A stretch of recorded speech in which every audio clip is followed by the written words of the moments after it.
We have stopped streaming.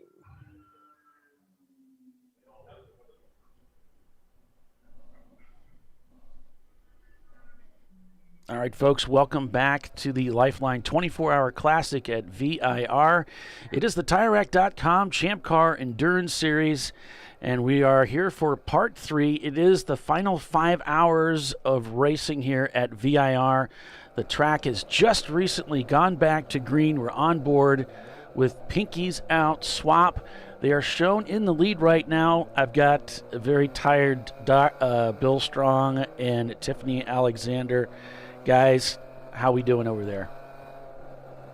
We are doing good. We need a share, please. All right, we'll get you that. Yep. Yeah, we're doing good. I feel like I'm in a dream state. Really? Because I'm back? It's like a dream come true? Well, I heard your voice. It was like, whoa. I might have been on for like an hour by myself, so if you go back and watch it later, I would skip that time. I was sleeping. So I signed off around 8 o'clock at night, but a lot of people were watching the stream. Up late I was watching, so they must have seen much of what happened up until this morning when the fog rolled in and dampened the race efforts. I think Brew Crew said they shut down around 1:45, and then Tiffany said maybe it was 12:45, but. Yeah, so we'd done the midnight swap. So the 12 o'clock drivers had went in for those people on the regular stints, and they'd went out, and the conditions were just steadily deteriorating. I mean, it was pretty bad. So they threw some cautions, and then the purple 35, and then we deployed the pace car, and then we did multiple laps, hoping that it would improve. It did not. So eventually called it red, and about somewhere between 12:30 and 12:45 officially parked the cars. It's my best recollection of the events. And then after that we rambled for another hour or so, and then finally gave up. Much like our listeners, but that's okay. We don't blame them. But then right at the end of the broadcast from the evening, the night shift, Dana was on and talked about what happened. Maybe we can just recap that. He said basically as soon as he left, everything went to hell. Yeah, pretty much. and then this morning the sun was coming up, and it went from... Yeah, he got here just in time for everything to get right again. Well, I guess he got maybe back 4 in the morning, 3 in the morning or something. They swapped back off. I was trying to think of what the first thing was after he left. I don't know. It was one thing after another, it seemed like. Well, he also mentioned that it went from unusable racetrack to clear in a matter like the snap of a finger. It was very quick. The light started coming up. We could start seeing some light in the sky. The fog, it was still really thick, but it started lifting. And before that, so I went out about, I don't know, I was coming on every 30 minutes or so, just kind of giving an update, walking through the paddock. And it was like raining on you, but this very fine mist raining on you. Just, you couldn't see very far in front of you. It was pretty disgusting. That's just rude. Yeah, kind of like the freezing fog, but without the freezing part. It was real thick. I tell ya, what's this world coming to? So that had kind of lifted a little bit, but it was still really foggy. So, well, looking at the standings, somehow we still have 271 laps turned in the race. We got Pinkies Out leading with the swap and the Aero car, so not much has changed in the standings, at least in the top 2. Blitzkrieg in 3rd, Wheels America Racing in 4th, and RBA Graphics and Wraps in the 411 car in 5th. And the 111 car, the Ultima of Rockwell Autosport, not turning laps right now, down in 14th place. And they've been having some problems with that car. Yeah, I was using oil earlier. Right, yesterday. Yeah. Oh, yeah, that was yesterday, wasn't it? Yeah, it was accused of using oil. Looks like there is still some fog out there on board the Pinkies Out car. In fact, looks like it might be rolling back in a little bit. It's coming and going. The river's not far from here, and it's just there is like a 1 mile an hour breeze. So it's just kind of, I think it's just pushing a little off the water over here and kind of moving it around the racetrack. Not quite clearing it off yet. Well, now that we got those cars out there, we're creating what's called the vortex of speed. And the vortex of speed will drive away things like rain and fog and things like that, supposedly. I guess it didn't stop the fog from coming in. No. Maybe they weren't going fast enough. So as the fog was coming in, it was getting more and more difficult to see. Were you seeing teams begin to bail out, just come on in and park it and wait? You know, if they did, we couldn't tell which teams it was. I mean, it got so thick that I'm in the tower here, which is not far from pit lane. I mean, 20 feet maybe, and you couldn't tell what the numbers were on the car anymore, even when they were going slow. Gotcha. Certainly not on the course. It got pretty ridiculous. Yeah, it's still thick, like you said, in certain spots. Coming out of Hogpen here down into turn 1. You can't see turn 1 as you come across the start-finish line here on board with Blake's Garage. Yeah. So there's still some fog out there yet to be burned off. But, man, seeing that sunshine come up over the hill, that is a welcome sign. You know, if it was overcast right now, this would be awful. We'd still be sitting around waiting for something to happen, you know.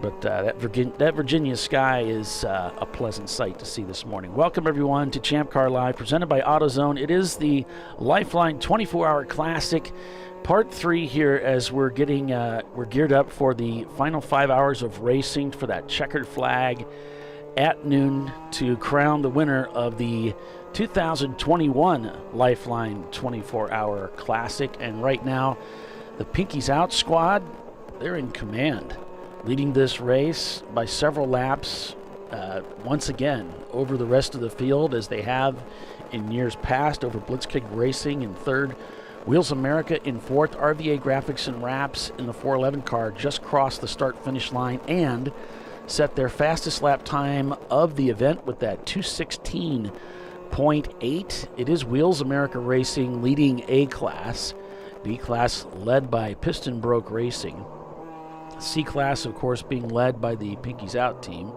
and Speedway Creations leading D-Class. So Jordan Shera, I'm guessing is how you say that correctly, maybe, fingers crossed, is in the 178, that Euro car. And they said all is well with their car. So hey, cool. I think they can make it. And Farron Davis is in the 411.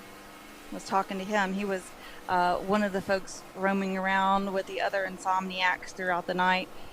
There was just a few of us that were like, what do we do now?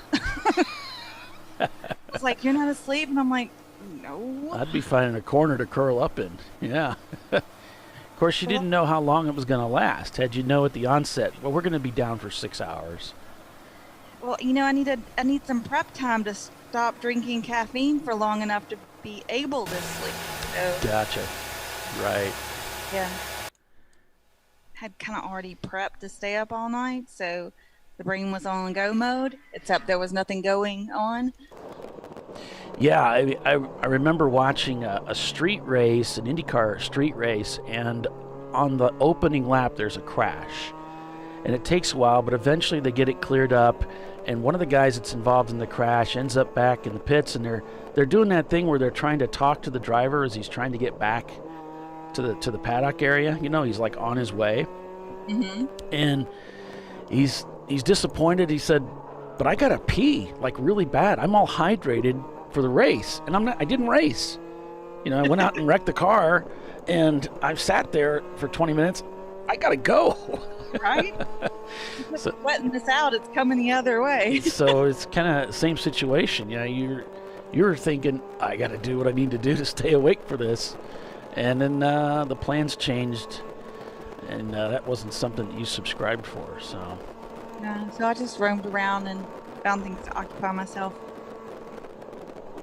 So Tom Sheeran is in the 324, the Danger Racing, the Team Danger, and Scott Hoffman is in the 323 gotcha.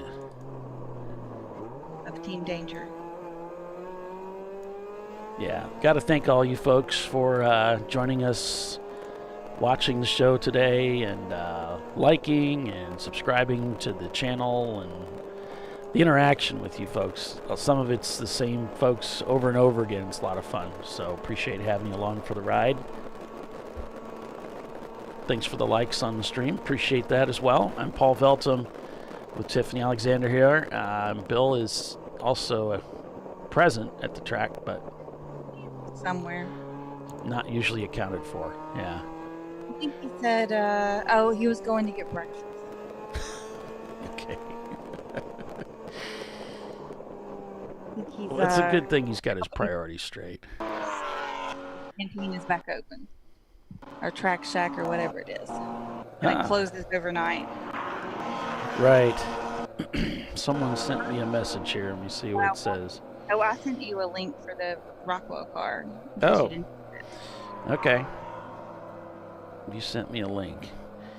All right. That was my intention, at least. Oh, and I got a Facebook link too. Are you still able to bring those in? Yeah. Okay, I'll send it to you. Use what you like.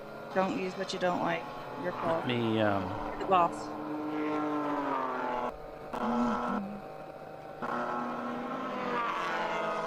It's better for me if you send these over to Slack, the links, because then I don't have to open up the messenger and try and dig it out.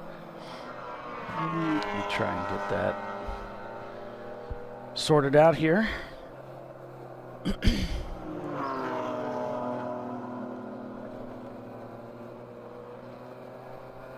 Got a little extra stuff with it. Hold on, let me go back and make sure I know which car that is. We be racing, that's it.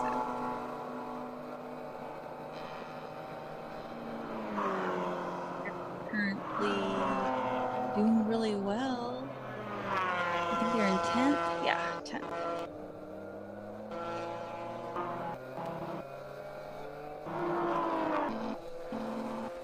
All right, so we had a Rockwell somewhere in here, you say.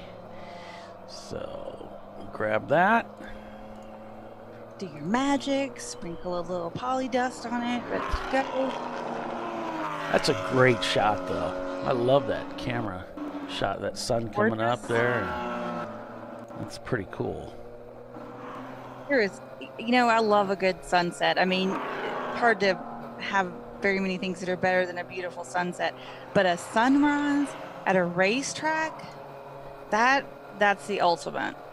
Okay, so this link is they're not live at that channel. So Rockwell? Yeah, I mean it's not live. There's some video of them driving for. Oh, looks like we're under caution. At least locally. We've got a standing yellow. Now we have a waving yellow at the tower.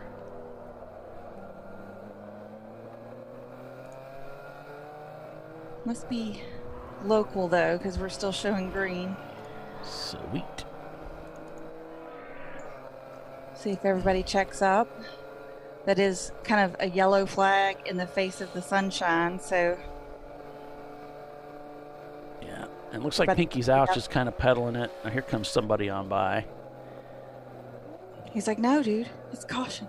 No, I don't see the roller coaster isn't caution, so I don't know. Okay, clear through there. Okay. He's just being patient, or yeah, he saw something. There may be more than one area of the track that's under caution. He was just holding back.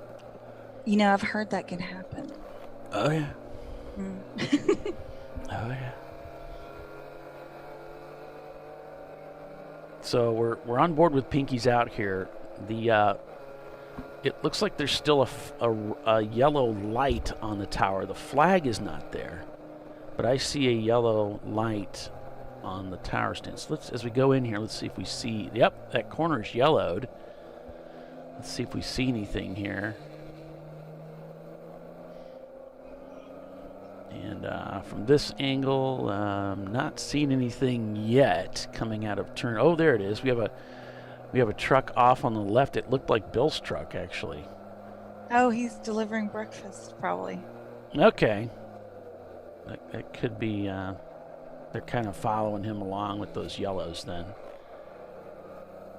That's probably highly likely.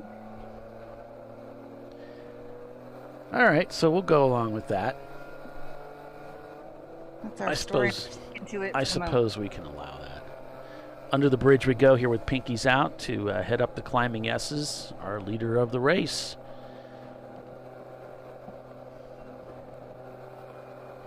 And they have been at the head of this pack for most of the, the vast majority of the race. Going to come down around the outside here of these two competitors as they head into the braking area for Oak Tree.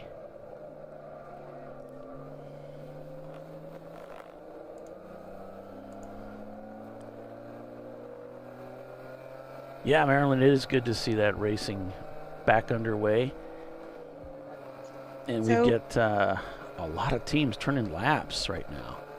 Mm-hmm. Of course, everybody had time to get their cars fixed and get back out there, huh? So we got over 40 cars out there turning laps. That's pretty good. Awesome. Typically, our attrition's rather high at this event. And we had our rain. I guess we had some heat. It's not as bad as it was. I saw someone posted, I think, a few days ago. It was like 10 degrees hotter than it was yesterday. So Yeah, the rain definitely kept it a little cooler, so appreciate that. yeah, we started out with that rain yesterday, and then it just gradually dried.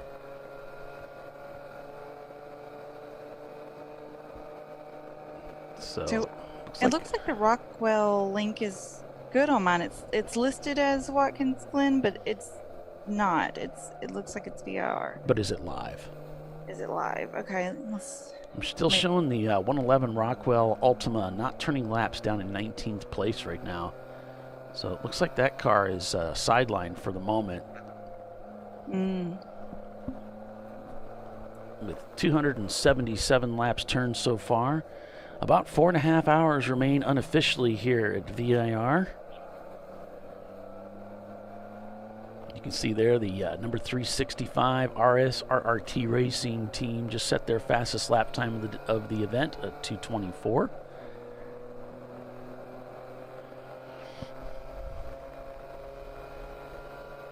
So I'll give you a standings rundown here. As we're getting close to the bottom of the hour here, working lap 278, it's Pinkies Out Swap leading over their teammate Pinkies Out Arrow up about a lap. Then about 6 laps back is Blitzkrieg Racing. Then it's Wheels America Racing in 4th, RVA Graphics and Wraps in 5th, in the number 411 because they brought 2 cars this weekend now. They retired the 111 car yesterday, shortly after they started the race with it. Then it's the 715 Rockwell Autosport Porsche Boxster in 6th, the 901 Motorsports 901 car in 7th place. Their sister car is behind them in 8th, back about 4 laps. Then it's GMS Unicorns in 9th, back 16 laps from the lead. And then it's Weeby Racing in 10th place, also back about 16 laps from the lead. There's not much going on here as far as close competition. All of the cars are separated quite a bit, although there's a few. For instance, the RSRRT team is just 3 seconds behind the RFA Racing Porsche in 22nd. And then we've got, that's probably the closest battle on track. Here we got about a 4 second, is that 4 seconds? Let me see if that's right. Oh, between Brew Crew and the EC car? Yeah, so that would be nice to see them overtake that car just to clear the air for P11. It's that's a great spot for them. Their best finish so far for the team has been 8th, which we pulled off at NCM. So if they could get up into that top 10 at VIR, that would be huge. Absolutely. Let's see. So they're sitting in 12th now because that's an EC car. So they're knocking on the door. Getting close to that 4.5 top hours 10. to go. So they certainly got the time. If they can just keep the car on the track, that's usually the biggest battle. If we can just keep the car on the racetrack, usually you do quite well. It's those unscheduled pit stops that you didn't plan on that really hurt you. if you're concerned about track placement, Right. If you're just out to have fun, then go have fun. Looks like that fog has lifted quite a bit now. Yeah. As the cars have been circulating, that vortex of speed has come into play here. So the track is clearing up as we've reached the bottom of the hour. So we're going to take a quick commercial break, folks, and we'll be right back. Stay with us. You're watching Champ Car Live, presented by AutoZone, and we'll be right back.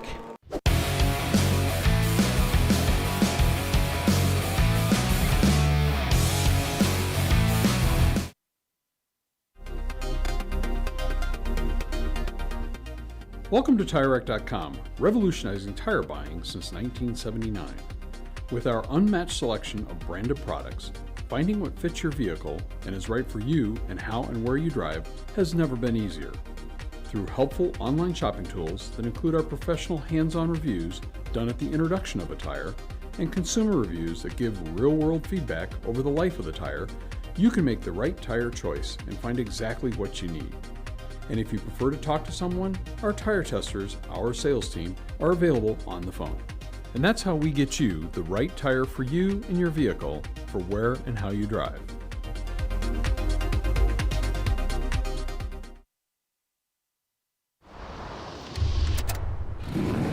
Bring on the frozen tundra, the grinding gravel, the cratered concrete, the rain-soaked streets. Come on, road. Do your worst. We'll be at our best. Reliable performance in unreliable conditions. Designed to meet or exceed original equipment performance. That's why more auto technicians choose Duralast parts. Exclusively at AutoZone.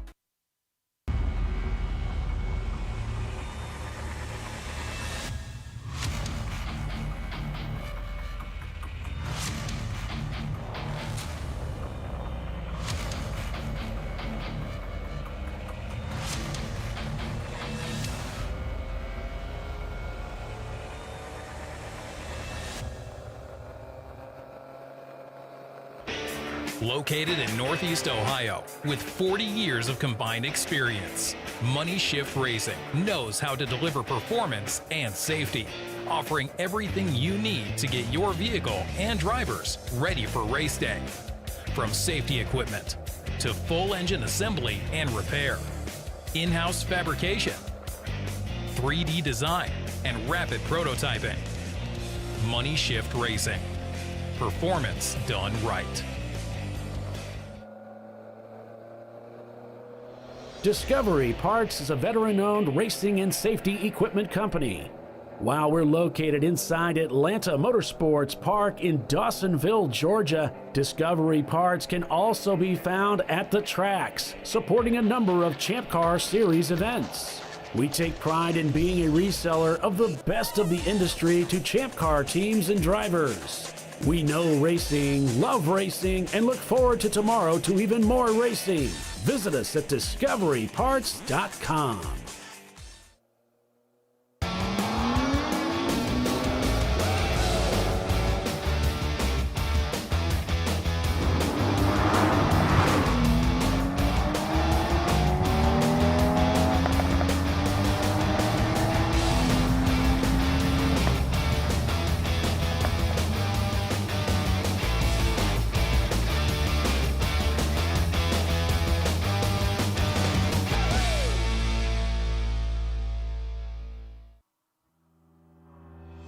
Lifeline USA is a leading manufacturer of onboard fire suppression systems. Lifeline's continuous commitment to research and development ensures that we supply the most innovative and cutting-edge products available, used by the majority of the world's motorsport championship-winning teams and constructors. Lifeline has a proven history of success. Lifeline offers a complete range of fire suppression systems for all budgets and needs, and we continue to push development and limits on both extinguishment materials and our patented delivery systems to make the race car environment almost as safe as sitting on your sofa at home. Every kit has been designed for a professional and simple installation. For more information and to purchase your ChampCar fire suppression system, go to www.lifeline-fire.com.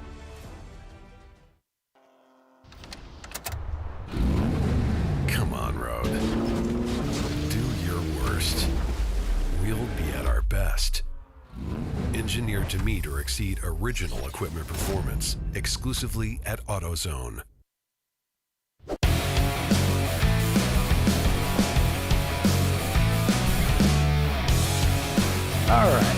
All right. Welcome back, everyone, to ChampCar.Live, presented by AutoZone, on board with Speedway Creations. Not sure. It doesn't look like they're in the pits, but it looks like they are crawling down the front straightaway. Are we under caution, I wonder? Doesn't look like we are. But he has almost come to a stop. It's like he's definitely having some kind of issue. I'm trying to see if I can see him on the course. Let's see. Move around. It looks like he's under a 35, really. I don't see. No, there's a caution. There's a standing yellow there in turn 1. Okay. But what's weird is I don't see it on the tower, the flag stand. So, yeah, I see some cars up ahead. They're all moving very slowly. Here this team seem to be at full speed. Pinky's Out is at full steam. So, Speedway Creations.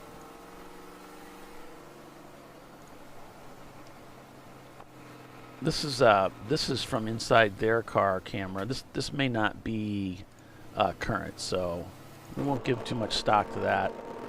I'll take a look at their feed and see if maybe it's an old, something from earlier. So we go back on board with Blake's Garage here. We wanted to send a shout out to Tom Sheeran in the 324. His son is watching from home. Quite the future racer with their 2 dogs, Stout and Cashmere. So, looking forward to seeing you out at the track, James. Cool. Thanks for taking care of the puppies. That's an important job. It's important. Absolutely. So the 214 is coming down the lane, and that is RFA Racing, another Porsche Boxster. Yeah, I noticed they weren't turning laps there as we were finishing up with commercial there. So Rockwell Autosport, the 114, still shown not turning laps, and the Ultima RFA going by, hitting the timing loop as they're heading out. And the RSRT team also shown not turning laps there in 22nd. Everybody else ahead of them, though, is turning laps, and everybody behind them from 23rd to 39th is also turning laps. Looks like brake check and spare parts also turning laps out there at the back of the field. So some of the cars that have apparently retired from the race: Apex Predators, we know they retired. HMS Motorsport, Clapped Out Racing, RBA Graphics and Wraps, the 111 car. Misco Motorsports, the 770, Red Barn Racing, CCR, Flat 6 Racing in the number 986, Sparrow Speed, Reposito Racing in 48th, 4G1T, and Trailer Park Boys, and Daikoku Futo Rejects also not turning laps in their Datsun. That car was wrecked pretty badly yesterday, so they're done for the day. Grim Creepers not turning laps. Loose Canyon Racing and Wii Racing in an Acura Integra in 41st, not turning laps in that A-Class car.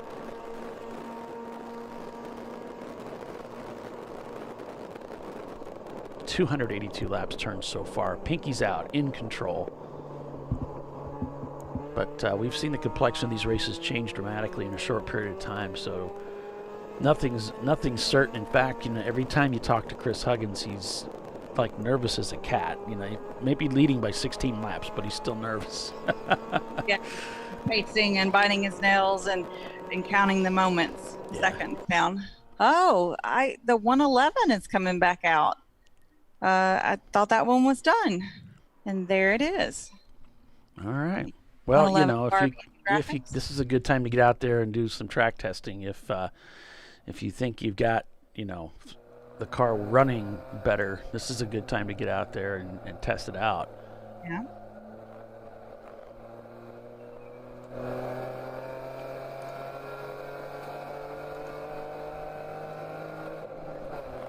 See if your fix really fixed it.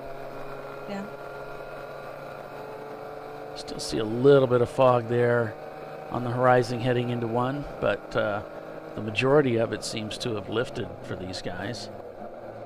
The 365, which is RRT Racing, is headed towards pit out. And is this one right here? Looks like we've got some Danger Racing fans watching the broadcast this morning, cheering their team on.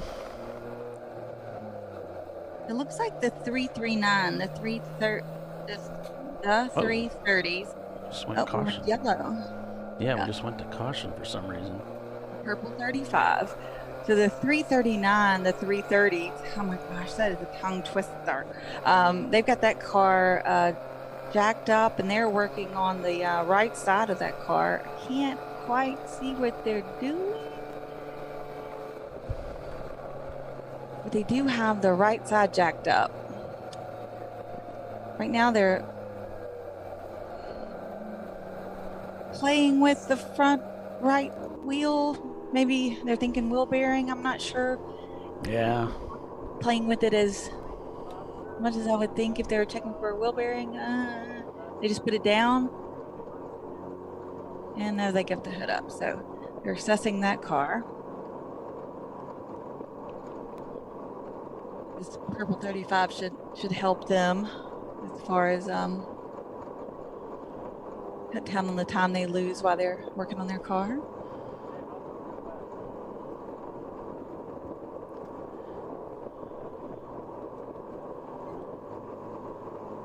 Let's see, Blake's Garage we're on board with, and they're currently running in the, it says 16th. We have an EC car, so that'd be 15th, so top 15. Yeah, Visceral Racing Porsche, the 959 car that was doing so well yesterday, early in the day, they find themselves in 20th place right now. So they've fallen down the running order quite a bit. Cremaster Racing did some work on a differential failure last night while the race was still going. This was before the red flag. And they're down in 31st right now. Mark said that went pretty well, that replacement. So they were kind of surprised how quickly they were able to get that switched out. So the 903 of 901 Motorsports has just come in for their pit stop. Driver is out. Thanks, Tiffany. You're like Johnny on the spot over there. I've had practice. I've been doing Catching new stuff, man. The other Visceral Racing Group car, the number 918, the first one, they're in 35th place right now with that car. You might remember, and we just saw there was a car off driver's left there, but you may remember they had that alternator belt or bolt issue yesterday, and that really set that car behind. Right. You had to get towed in, and that really, took them out of, the pointy end of the field. Yeah, it did. Not really getting the results so far that they were looking for at this race for sure. It's always something, isn't it? Being racing just kind of works that way sometimes. He's a tricksy mistress, the racing. Okay, let's see. Looks like Crew is coming in. See that lollipop of PBR waving. 907 is headed out. Headed to pit out. That is on my screen somewhere. Easy does it.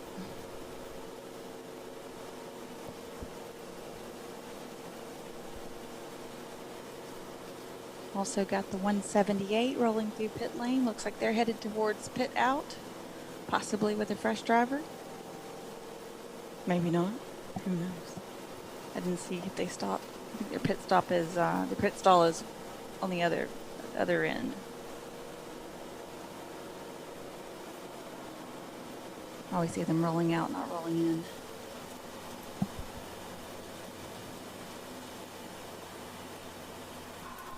Yeah, GMS looks like they're in the pits. If you didn't already say, of course, Brew Crew you mentioned in the pits.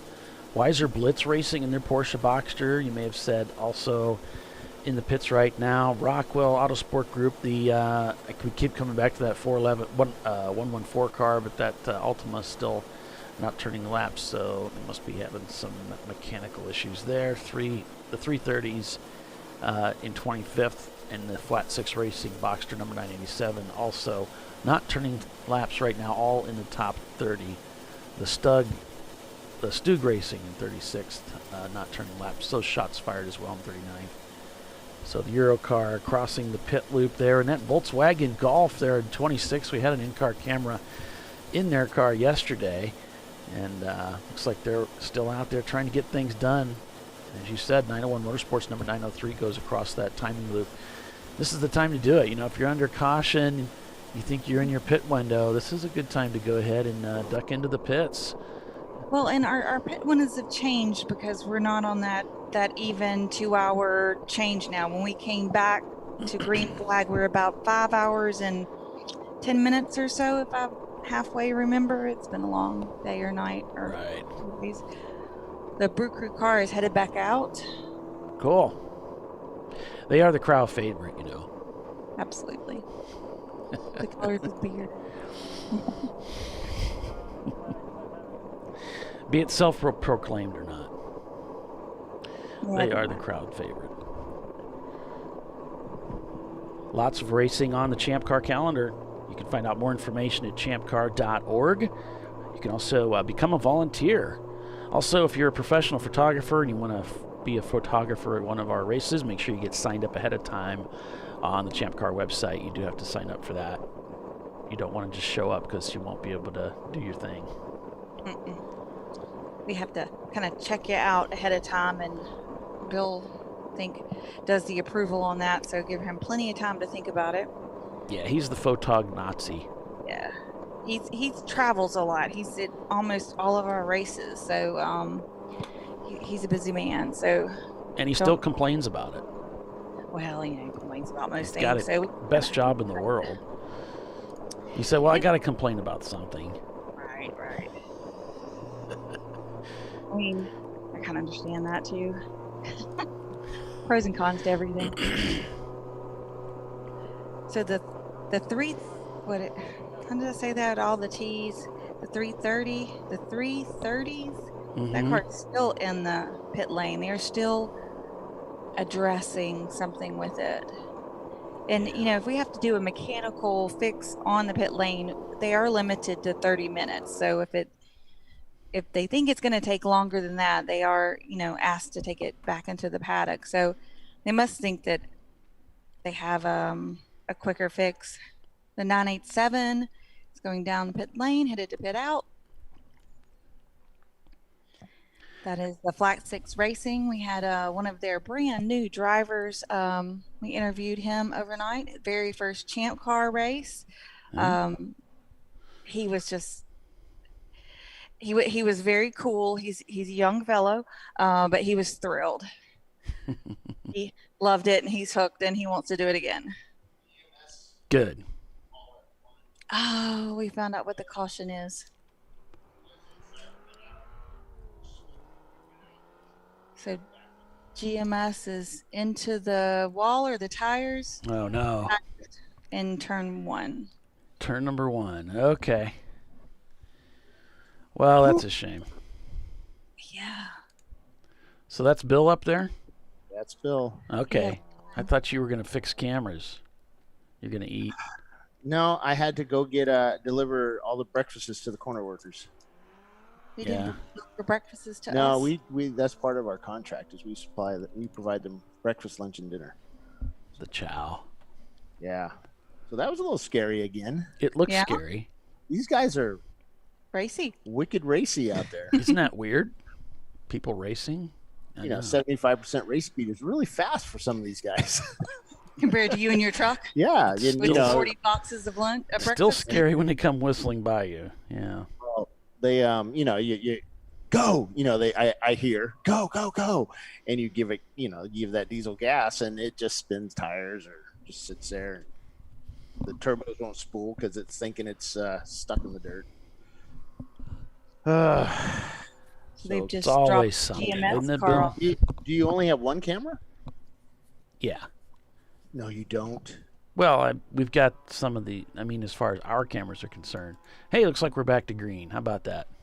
I can get all the cameras here. Interesting. All the in-cars but 5 are working. 5 is offline because it's dead. 4 was moved to Kaikek's car, the Boxster, because his, for some reason, you know, 5 was something was screwed up. 4, the Corvette guys quit or left, and they crashed the car. Yeah, I got nothing but the tower when you set up for the start finish line. Everything else is down. But looking at them, I tried refreshing them. No love. There's no love. On YouTube, it was showing. sorry. It was still showing 2 feeds going earlier. I don't know if that would mess you guys up or not. Oh, okay. As far as you being able to pick up stuff that he has. Oh, this is. Just noticed that. Yes, man. Yeah, I'll shut down that other stream real quick while we're having fun here watching the race with Blake's Garage.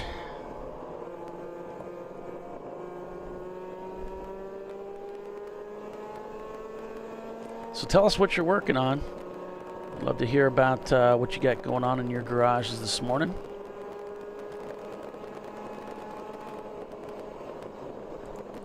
Who's awake?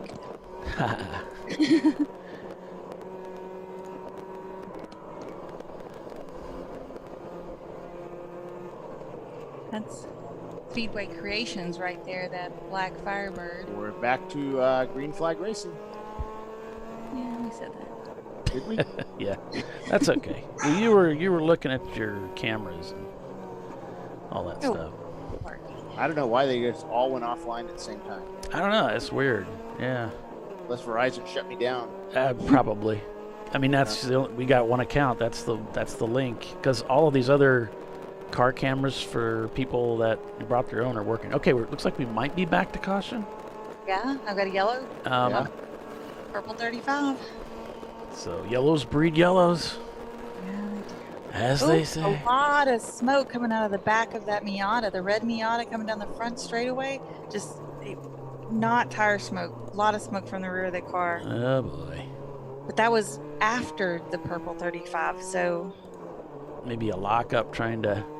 We got a car parked there on the left side of the track heading down through roller coaster.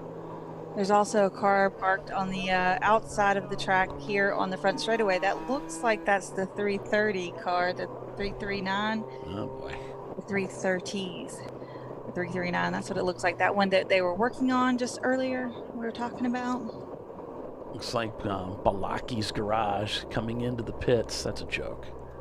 If you don't know what that is, I'm sorry. Blake's Garage. AA Ron.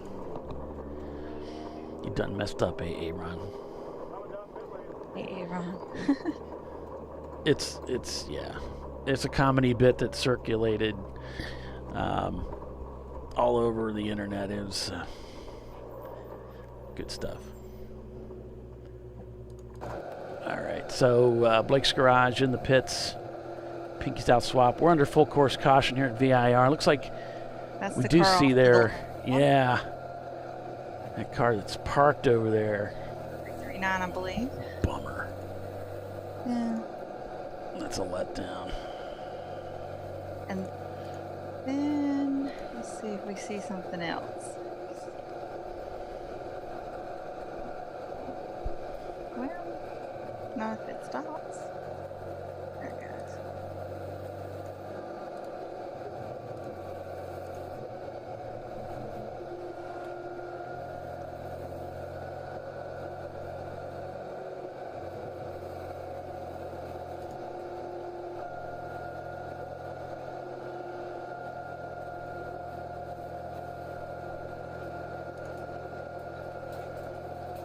And I'm going to work on something here, see if we can get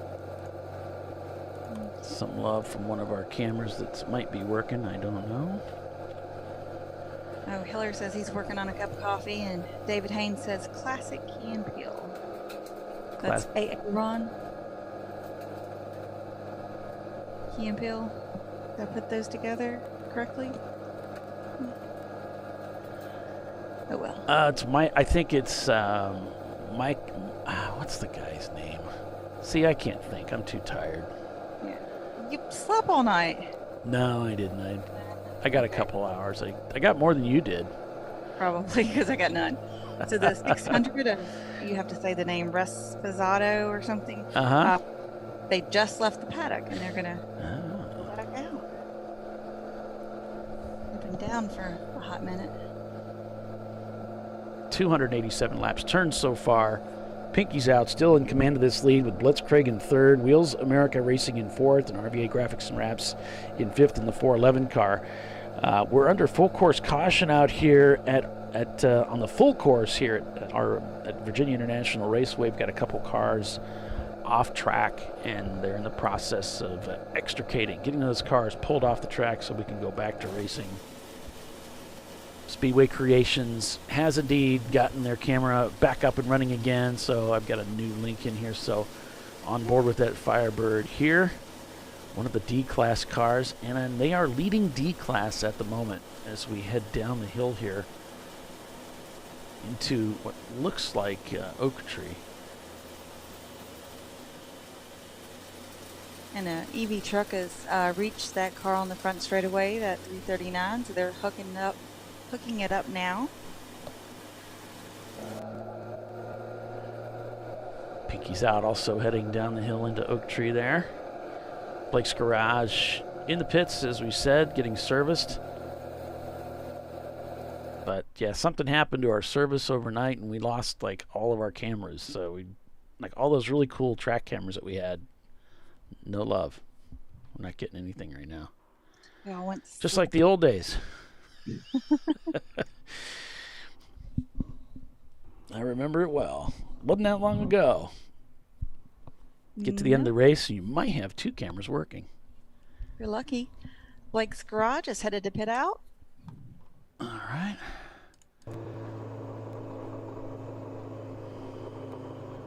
So Rockwell Autosport looks like they're taking this opportunity to come into the pits in the number 715. But yeah, bad news for the GMS team. Team that was running so strong, in fact, led the race unofficially at the beginning of the race. Found themselves off track, and I think Bill said they were in the wall, maybe? In turn one. Mm-hmm. So probably some damage there. Tough break for the Tyler Pedersen associated team. Tyler racing with them this weekend. Said they got Evan Horner, a bunch of our buddies got together and went racing out there with the GMS team. The 27 of the Trailer Park Boys just left the paddock to rejoin the race. Also, 214 RFA Racing just left their pit stop, and another car that I'm gonna. Oh, 358, the Piston Broken Racing, the Focus, leaving headed to pit out.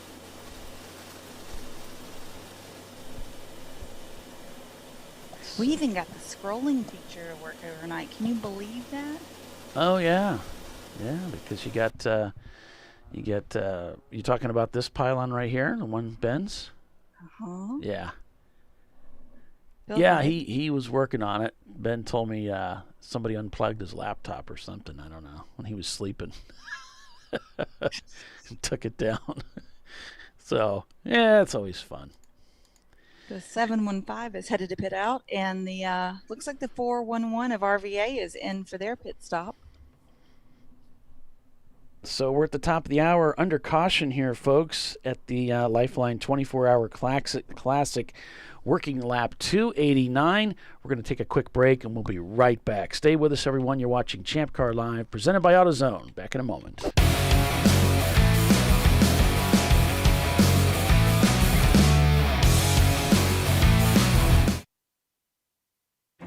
An important decision is afoot. This man is about to buy tires on TireRack.com. Tire Rack is the leading online retailer of tires in North America and a repository of advice and expert reviews. And it's done! All that's left is to arrange for safe, easy installation at one of our independent recommended installers. Well, I guess he did that too. TireRack.com, the way tire buying should be. Come on, Road. Do your worst. We'll be at our best. Engineered to meet or exceed original equipment performance exclusively at AutoZone. Lifeline USA is a leading manufacturer of onboard fire suppression systems. Lifeline's continuous commitment to research and development ensures that we supply the most innovative and cutting-edge products available. Used by the majority of the world's motorsport championship-winning teams and constructors, Lifeline has a proven history of success. Lifeline offers a complete range of fire suppression systems for all budgets and needs, and we continue to push development and limits on both extinguishment materials and our patented delivery systems to make the race car environment almost as safe as sitting on your sofa at home. Every kit has been designed for a professional and simple installation. For more information and to purchase your Champ Car fire suppression system, go to www.lifeline-fire.com.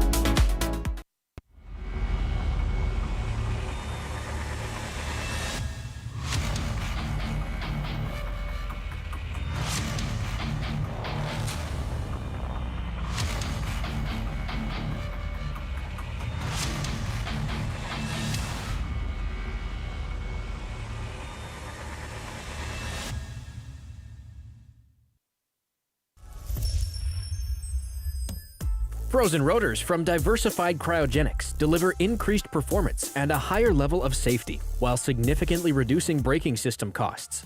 So to tell you a little bit about the durability of this product.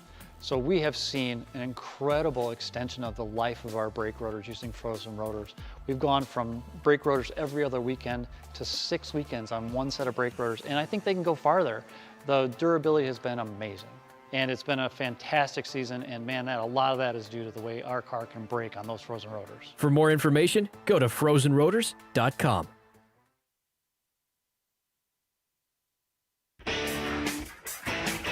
Located in Northeast Ohio with 40 years of combined experience, Money Shift Racing knows how to deliver performance and safety, offering everything you need to get your vehicle and drivers ready for race day.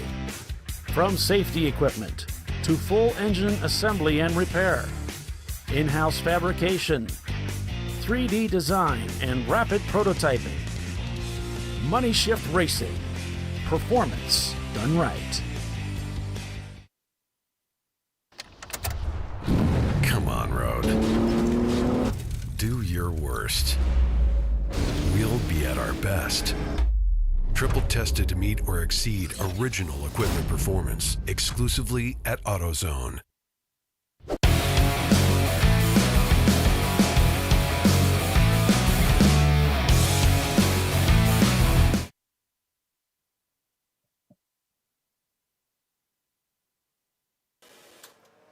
All right, welcome back, everyone, to ChampCar.Live, presented by AutoZone. And it looks like we're back to green flag racing, even though it shows yellow on the bar there. That's something that can take a little bit of time to clear, so pay no attention to that man behind the curtain. All right, so welcome back, everyone. I'm Paul Veltum. We got Tiffany Alexander here. Bill's out. I think he's trying to fix some of these cameras because I keep giving him a bad time about it. Maybe camera number 3 or turn 3 is back up. Yeah. Earlier, I was reporting on the fact that the 339, the 330s team was in the pit lane, and they were looking at that right front wheel and kind of messing with it. Not really, obviously having some kind of issue with it. Well, whatever the issue was, gave up. So when they were towing that car in, that entire wheel looked like it was broken off the hub or something. The wheel was just at a very, very bad angle. So if it was a wheel bearing, it's given up and completely at this point. So it's lost interest in this race, and much like our viewers in our broadcast, which I can't blame them. I can't blame them either. But thanks for the likes, folks. Appreciate you doing that.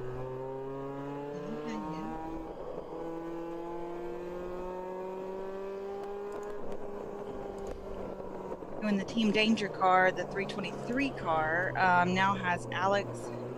Hopefully I don't mess up his last name too bad. Is Belmer, and his family is in Wisconsin cheering him on. His wife Anna, kids Hank and Margot cheering him on. So shout out to them. The Belmer family. I hope I didn't butcher that. I think it's Margot. Margot? Mm-hmm. Yeah, that's probably right. You'll have to send me pronunciations with names. It's hard. Names are hard. Math is hard, and so is pronunciations. These letters that are silent and. The blonde starts showing.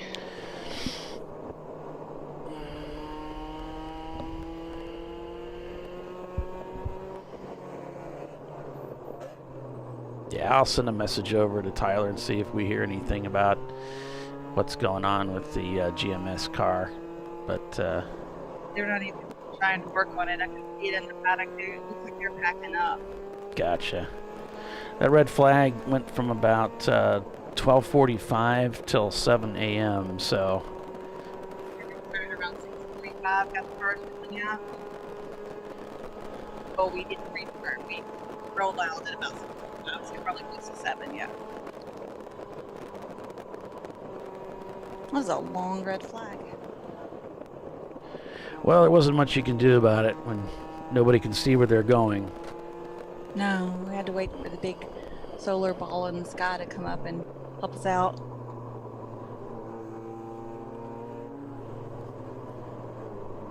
And then voila, it's fixed.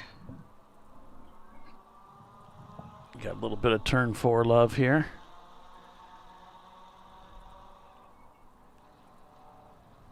So during that last pit stop for the 411 for RVA Graphics and Wraps, Travis Litchford went in the car.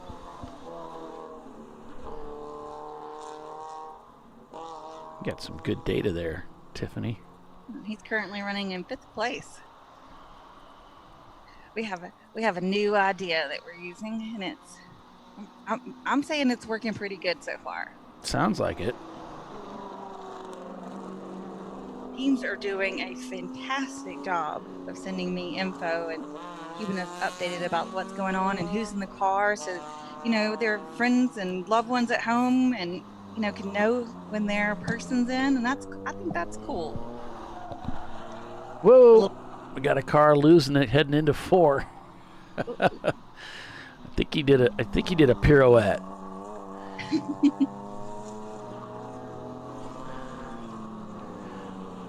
We saw just the tail end of it there as he was sliding sideways there. Definitely woke himself up, huh? Might get to see it here in instant replay. So watch for the Miata. And you see it. The back end just There he goes. Yeah, that's a pretty fast corner there.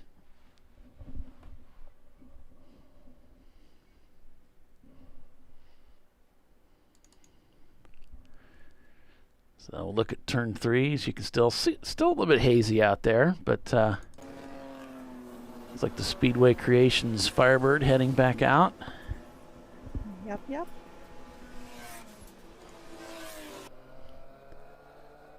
So Sam's asking how long was the red flag? Is that what you were responding to earlier? Yeah. Okay. I just not thought yet. Basically, after Dana left, he left Chelsea holding the bag, and no, it was fine until he left, and then he said his crystal ball told him, "Hey, you need to leave right now." Yeah. You're gonna get to sleep right now. So off he went, and then man, yep, one thing after another.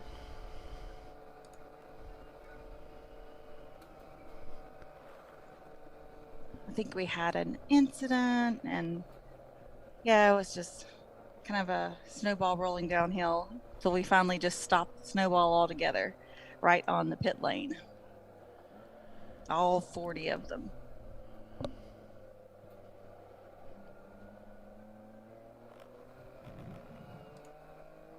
Then all the drivers disappeared and went to sleep. I've never been in a paddock that was that quiet. I was walking around, I was bored, and there's just nobody out except maybe 5 other insomniacs that were kind of doing the same thing I was. They didn't want to go back in their trailers and stuff where their teammates were trying to rest, right? So they were just idly walking around too, waiting for the sun.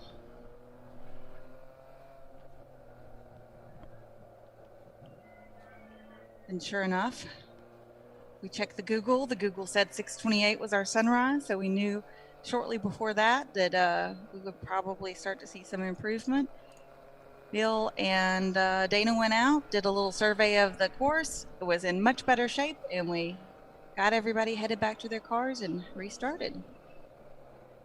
Probably starting close to 7. 6:45, 6:55, something like that. Don't quote me. I'm unofficial. Very, very unofficial. I have not slept since I woke up at 6 o'clock yesterday in the morning. So. Well, Pinky's out swap, still leading. We're on board with the leader right now. And they don't seem to have had put a foot wrong throughout this race. I was going to say today, but today's been short.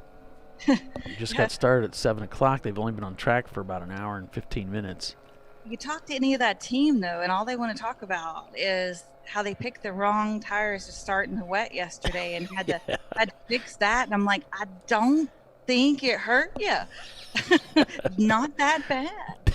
You're 6 laps on the next non-teammate, Right. And that's when we were talking to him yesterday, I tried to tell him, I said, look, you guys were not the only one in that boat.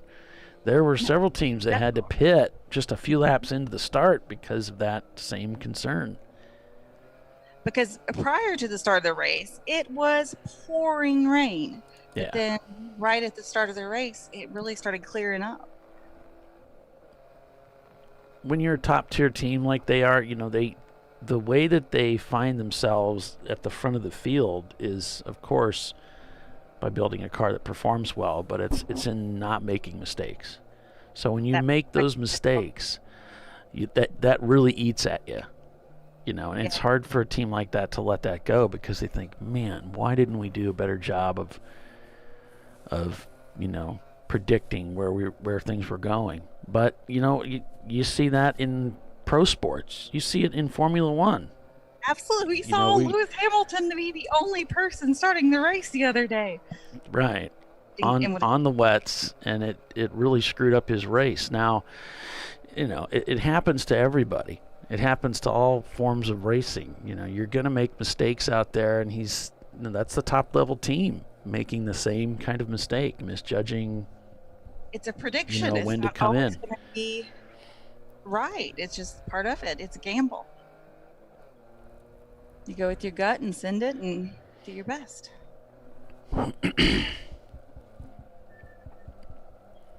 Didn't hurt Lewis Hamilton. I believe he finished second after someone was disqualified. So, and it hasn't hurt Pinky's out too much either. So they have definitely recovered from that minor mistake. Things have fallen their way, and they've not put a foot wrong since. They've just had a very clean. Now, the 146 did have a little contact, and I believe visited a tire or two, but they managed to keep it out and just keeping that car going. It's a little, I think it's some suspension damage, but doing okay. I think that's how they got a lap apart, because they were kind of running right there together. Gotcha. Yeah, I mean, good morning, Charles. Yes, Marilyn, I'd say the majority of that first stint, there was a lot of cautions there. There was one that was, I think it lasted for about 25 minutes. So there was some oil down early on, and as we've said before, and it's been said in pro sports, cautions breed cautions, but it's kind of common to have that first stint littered with some cautions, and then those cautions seem to clear up as the race goes on. A lengthy cleanup. How many cars are left running? Well, we've got. I'll show you. If you look at the this is race here, and it shows us how many cars are currently not turning laps. Right, so there we got the top 16. So there's about 20, right? So those ones in salmon are not turning laps presently. So maybe about, I don't know, 45 or so, something like that, which is pretty good. It's a little high, actually. For most of our endurance races, these 24-hour races, it's not uncommon to finish with about 29, 30 cars or so circulating at the very end. I think we're going to easily beat that. Yeah, not uncommon at all to only see about half the field at the end of it, 24. And I think we're going to be ahead of that, in part because we didn't race for 6 hours. So, I mean, that does help. Fair. Yeah. Possibly. It does help. Mm-hmm. You don't have to cut 6 hours out of your 24-hour race. But it helps. But it helps. It does help.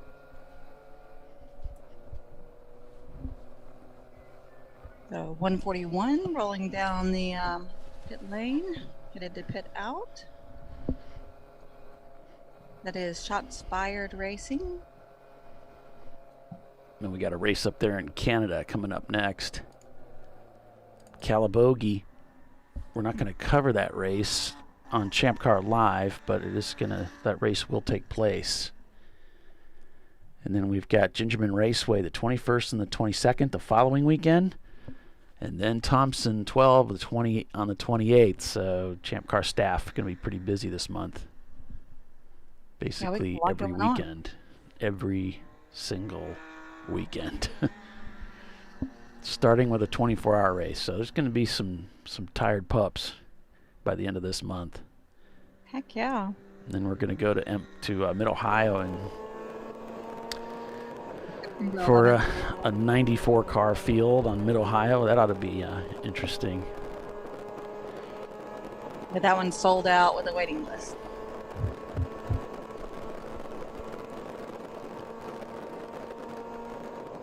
Seems like everybody's excited about that one for sure.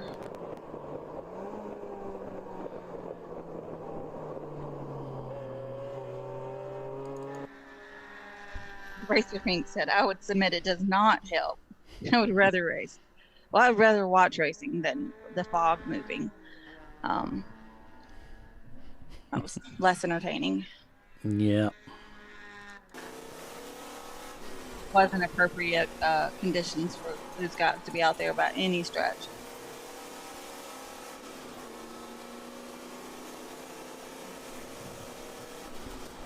I heard not one racer complain about us going red-black. Not a soul. They were so ready to get out of those cars. They're like, I can't see anything. That was totally sketch. Right. Those last few laps, they were under purple 35, full course, pace car, and they were still, struggling. So, yeah. The fog was thick.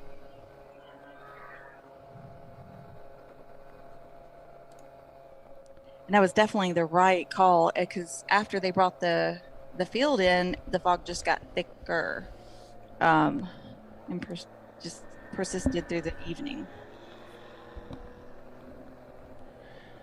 Fog or accident for red flag? It was the fog that caused the red flag.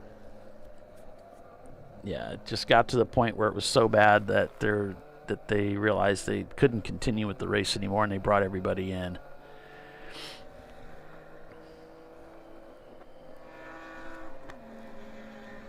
And then what they were doing was they would go out and check the track every 30 minutes to see if it had improved at all. And that's what they were doing throughout the morning, from about 1 in the morning all the way up until almost 7 o'clock, before they could put the cars back on the track. When the sun broke through the Virginia sky, the fog was burnt off enough that they could go back to racing. Yeah, the clouds parted and the sun shone, and the race began, whatever. It's late. So it looks like they're pushing that red Miata I was talking about earlier that exhibited quite a bit of smoke from the rear. Not sure what happened. I didn't see them coming on their own either, though. So they must have got pulled in from somewhere relatively close. Mystery.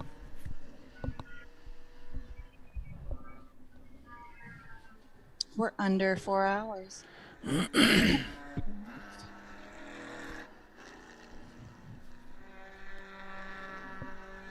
Racer Fink says Mid Ohio is a fun track to drive, fast. Racing, not so much. Very limited passing, especially with the chicane before the keyhole.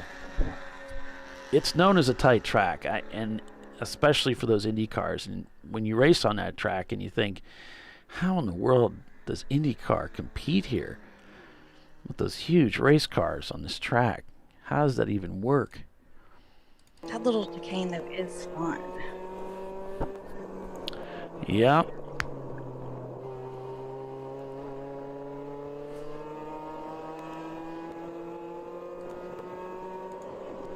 I don't really have a problem passing in our cars, our types of cars, but like it's a classic,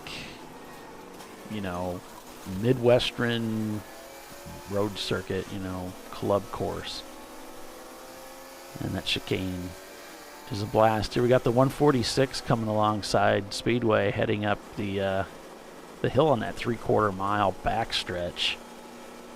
What's tricky about Mid Ohio is when it's wet. It's beyond tricky. It's downright treacherous. Exciting is the word I try to use. Exhilarating. Oh, shoot. Slip and slide with baby oil on it, yeah. Proceed with caution.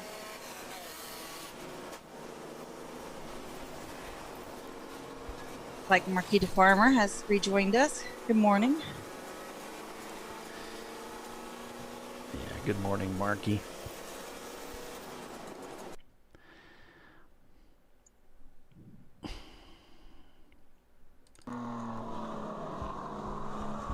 Look at turn 4 there.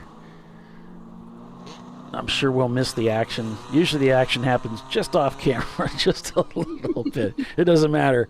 It was the camera yesterday was facing to the right as the cars would leave turn 4.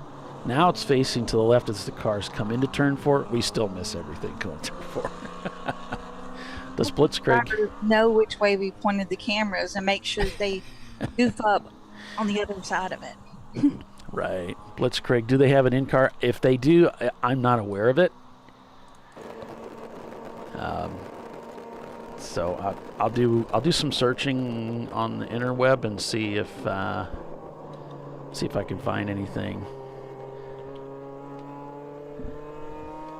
29 is coming down the front straightaway, flashing their lights at the white BMW in front of them, it looked like. Yeah. Not sure if that was a, hey, I'm coming through, or... Yeah, probably. Look out for me, I'm coming, you know. We had some drivers have, just teams have communication issues yesterday. I guess that was yesterday, yeah. Yeah. And not be able to hear one way but not the other. So the drivers were trying to signal the team to let them know they heard something or not. And there was some flashing of lights and waving of hands and cameras, and even on a delay, and trying to figure out how to communicate. And good old-fashioned whiteboards came back out as well. It's always handy to have, just in case. Yeah, I mean, that's all we used back in the day. So to me, that's normal. Part of a standard pack-up to go to a race, yeah. I have a fancy whiteboard with pink duct tape on the outside, so you know it's our whiteboard. Like neon pink. I made a little frame. Good morning, Vincent. Welcome to the broadcast. Hi, Appreciate Vincent. you guys signing in to watch the final 5 hours of racing here. Please like the feed if you would. Got about 100 people watching. Make sure you subscribe and ring that bell if you haven't already to the ChampCar.Live YouTube channel if you want to be notified of whenever we go live. Just makes it easier. You're not going to miss, that content. To watch your favorite teams come out and compete. Let us know who you're rooting for. I know we got some Danger Racing fans watching here. Lots of Team Danger fans watching. Of course, we got the Pinkies Out squad watching and enjoying watching their team do well. Oh yeah, they have quite the following.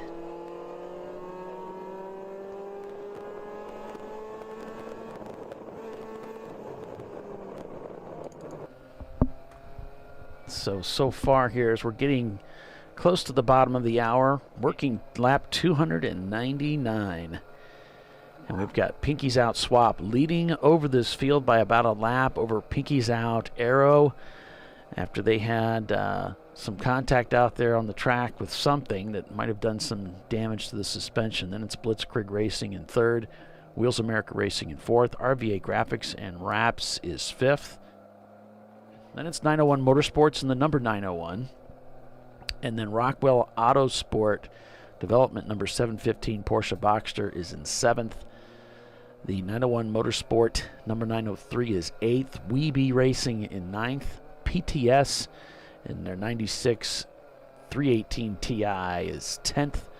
Brew Crew Racing in 11th place now. The crowd favorite. Then we've got Team Danger. They're technically in 12th place. We've got Weiser Blitz Racing behind them, followed by Blake's Garage, Warrior Racing, Vissel Racing Group in the number 959. And we've got Max Fury Racing not turning laps, but scored behind them. We know GMS is retiring their car, apparently. So I guess we don't know because it's apparent. RRT Racing behind them, followed by RFA Racing. MDR Motorsports behind them, shown in 23rd. Eurocar in the Volkswagen Golf is behind them. Then it's Flat 6 Racing, Rockwell Autosport Development in the number 114. 330s, Triple R Motorsports, and Team Creations Racing, not only leading D-Class, but also shown in 29th. And Thomas West, the top 30. I feel like Casey Kasem. But I'm not. As well. Yeah. But I'm not. Shout out to Take It Easy Racing for coming back after a collision at lap 119. Got the front end fixed and got back out there. Roll Tide, boys. Great. Good to hear. Good to hear. All right, so we're going to take a quick break for commercial. But we will be right back, so stay with us. You're watching Champ Car Live, presented by AutoZone. We'll be right back.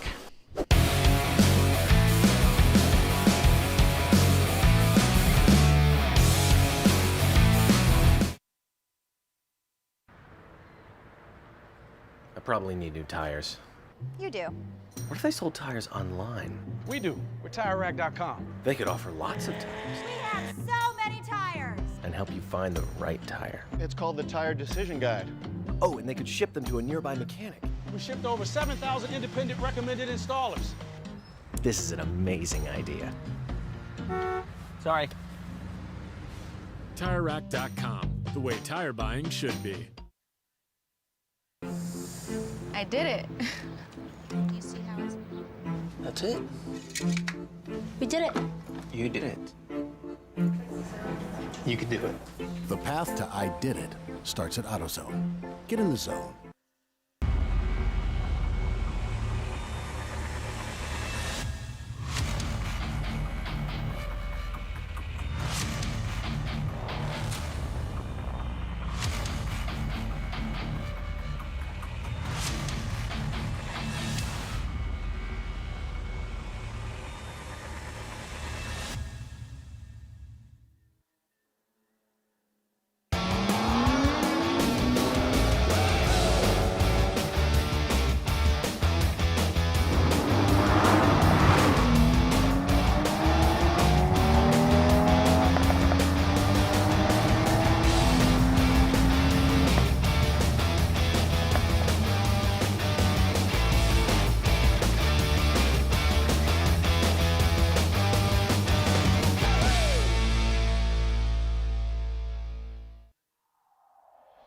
Discovery Parts is a veteran-owned racing and safety equipment company. While we're located inside Atlanta Motorsports Park in Dawsonville, Georgia, Discovery Parts can also be found at the tracks, supporting a number of Champ Car Series events. We take pride in being a reseller of the best of the industry to Champ Car teams and drivers. We know racing, love racing, and look forward to tomorrow to even more racing. Visit us at discoveryparts.com.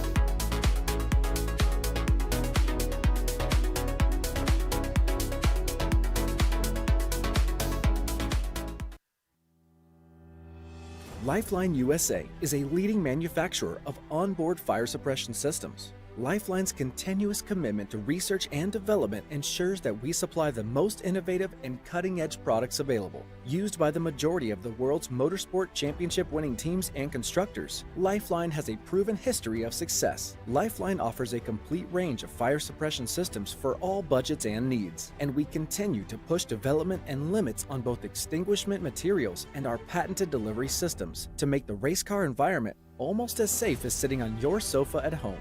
Every kit has been designed for a professional and simple installation. For more information and to purchase your Champ Car fire suppression system, go to www.lifeline-fire.com. Located in Northeast Ohio, with 40 years of combined experience, Money Shift Racing knows how to deliver performance and safety, offering everything you need to get your vehicle and drivers ready for race day. From safety equipment to full engine assembly and repair, in-house fabrication, 3D design, and rapid prototyping. Money Shift Racing. Performance done right. Frozen rotors from Diversified Cryogenics deliver increased performance and a higher level of safety, while significantly reducing braking system costs. So to tell you a little bit about the durability of this product. So we have seen an incredible extension of the life of our brake rotors using frozen rotors. We've gone from brake rotors every other weekend to 6 weekends on one set of brake rotors, and I think they can go farther. The durability has been amazing. And it's been a fantastic season, and man, a lot of that is due to the way our car can brake on those frozen rotors. For more information, go to frozenrotors.com. Come on, road. Do your worst. We'll be at our best. Stress tested to meet or exceed original equipment performance. Exclusively at AutoZone.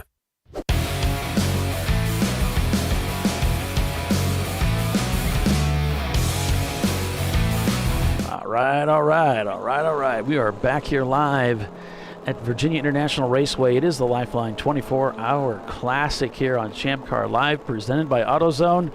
I am Paul Veltum, along with Tiffany Alexander. The occasional Bill Strong shows up as well, and we've got some racing here till, let's see, noon is when the checkered flag is going to drop. So we got about 3 hours and 25 minutes remaining in today's race. Thanks for joining us, everyone.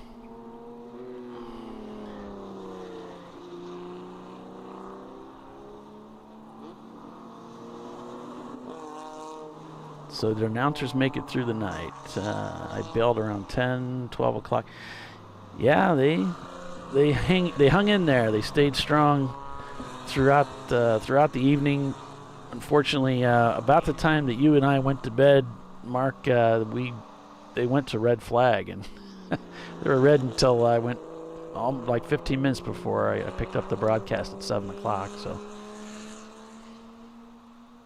they could have slept, but they were too juiced up on caffeine to get some rest. So there's a look at the camera for Oak Tree that Bill set up for us. So that's a little bit better, isn't it? You can really see the cars coming through the exit there. That's a pretty cool shot. I like it. So while you guys are checking that out, the 959 for Visceral Racing Group has come into the pits in 18th place. They're not turning laps. So we'll keep an eye on that. Team Danger, they're also not turning laps in their 325i in 13th spot. So they may be in the pits as well. When I say not turning laps, I mean I can see in Race Hero that they're not circulating. They may just come in for a pit stop. That might be all it is.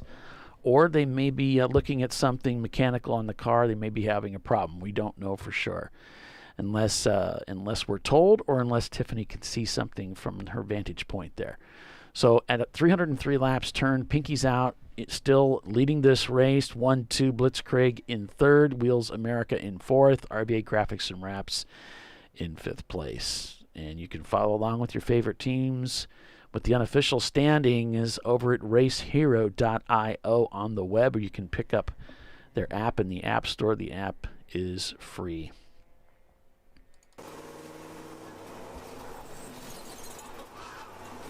They're on board with Speedway Creations and their 94 Pontiac Firebird as they're working their way around the track. Good morning, Bernie. Good to see you again. Looks like everybody's waking up and rejoining the broadcast. Missed y'all in the overnight. Yeah, where were you guys at 3 a.m. when we were under red? Jeez. Brew Crew in 12th place. Make that 11th place. You pull that EC car out. Still keeping an eye on Visceral Racing Group there, Tiffany. The 959 car of Visceral Racing Group. Wondering if maybe you see that Porsche anywhere. I can look for it. That would be great. Let's see. That is it coming down the pit lane right now. Excellent. Yep. That's good news for them. Down. With the 669 right behind it of brake check. Yeah, so our tower camera a little sketchy right now, but that's kind of normal for VIR. Usually our bandwidth isn't too good at that spot. It was really good yesterday. It's been better this weekend than it's ever been, so yeah, we're stoked. Was lights out at 3 a.m. Lights out? Yeah, sleeping. No, I don't think so. I don't think you guys didn't sleep. You were up the whole time. No, I think Bernie says he was sleeping. Oh, I was lights out at 3. Gotcha. Okay. I misread. Yeah. The number 30, just We Racing just headed back out. Great. Yeah, Visceral Racing Group's headed back out, as you said. And right now they're still shown in 18th place. And I take it the GMS car, still nobody working on that, Tiffany? Nope. It's just sitting there. It looks like they're continuing to pack up stuff. Oh, okay. So they're calling it a day, sounds like. Yeah, that's what it looks like. Oh, that's too bad. Yeah. They had gotten that car in the top 5 and kept it there for quite some time. And that's disappointing.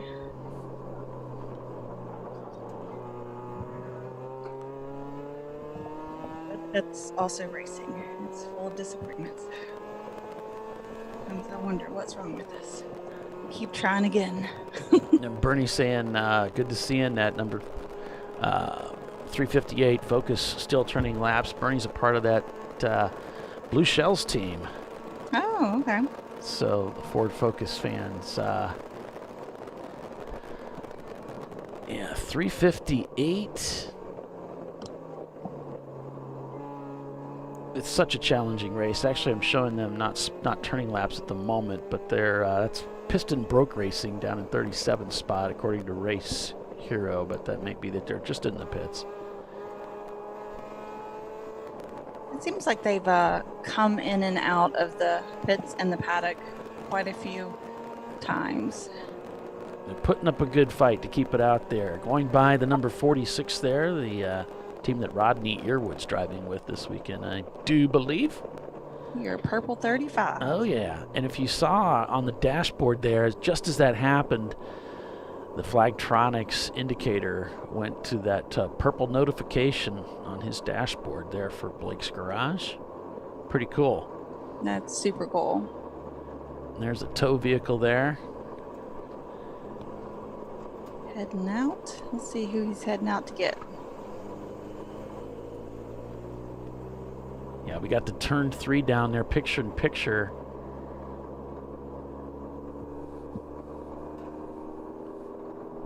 As the tow vehicles come through here, I'm looking through the track cameras to see if I see anything, but nope.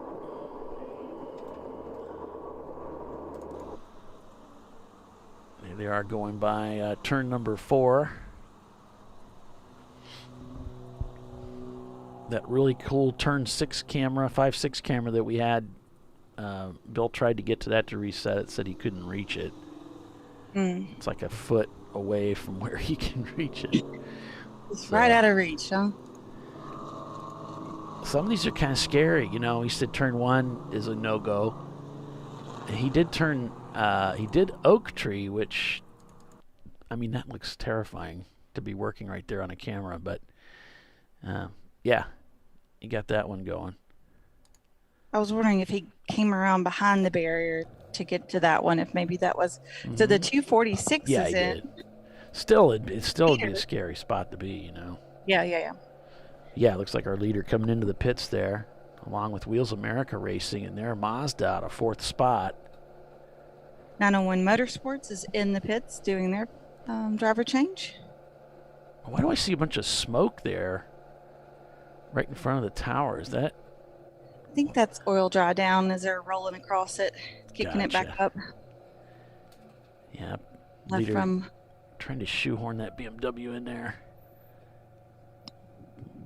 Parks at an angle so they can, and this team looks like they're actually taking a look at that as they're doing their driver change. Pinky's out, maybe looking at their sister car. Yeah, that's the sister car is the one that had some issues after a little contact.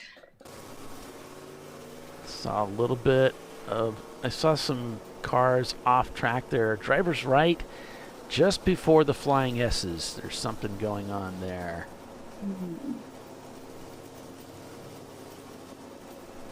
Did I say Flying S's? I meant the Climbing S's.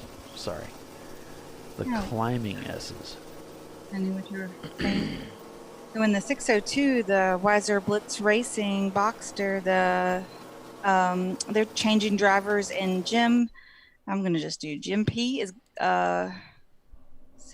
is coming out, and Brian G is going in. Brian's here for the first time from California. He's the founder of Race Hero. Oh, yeah.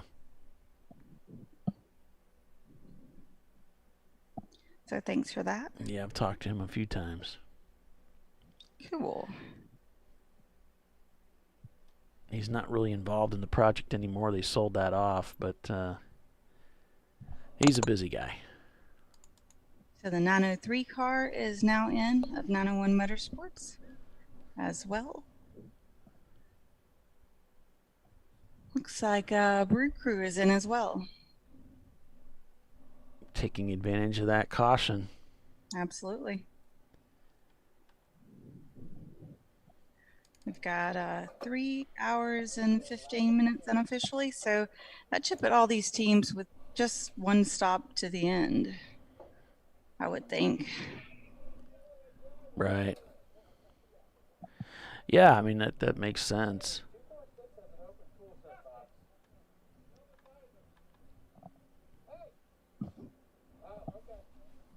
They've had a lot of wiggle room with that because of starting with 5 hours, just a little over 5 hours when we restarted the race. We are back to green. Didn't take them long to get that cleared up. Not at all. They are professionals around here. Yeah, they're still doing a great job out there. The 715 of Rockwell is headed to pit out. Yeah, I see a flatbed circling through Oak Tree there. And Racer Fink says, getting passed by a flatbed truck on track, that just doesn't seem right. Yeah. It's never gonna feel right. Yeah, that kind of stinks, doesn't it? Not ideal.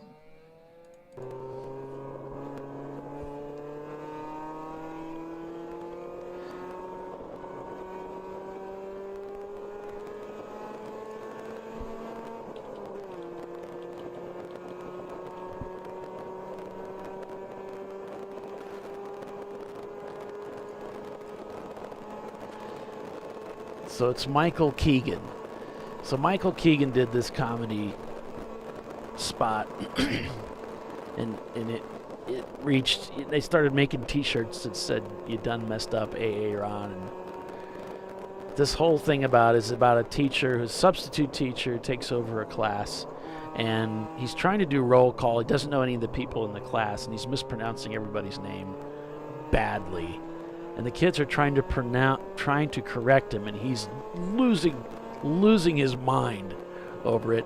And the funny part is, these are common names that he's mispronouncing badly, like Blake and Aaron, you know. And so that's the whole joke. It just goes on and on. And the more the kids try to correct him and steer him right, the more upset he gets. So if you haven't, check out Michael Keegan and just type in Aaron, AARON. You'll see the video. It's hilarious. It does sound familiar now that you spelled it out. Mm-hmm.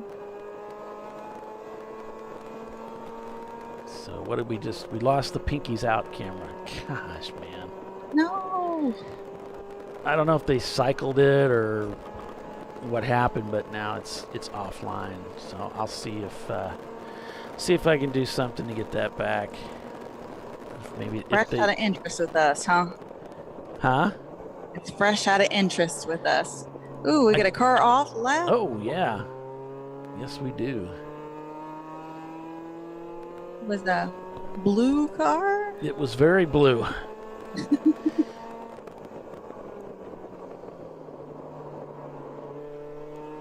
That's about the best I could do with that. Maybe a Miata.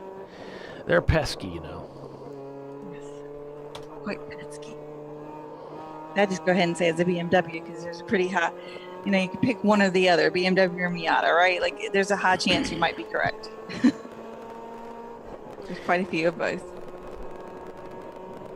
Yeah, that camera's offline. It could be that during the pit stop they might have done some power cycle or something, and that took it down. I don't know. I'll keep an eye on it. If it comes back up, we'll bring it to you. So unfortunately, I'm down to 2 in-car cameras at the moment. Actually, I'm taking that back. Bill is in the pits, it looks like, and he got one up and running for us. It's the Grim Creepers Corvette. So that's good. Unfortunately, we don't have the leader camera right now. But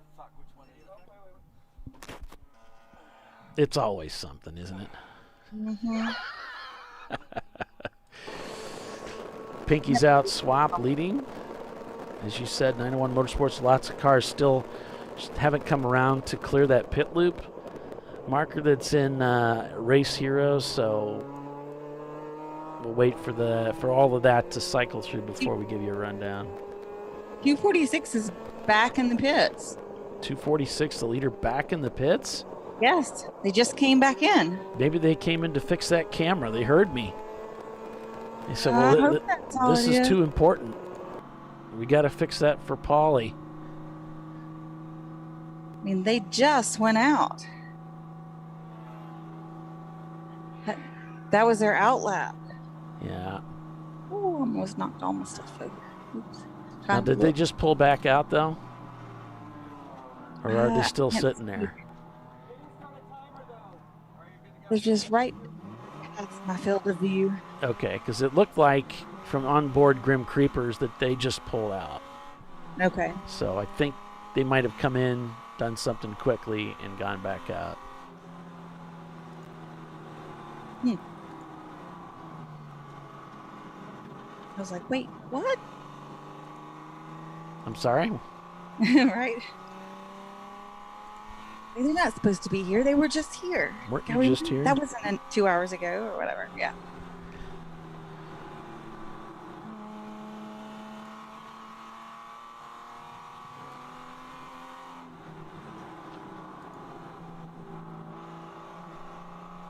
So working lap 307 is the leader, still shown green right now. Team Danger shown coming out of the pits, as well as Pinky's out. Grim Creeper's just coming out of the pits here, drops his shield, gets that mirror adjusted, settling in for about 2 hours of racing in that 89 Chevy Corvette. RFA Racing and their Boxster just left the pits. It's 214. It's like a bronzy colored Boxster.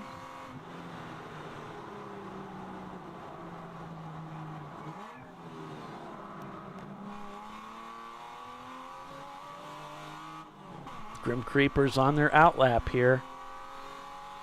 Trying to get those tires warmed up as they head through Oak Tree and onto the backstretch here on this 3/4 mile straightaway.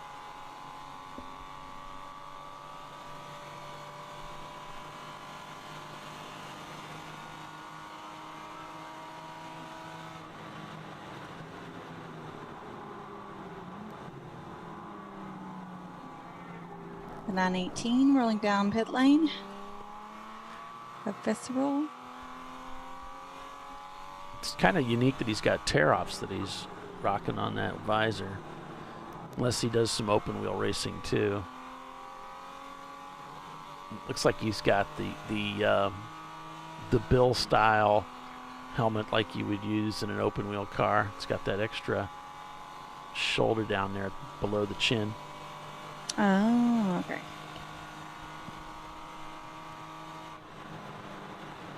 That's it's an aerodynamic feature. I think that's used to keep the helmet from lifting, so the air gets underneath the helmet and tries to lift it. When you're in an open wheel car, sometimes you may have like a vacuum situation there, low pressure. Take your head off?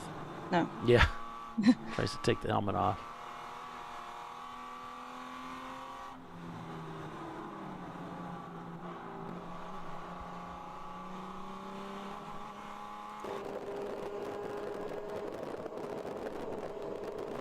I called myself looking for the leader to clear the pit loop that time, but he came by so quickly, I guess I missed him looking at something else. Oh, okay, yeah. Looks like he did clear that, so he stayed out. The top 20 cars are out there all turning laps. Looks like GMS has retired their car, so I'm not going to bother Tyler anymore. Seeing how things are going there, yeah. When it's obvious, you know. Although that's what I do best, is point out the obvious. We've got the Corvette sliding out of control. Oops. Got it gathered up. He's pointing in the wrong direction. That's always scary. When they're coming at you. Yeah. Don't hit me, don't hit me, don't hit me. Got a little loose coming through Oak Tree there. A little more than loose. Lost control of the car. Slid off the track. Pointing the wrong direction on the outside of Oak Tree. Oops. Got it turned back around and back on the track here. Just tapping that brake pedal, making sure it's there as he heads into the brake zone. At the highest point of the racetrack, now heading down into roller coaster here.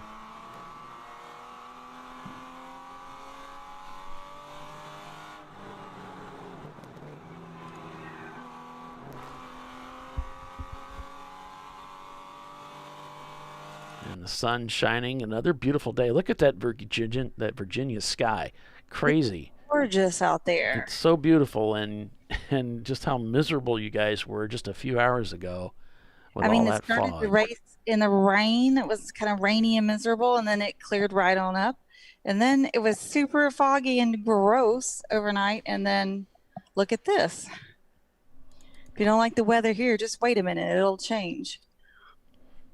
Yeah, look out at turn 3 here. Mm-hmm.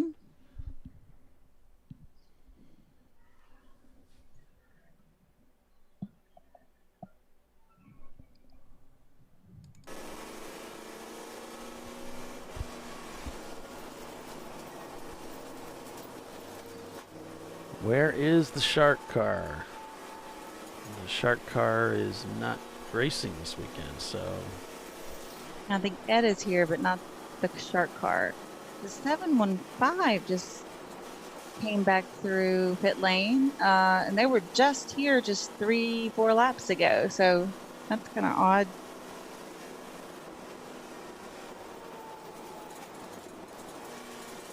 He went back out.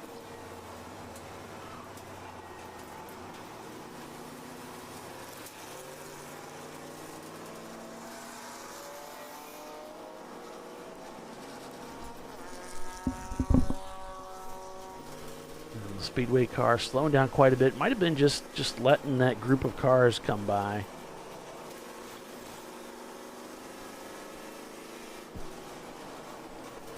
And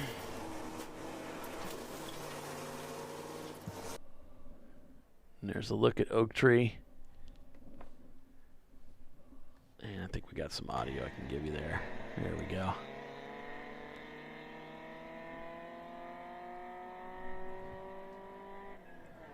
There used to be a giant oak tree on the inside of that turn there, kind of where you see the rumble strips, but it is since gone.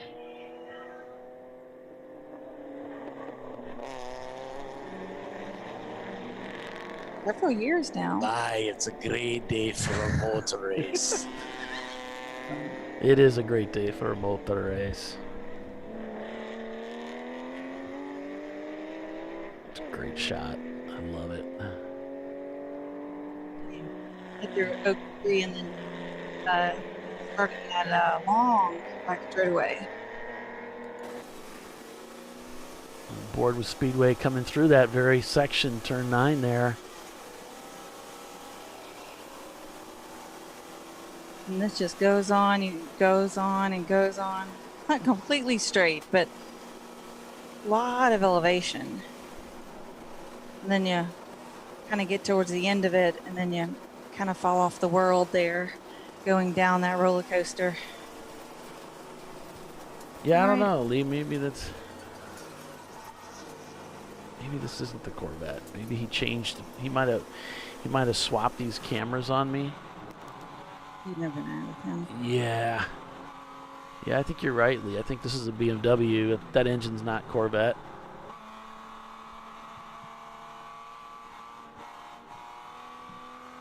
So I have no idea who we're in. I'll send a question to see if you can tell me. We are in a race car at VIR racetrack.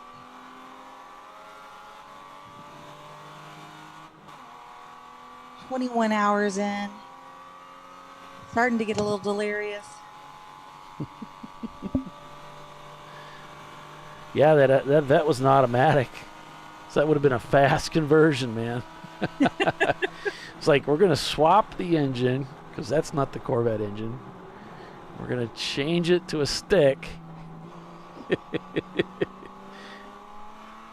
All right, I'll take down the signage here. There we go. Well, that actually looks like a Boxster dash. Doesn't it? Yeah. It could be. Yeah. Looking at the cluster there and the little speaker area. Yeah, this could be the Kit Kat car. This could be one of the development, the Rockwell cars, or the Kit Kat car. I like your thinking there. I don't recognize those dashes. Hey, the 339 just came out of the paddock with a straight wheel on it. All right, so that's the 602 Blitzen team, so he must have changed these. Weiser. Yeah. Weather. Okay. Yeah, he's changed these on me for some tricky way. I don't try to understand his ways. So I was right. It is know the that they're happening. Kit Kat car. And to expect shenanigans. Bill's involved. It's like Bill logic, you know? Well, he's thinking on his feet here. He had a camera that was working, and he stuck it in a car. I don't know. That car already had a camera in it, so I don't know what changed there, but something. Everybody's telling us now. Brad McCauley's like, it's the 602. Sue's telling us it's the 602, guys. I think we swapped it before we swapped back to you, and we had changed it on the other, on the feed that Bill was sending out. Yeah. Gotcha.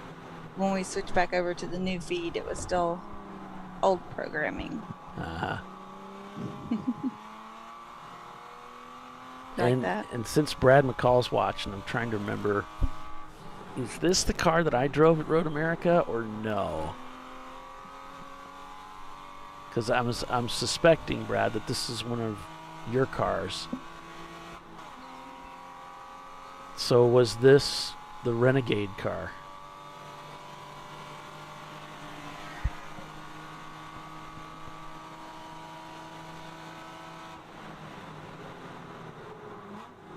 Because we had 3 cars, if I remember right, at Road America, and I ended up driving 2 of them. One of them, unfortunately, got wrecked, and then I jumped in the other one on Sunday, but I can't remember which one anymore. It's been too long, too many races since then.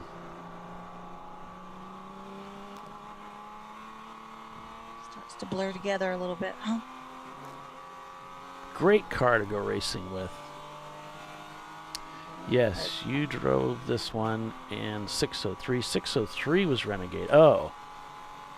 You also got in this one. Gotcha. Thanks, Brad. You got a great memory, buddy.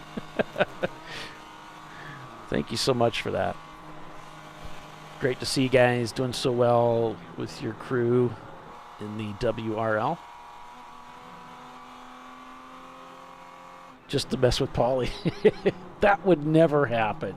That would never happen. It's far more likely that I would screw it up. 84 Speedway Creations is rolling towards pit out. Did we miss the 9 o'clock break? Yeah, we did. Okay. I was so excited with getting this labeling right. So well, that is important. Would you like to take us out to break there, Tiffany? Sure. We've got just under 3 hours left, so we are 21 hours into this race. I cannot believe I can still do math at this point in time. We are at the Lifeline 24-hour classic at VIR. This is ChampCar.Live, presented by AutoZone, and we're going to take a quick break, and we'll be right back.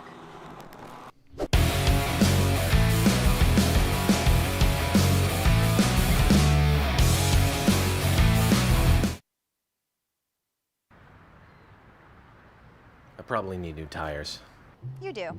What if they sold tires online? We do. We're TireRack.com. They could offer lots of tires. We have so many tires. And help you find the right tire. It's called the Tire Decision Guide. Oh, and they could ship them to a nearby mechanic. We shipped over 7,000 independent recommended installers. This is an amazing idea.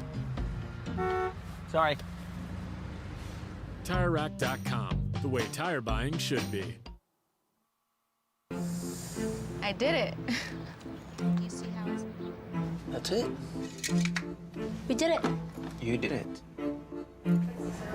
You can do it. The path to I did it starts at AutoZone. Get in the zone.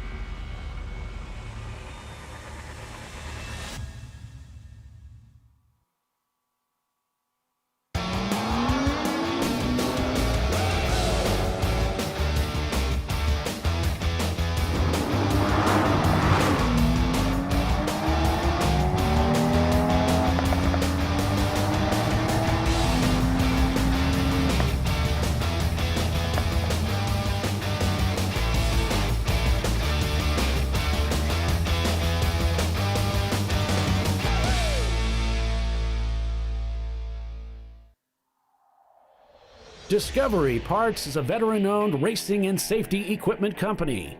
While we're located inside Atlanta Motorsports Park in Dawsonville, Georgia, Discovery Parts can also be found at the tracks, supporting a number of Champ Car Series events.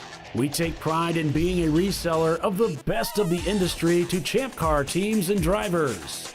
We know racing, love racing, and look forward to tomorrow to even more racing. Visit us at discoveryparts.com.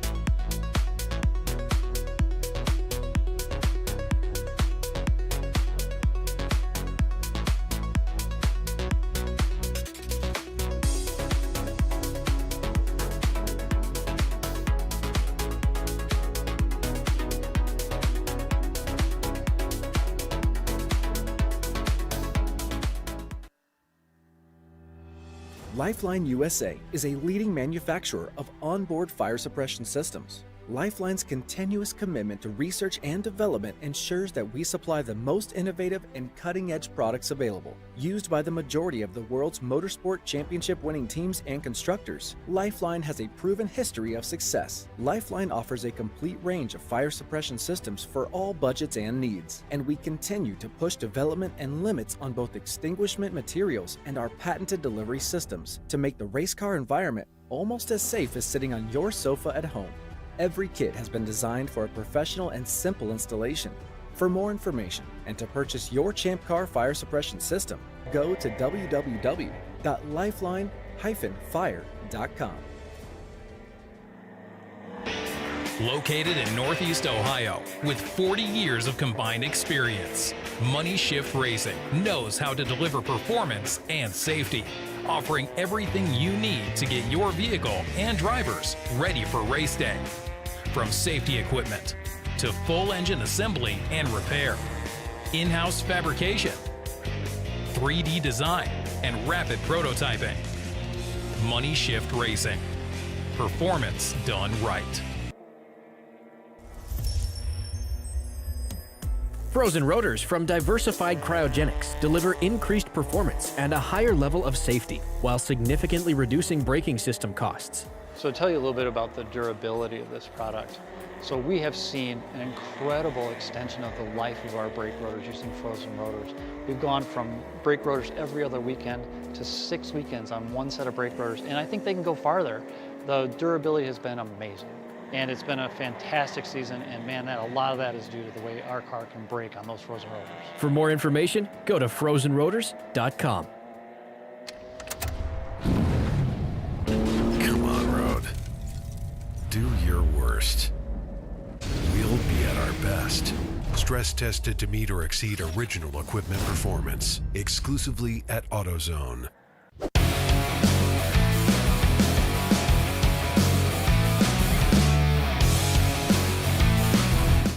Welcome back, everyone, to ChampCar.Live, presented by AutoZone. It's the Lifeline 24-hour classic at Virginia International Raceway. We're back on board with the Weiser Blitz Racing team. Right now, we've got Pinky's out, leading this race 1-2. The swap car in the lead over Blitzkrieg Racing. RBA Graphics and Wraps fourth. Wheels America in fifth. Lap times, well, 2:25 for Pinky's out on that last lap, significantly off the pace from where they were yesterday after things had dried out.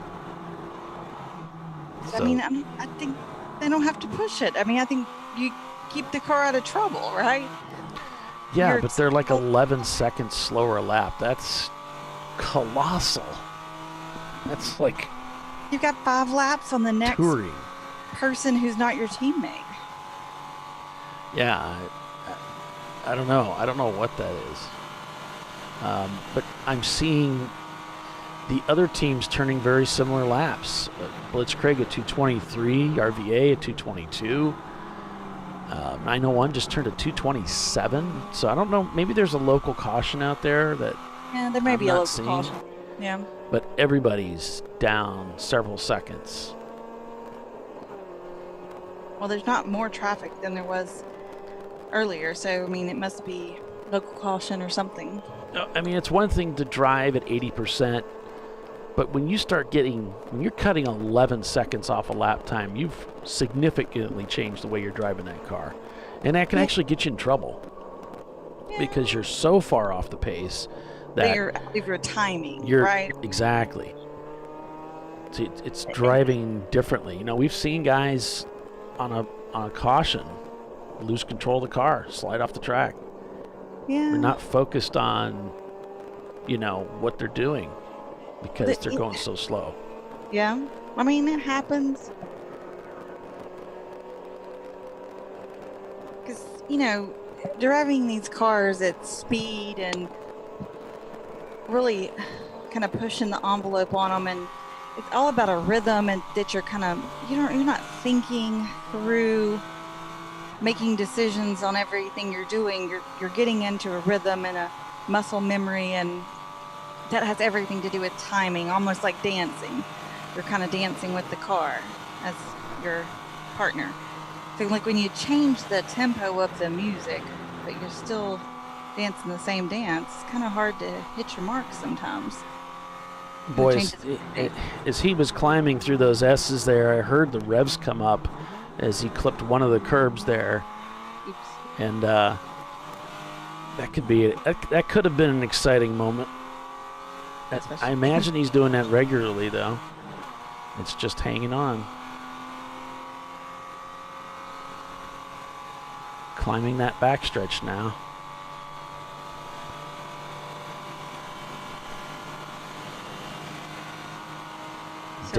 David saying if you're watching the dash on the Huggins cars, you could see which fuel warnings are on. So he's watching the dashboard really closely. You could see that they had fuel light warnings that were on. Well, the Huggins camera wasn't working. And it must be he was watching it earlier. Oh, okay.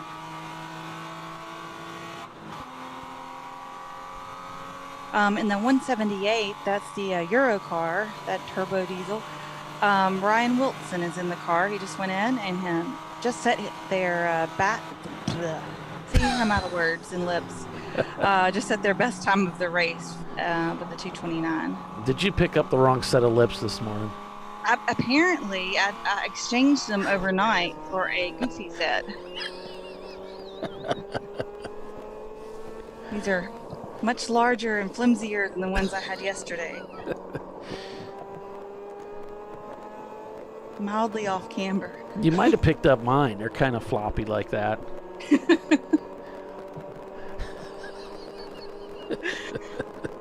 Although I don't know how that would be, being that you're like, what, 11 hours, 14 hours away from where I'm at? I don't even know where I'm at anymore right now because I'm in the wrong time zone and zip code and definitely the wrong state of mind. You're a long ways away from where I'm at. Yeah, it's a solid I'm a long 14 way hours. from home. Yeah.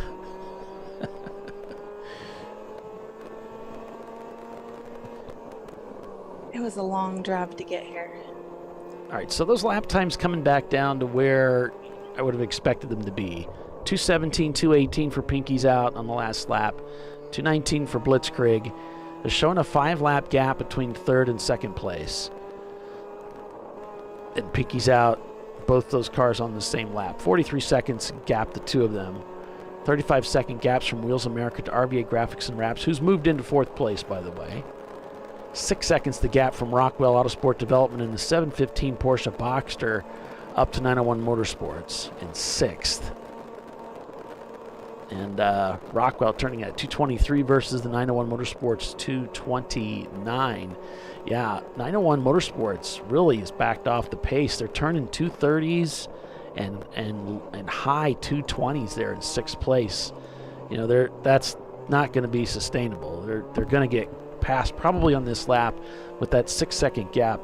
I'm expecting to see 901 get passed, and I believe they just did. Yep. I'm watching. So Rockwell now moves up into 7th spot in the number 715 car.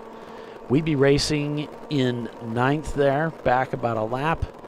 Then it's PTS Racing. Brew Crew hanging in there in 11th spot. Jet.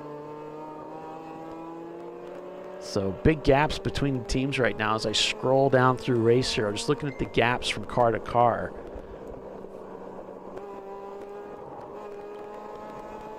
Change now. The 903 car has the 146 hot on its tail coming down this front straightaway.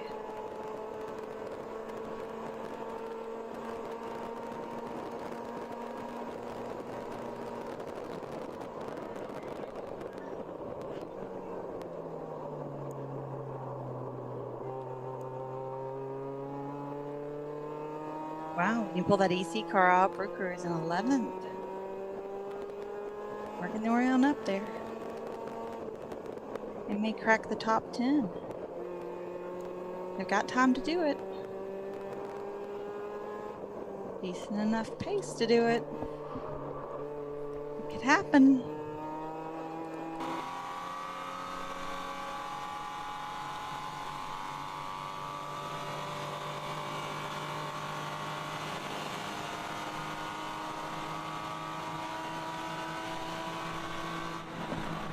Rockwell's stretched out a decent gap over 901 right now. I wonder if they're having some sort of issue.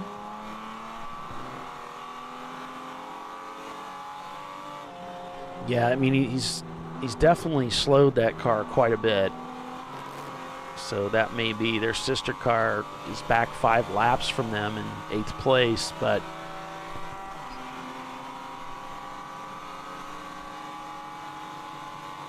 you know, he's just turned a 232 versus his sister's car 219. Yeah, that's quite different. Huge gap. Yeah. And they were, because the fuel strategies has changed up for this race because of the restart, I can't imagine them being low on fuel and trying to conserve fuel which makes me kind of go to the next assumption of they might be having some kind of mechanical thing that they're trying to work around. Oh my gosh, he's back.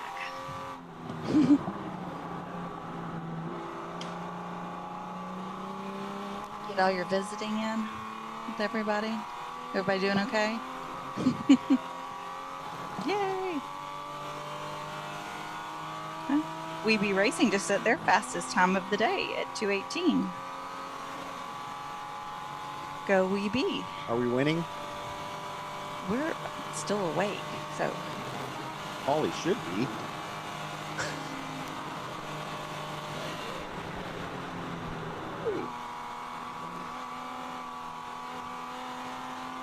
I think I was more delirious at like 9 o'clock last night than I am right now. I think it's some magic dust in those French fries. They're really good. They must like cook them in like bacon fat or something ridiculously bad for you. French fries for lunch? Is it lunchtime? Breakfast. We had to cook dinner. Bill's like, is it lunchtime? Wait, we just had breakfast. Oh, what did you have? French fries? We have lunch.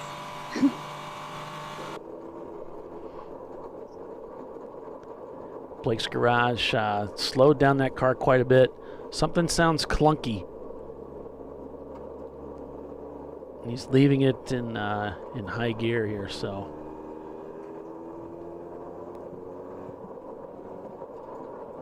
Doesn't sound good. Which car is this? Blake's garage? Yeah, Balaki's. Blakies. Yeah, it's Blake's garage. Miata. Something sounds grindy. Oh, that was the one that was they were looking at him out the window as I came in here. That's a YouTube feed, right? Yeah. Yeah, it was leaving all kinds of smoky bubbles in the air. He might have cooked the differential. That's too bad. Is it back up to no, he's not at the speed.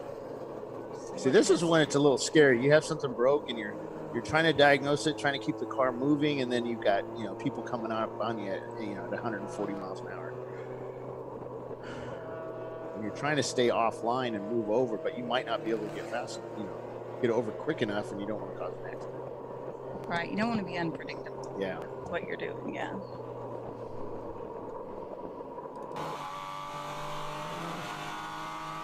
Meanwhile, behind the wheel of the Porsche,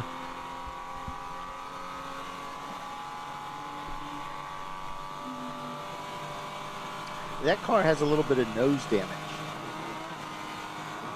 I looked at the cars as they rolled in. I looked at David and I, put my hands up and they're like, "What the heck?" And he's like, "I know." Well, we were watching him a little bit earlier, and he looped it down here at Oak Tree out there. He's all by himself, I'm pretty sure. Is that David driving? I don't think so. This is a different driver, but I think he's just trying to get acclimated.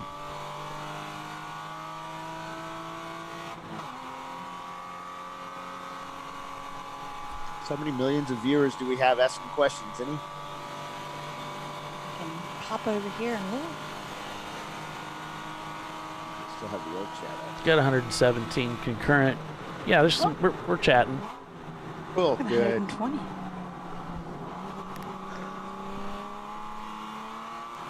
All right, I am going to start arranging our stuff here so we have a quick cleanup. We've been up for 30 some odd hours now so far. Wow. Tiffany and I have. Mm-hmm. Yeah. Wow. Bill comes back to talk for like 10 seconds and leaves again. We'll see you in an hour, Bill.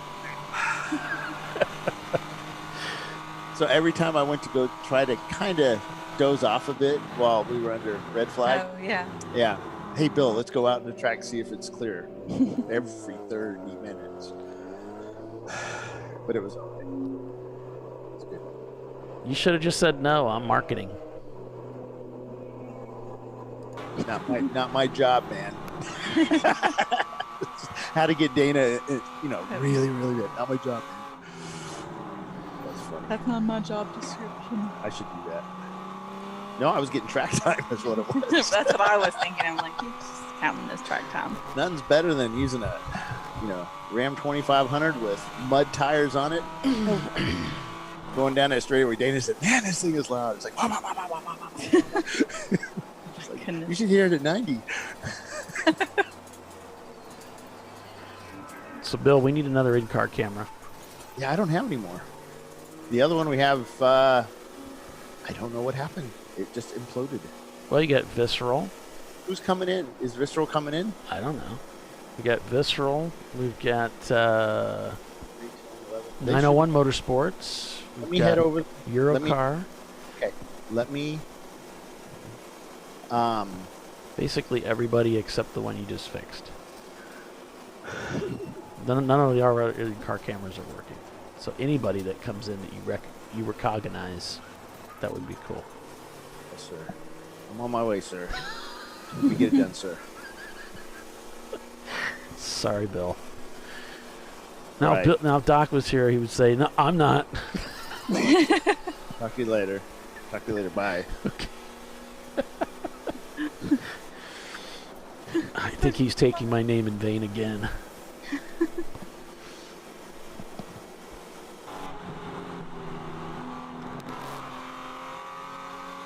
Wheels America. The mighty Miata. Yeah, I mean that's a tough car. They've been in this top 5 the whole time. Absolutely. I'm pretty sure. I don't think they've left the top 5 throughout this race. I don't think they have. Especially not since Pinky's out took the lead. I mean, they've stayed right there with them. Charles, do not encourage Bill. He is not legend. Or at least not in a good way. Don't encourage him, please. You poor misled child. Oh, that's funny. He's a legend in his own mind.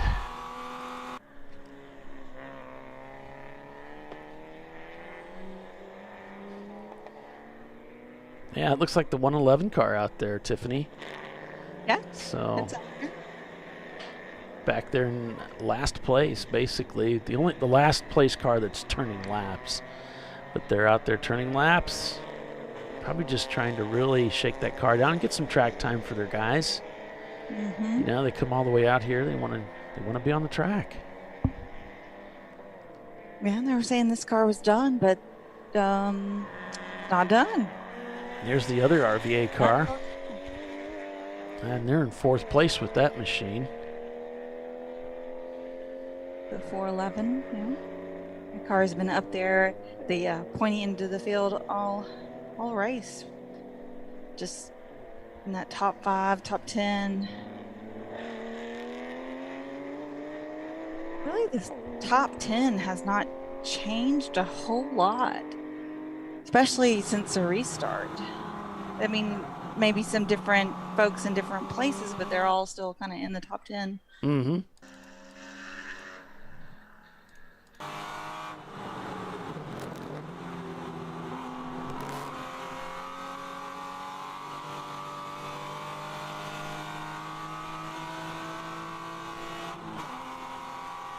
Back onto the front straightaway here in the Weiser Blitz Racing Porsche.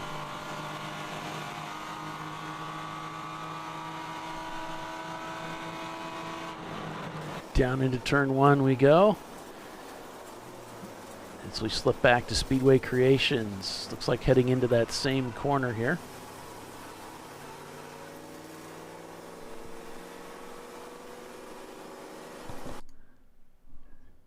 Oh, they're bringing the 111 back to the paddock now. Just as we spoke about him too. Maybe that commentator's curse is a thing. Oh, don't put that bad mojo on us. It can't get much worse. Little brake lock up there heading into 4.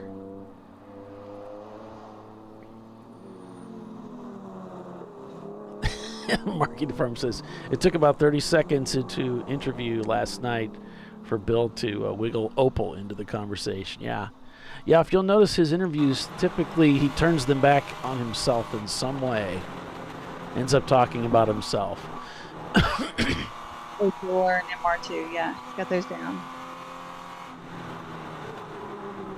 I'm going to change any conversation into Opal MR2 conversation.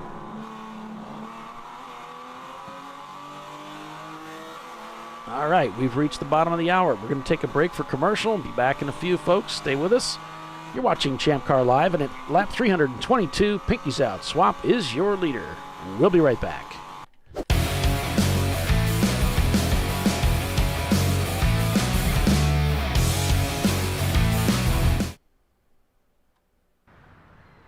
I probably need new tires. You do. What if they sold tires online? We do. We're TireRack.com. They could offer lots of tires We have so many tires. and help you find the right tire. It's called the Tire Decision Guide. Oh, and they could ship them to a nearby mechanic. We shipped over 7,000 independent recommended installers. This is an amazing idea. Sorry. TireRack.com, the way tire buying should be.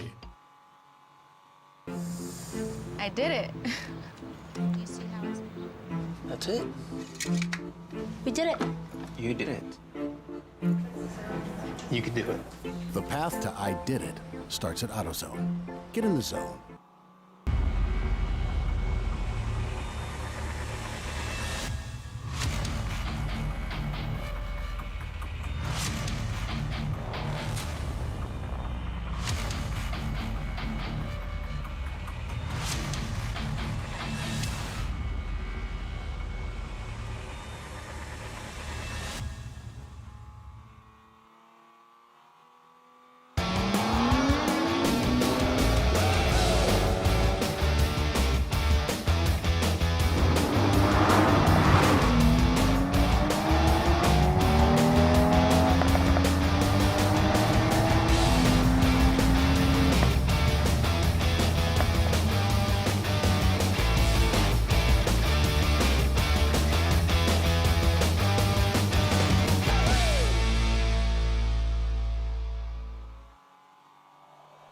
Discovery Parts is a veteran-owned racing and safety equipment company. While we're located inside Atlanta Motorsports Park in Dawsonville, Georgia, Discovery Parts can also be found at the tracks, supporting a number of Champ Car Series events. We take pride in being a reseller of the best of the industry to Champ Car teams and drivers. We know racing, love racing, and look forward to tomorrow to even more racing. Visit us at discoveryparts.com.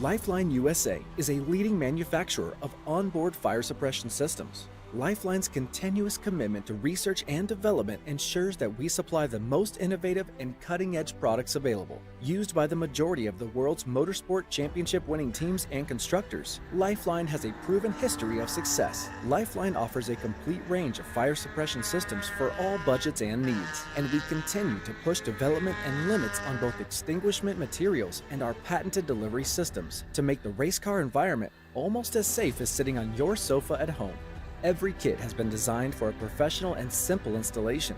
For more information and to purchase your Champ Car fire suppression system, go to www.lifeline-fire.com.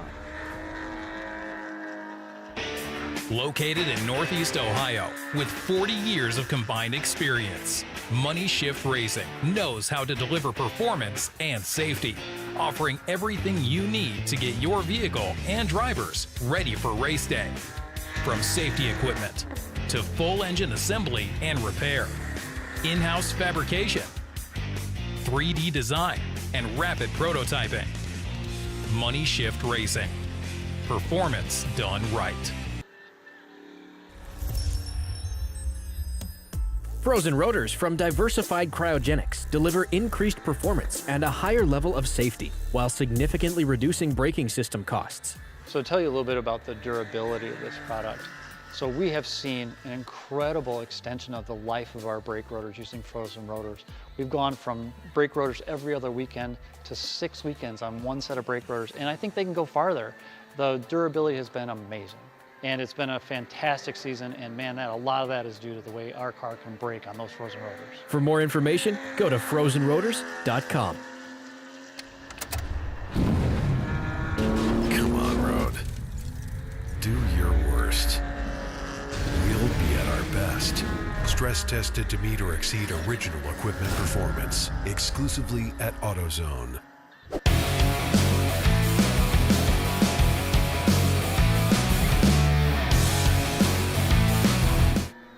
All right, welcome back everyone to ChampCar.Live, presented by AutoZone. It is the TireRack.com Champ Car Endurance Series, and it's the Lifeline 24-Hour Classic this weekend at Virginia International Raceway 2021. Closing in on the final 2 hours and 25 minutes unofficially here for that checkered flag to finish up this day's racing in the Champ Car Endurance Series. Thanks for joining us, everyone.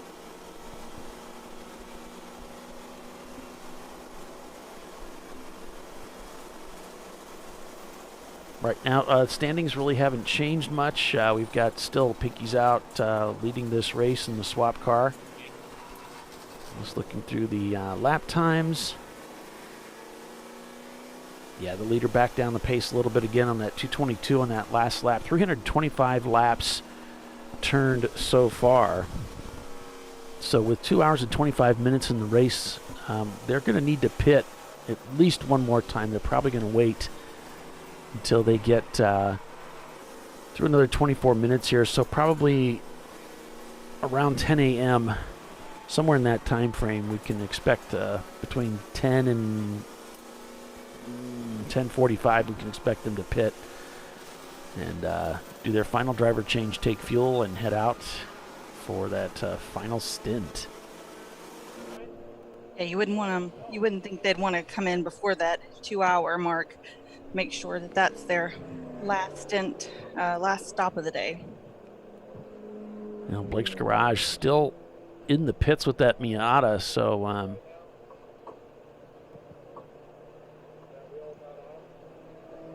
it sounds like they're talking about the wheel, so it might be a failed wheel bearing or a broken hub.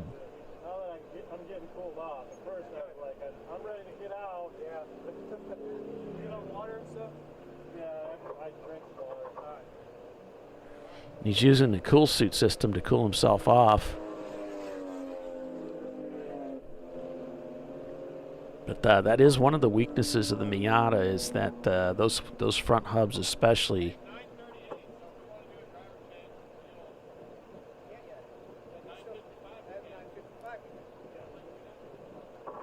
They're talking about driver changes, so they're going to be going back out with that car. Are they sitting for a penalty?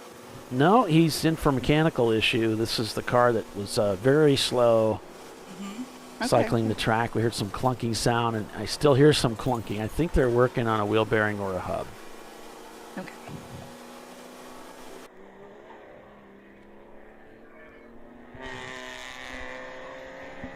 Make sure I didn't miss anything. So you think you're going to retain any of this, being so sleep deprived? The 242. What's the 242? Oh, I've got that. Let me see. He wants to see the two. I probably don't have that camera anymore. I'm just telling you up front. Yeah. Blitzkrieg. I don't have a camera in Blitzkrieg. Now, if that changes, I'll let you know. Yeah, especially if a camera suddenly appears in there and starts working. Yeah, I know it'd be cool if we had cameras in all the cars. Good morning, Billy. Man, we're surrounded by these Porsche people. It's not a bad thing. It's an awesome car.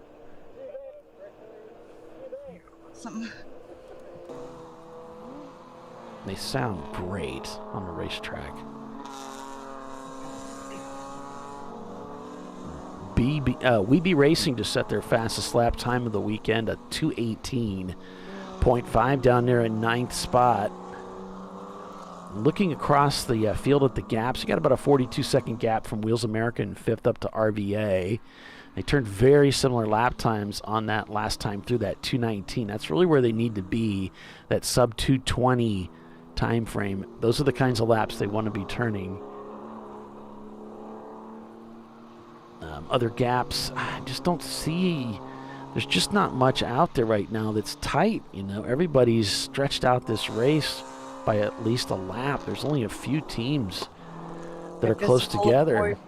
45 seconds apart. That's still huge. Yeah, I mean, when you look at Pinky's out, there's just a 10-second gap there.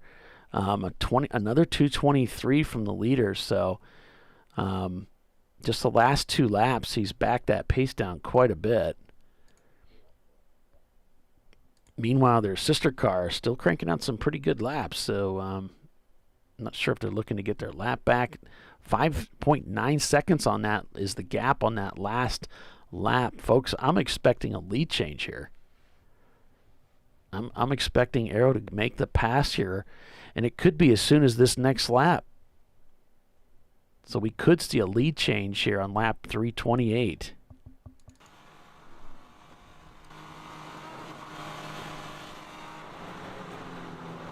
And flip-flop it.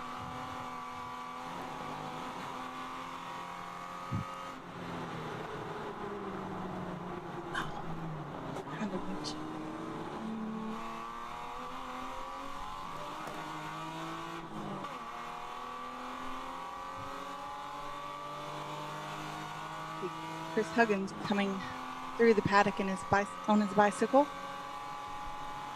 Headed back over to pit stall. Yeah, he usually takes that closing stint, so imagine he'll be out last. Like to be the finisher, huh?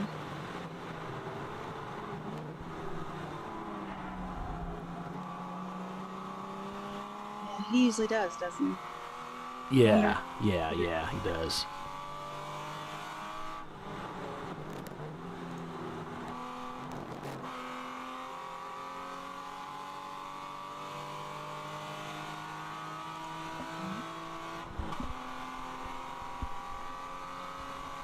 Three and 3/4 mile long is the distance here at VIR on the full course. 24 hours of racing was scheduled. Unfortunately, they got about 12 hours in before we went to a red flag condition due to fog. And that lasted from about 1 a.m. all the way till almost 7 a.m. this morning before we went back to racing. Really long delay. So it shortened the race quite a bit. Around 6 a.m., they did a recon lap and noticed that the track was getting better. So kind of about 6:10 gave the drivers a heads up and started announcing that we were going to try to get the race underway. But, you know, everybody was asleep and there was just nobody on the pit lane. Everybody was gone. They'd been gone for quite a while. So, you know, we had to give them time to, reasonable time to get their crew up and everybody to find everybody since we've been down so long. Rolling about 6:45. Then went green about 2 laps later. Finally. Back onto the backstretcher, I believe.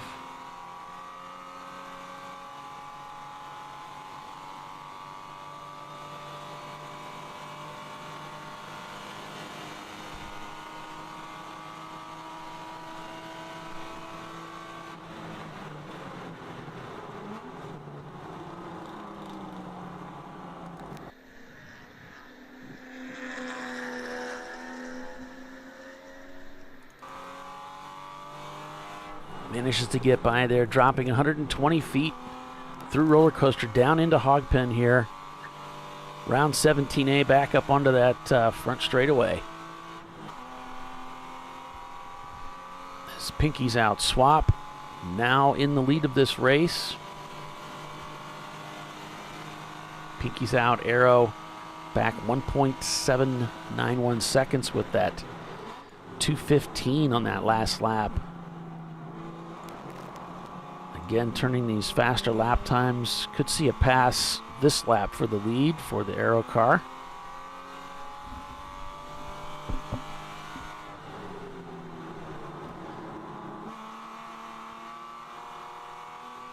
Other teams here just not seeing much of a gap. The gaps are quite large. Not seeing them very close together. Class A being led by Wheels America Racing over PTS and Warrior Racing in third. First and second just changed places. All right, thanks for that. B class led by Piston Broke Racing. They're not turning laps right now. C class being led by Pinky's Out. D class being led by Speedway Creations. And now being led by the 146 instead of the 246 that's led most of the race.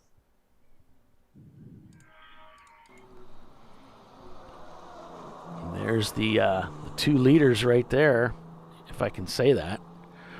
Actually, I just did. You just did. I just did say that. A lot of their team interchanges, so they'll drive, a stint in both cars. So then you have one driver, but they drive one stint in the 146 and their other stint in the 246 sometimes. Just depends on how they line it up. Brew Crew is headed to pit out. Excellent. We're not quite to that 2-hour mark, though, that we were anticipating before we saw some of these folks pit. So, yeah, that's probably going to throw them off a little bit. That's what I was thinking.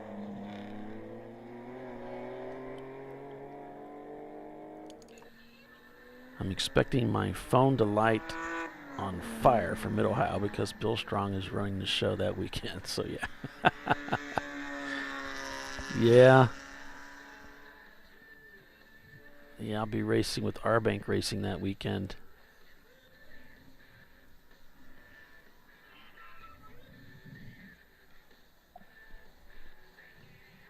Got some AC/DC, I think, here coming from the corner cam at 15. I'll probably end up flagging my channel, and then I'll lose monetization. So I better turn the sound down on that channel for that corner. That's funny. 146 still leading over the 246 as they cross start finish. One just not but about 2 or 3 car lengths behind the other. And for the last stint in those, Chris Huggins is going to go in one, and Chip is going to go in the other one. I don't know which one though. So we'll just have to wait and see, or maybe somebody will tell us. 330 laps turned here.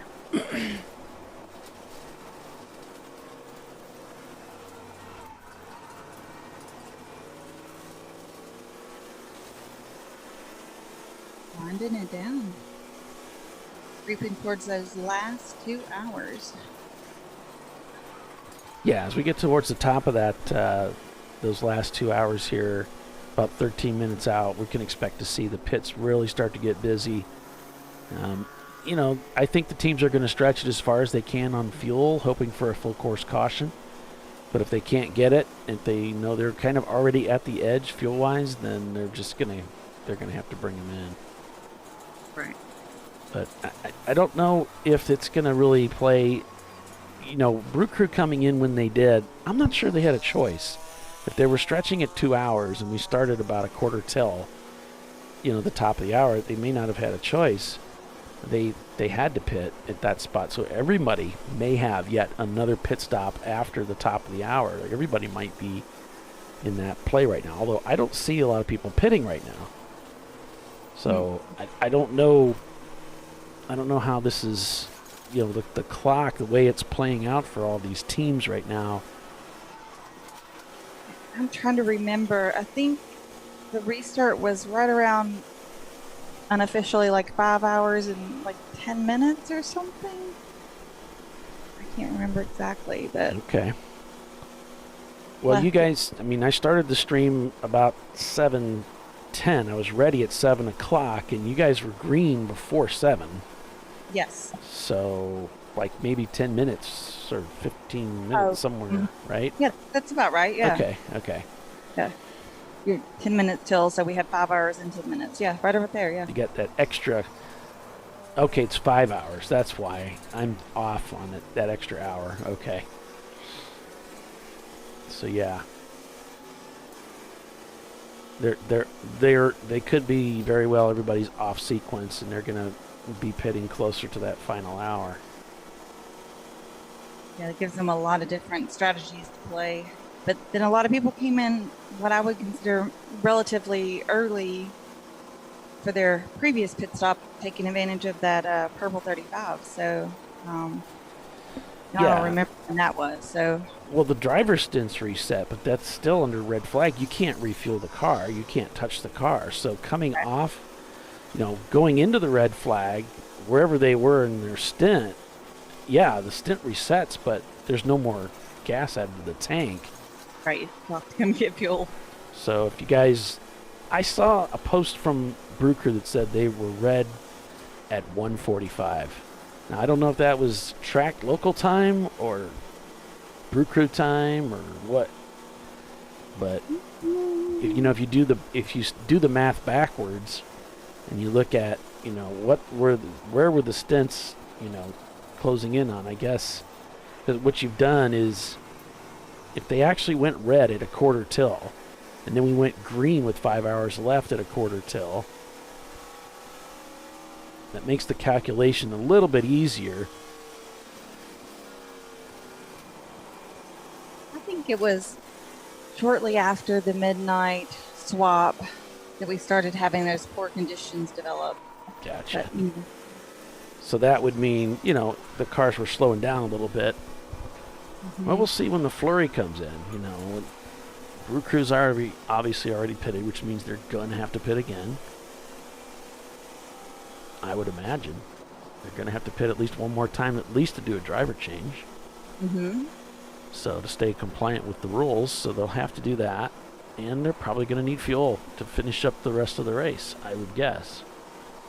Unless they have just a little extra in the tank to make it to the end.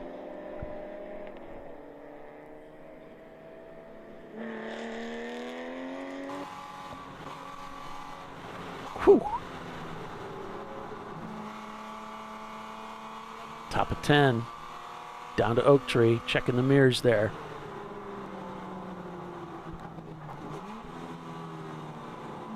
Yeah, this was the car I drove on Sunday at Road America a couple years back. And I broke the rear view mirror, and I felt so bad about that. Yeah. I bonked my head on the rear view mirror, and you are a tall guy. It doesn't take much to break that. You got to be really careful with those long acre mirrors. And so I dialed up Brad. I said, man, I broke your mirror. I'm so sorry. He said, maybe it was broke before. I said, no, it was me. I watched myself do it in the replay. He's like, don't worry about it. So Bill over on YouTube is asking, do you know who's driving the Pinkies Out swap, the 246? So I just checked, and it's Justin in that car.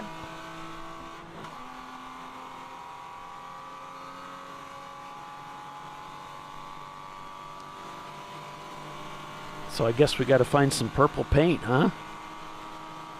Are you serious about the purple thing?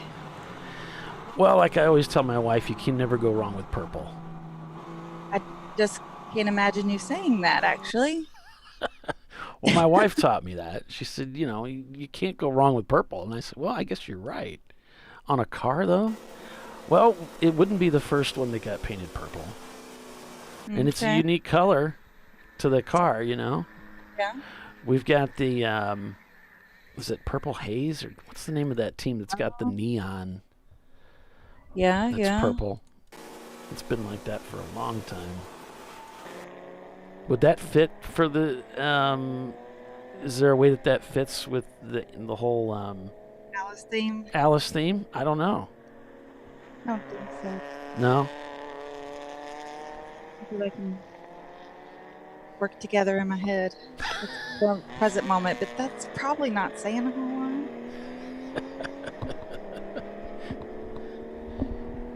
But we could do like a Queen of Hearts thing on it, you know, and so you got this purple thing and you got a big Queen of Hearts thing on it, and Blake's Garage still taking a look at this Miata. Could do a Cheshire Cat thing on it. Yeah. Evil grin. I kind of like that one. Just checking with my buddy who's in the ICU right now with this COVID. Oh, no. Yeah, I get 2 people. 3 actually. Him and his wife are both really sick, and then another friend of mine, her dad's in the ICU, not the NICU. That's for little ones. Looks like they're getting ready to break the Blake's Garage team out of the pits. We're going to do an oil check and send them out. The Cheshire Cat. Purple People Eaters. Now, yeah, we're going to keep it. I like, her idea was to do like an Alice in Wonderland kind of thing. The quirky part of Alice in Wonderland, not the Disney part of it. I like the everything kind of upside down and weird part. Yeah, so. I like weird.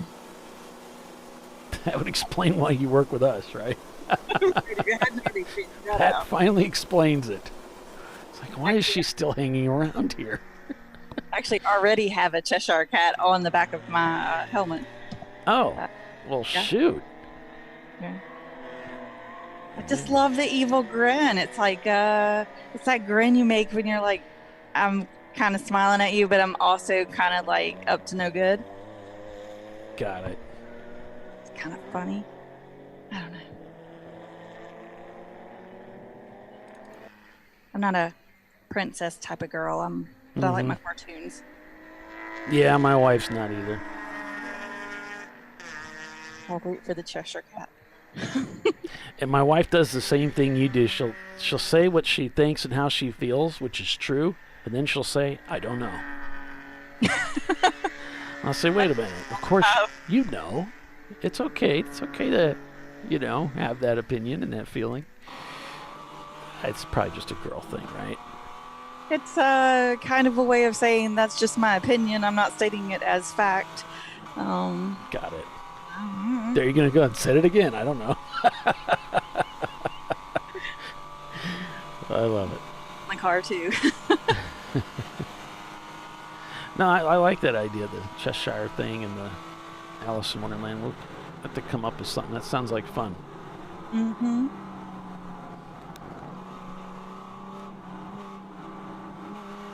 Maybe we can make a little dock logo with a Cheshire Cat smile in it to put on there, too. Yeah, Billy says, it's not evil.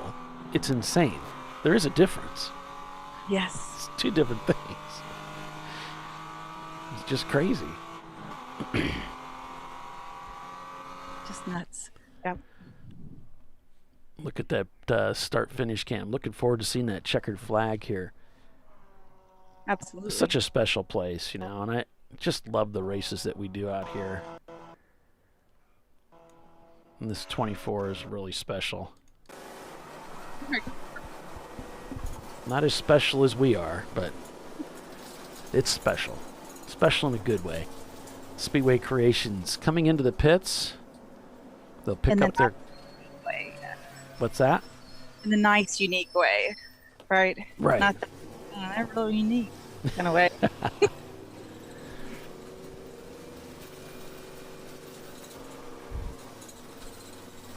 So with that, we'll take a break here for commercial as we've reached 10 o'clock in the morning here at VIR.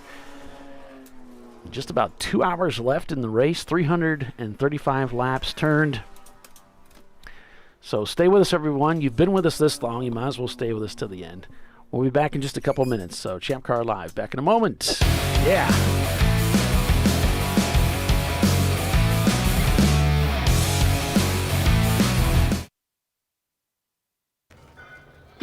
I'd buy tires online, but then what? We've thought about it. We're TireRack.com. They should let you ship directly to a mechanic. Actually, we call them independent recommended installers. They should have like 1,000 mechanics. Try over 7,000 installers. Then you just make an appointment. At a time that's convenient for you. This could change tire buying forever. TireRack.com, the way tire buying should be.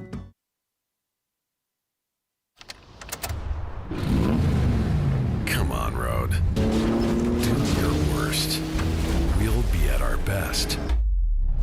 Engineered to meet or exceed original equipment performance exclusively at AutoZone. Lifeline USA is a leading manufacturer of onboard fire suppression systems. Lifeline's continuous commitment to research and development ensures that we supply the most innovative and cutting-edge products available. Used by the majority of the world's motorsport championship winning teams and constructors, Lifeline has a proven history of success. Lifeline offers a complete range of fire suppression systems for all budgets and needs, and we continue to push development and limits on both extinguishant materials and our patented delivery systems to make the race car environment almost as safe as sitting on your sofa at home.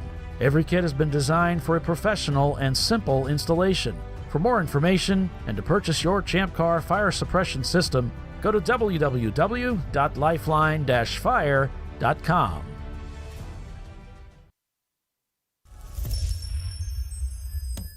Frozen rotors from Diversified Cryogenics deliver increased performance and a higher level of safety, while significantly reducing braking system costs. So to tell you a little bit about the durability of this product. So we have seen an incredible extension of the life of our brake rotors using frozen rotors. We've gone from brake rotors every other weekend to 6 weekends on one set of brake rotors, and I think they can go farther. The durability has been amazing. And it's been a fantastic season, and man, a lot of that is due to the way our car can brake on those frozen rotors. For more information, go to frozenrotors.com. Located in Northeast Ohio with 40 years of combined experience, Money Shift Racing knows how to deliver performance and safety, offering everything you need to get your vehicle and drivers ready for race day. From safety equipment to full engine assembly and repair, in-house fabrication, 3D design, and rapid prototyping. Money Shift Racing. Performance done right.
Come on, Road. Do your worst. We'll be at our best. Engineered to meet or exceed original equipment performance exclusively at AutoZone.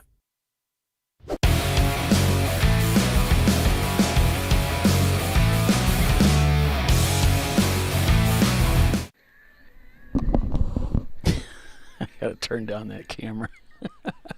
There we go. Welcome back, everyone, to ChampCar.Live, presented by AutoZone. It's the Lifeline 24-hour classic here at VIR. Now, the final 2 hours here, Tiffany. Yeah. Can you stand it? Clearly. Hey, how's it going? Bob Singh. Who do we have? Hey. I figured it'd be all right. Oh, the 901 car is in. And the 411 is in. We said after that 2 hour mark, we would start to see them come in probably, and that would be their last stop of the race. So here they are. Yeah, it looks like Wheels America. And did you just say Wheels America's in? Whoa. No, I did not, but they are. But yeah. Yeah, they're showing not turning laps, so they're in RBA Graphics and Wraps 411. Now shows up Salmon. And, of course, we've got Speedway Creations in there. Hood goes up. And they're checking out that Firebird. I'm going to get him back out there. Brew Crew shown in 12th place right now. They just got done with a pit stop. We're expecting them to have to come back into the pits again. Visceral Racing Group, the number 959, in 15th place right now. That is the highest placed car in that stable right now. Their 918 car down in 33rd spot, back 80 laps. That's 80 laps from the lead.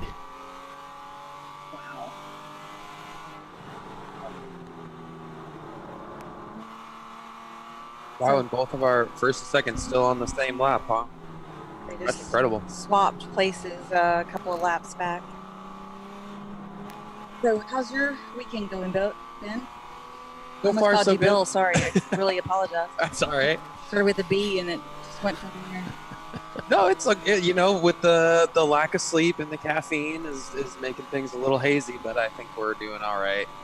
And so far, it's been pretty good. I mean, it's unfortunate that we weren't able to race overnight because of the fog, but I think everybody appreciated a little bit of downtime too. So Absolutely, I heard 0 complaints about it. I know.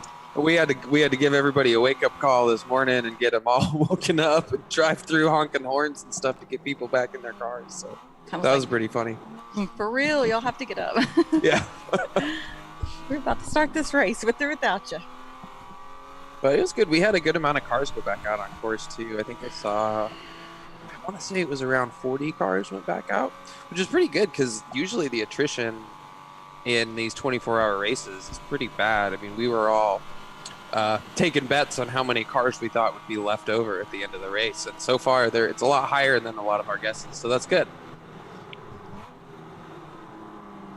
Yeah, you always want to see cars at the end, right? Oh yeah, no, I don't like it when they drop out, but it's kind of one of those things where we always see it no matter what. Yeah, that's kind of what a 24 does, isn't it? Well, that's part of the fun of it too, is making it the 24-hour, just completing it. Because I've talked to a few teams where that's their goal. They don't even care about placing or podium or anything like that. They just want to finish. 411 is headed back out. Ben, you're a new race director, right? That's true. Yeah. So my first race is going to be Harris Hill. Pretty excited for that. So I was thinking back just this last week, and it's been 10 years since I started way back when it was ChampCar. And finally starting to direct my own race. So I'm excited. I'll be doing Harris Hill this year and then Laguna Seca at the end of the year. So when is Harris Hill? It is September 23rd. Okay. I think. Let me double check. Sounds about right, at least. I think that is when the race starts. Oh no, the 23rd is when I would arrive. So that'd be the Thursday. So it's the 24th through the 26th is the event. September. That's Texas? Correct. All right. Everything's bigger in Texas? Not that race course, unfortunately. It's actually a pretty small little race course, but it's a fun one. We get a lot of locals coming down to go to that race course, and it was actually cool. I was surprised. We were really close to sold out, or at least last time I checked, we only had 2 more open spots. So wow. It's pretty good. Yeah, so if you want to go to Harris Hill, if you're planning on doing that, you better get your car registered because they're got 2 spots left and they're done. Mm-hmm. And we still do have that wait list open. So obviously, if you guys can't register, just go ahead and shoot me an email and we'll get that wait list going because you never know. Sometimes people think they can get their car ready and then it's not, or something else happens. So we usually have people on that wait list. At least the first couple people are able to actually come and race with us. So yeah. So don't stop you. Yeah. Don't let that stop you from entering. Go ahead and get entered in, and because chances are, if you're, what would you say in the top 5 on that wait list, you got a pretty good shot of getting in. Oh, definitely. And sometimes too, we encourage people, and we understand, it's kind of you're taking a risk, but some people who really want to come out and race with us, they'll come even if they're on the wait list, and just chances are too. If somebody has a failure or, has to go home, like, we were just talking about the attrition that we usually see at races. Mhm. So if those people on the wait list come over, you know, they might not necessarily be in competition, but they can at least go out there and turn a few laps and have fun. So it's definitely worth coming out. Absolutely. And Bill was telling me that the that other guy that works in Champ Car, he told me that the 248, which is the Blake's Garage team, replaced the left rear hub assembly and the brakes on that car, and then got it back out there. So that's what was going on in the pits there with that team. He's also telling me the 901 camera's up, but I don't see it. No.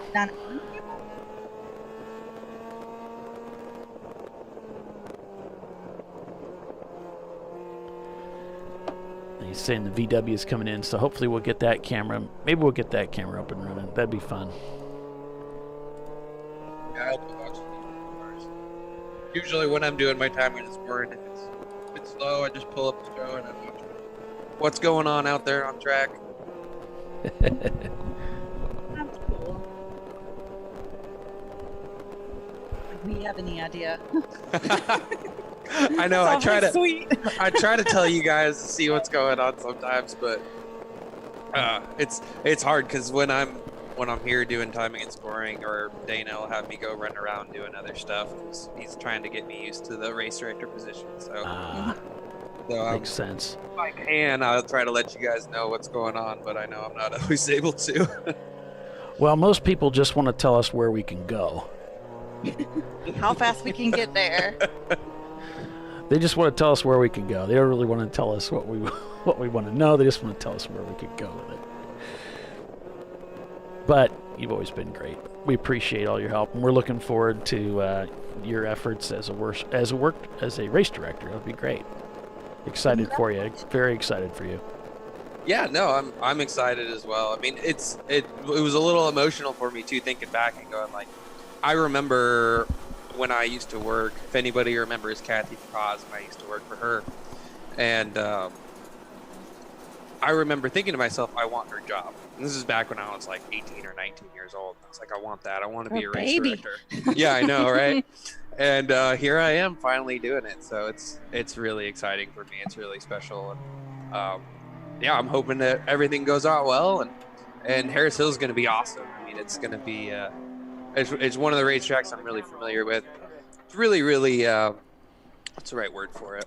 Kind of low key, pretty relaxed, and the racetrack itself is run by these guys who've been doing it for decades, so they know everything forward and backwards. So I'm definitely going to be comfortable there. And then the next race I'm doing, Laguna Seca, is I've been doing that race since I started, so that racetrack I know really, really well. And so yeah, it's gonna be a lot of fun, and then we'll see what 2022 holds. But hopefully by then I'll have a full set of races, because I'm sure Dana's gonna be real tired by then. Right, he and Chelsea have been working like crazy this year.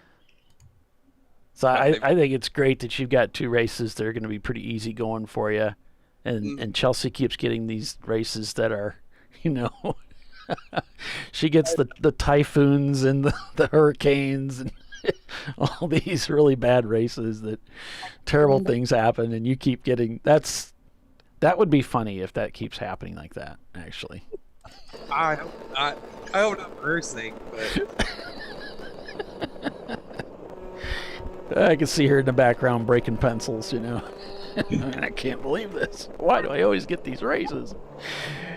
I mean, I remember thinking to myself, because Chelsea started out, brand new last year, and I was like, man, you picked the wrong year to start being a race director, because everything changed, and obviously I was paying attention to what's going on and what's involved in running the race and everything, and it was like so many things we had to do differently. And I'm sure anybody that raced with us back in 2020 remembers the virtual drivers meetings, and how we had to do all the social distancing and making sure only one person goes to registration and only one person goes to tech, and the award ceremony was different, and the award everything. ceremonies and all that stuff. So it made it more challenging. So I'm glad that I'm coming into it right as that stuff is ending, so I can get back to normal, and I'm excited to get up in front of everybody for the drivers meeting and award ceremonies and stuff. That'll be fun too. So Yeah, that's a good point. I hadn't thought about that.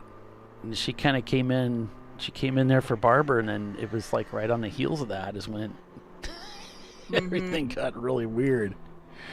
So yeah. Oh, we got contact down here, down at Oak Tree, and I think is it the Bulldog team? Is that what it said? But he just nosed into that wall, and the tires pushed him back.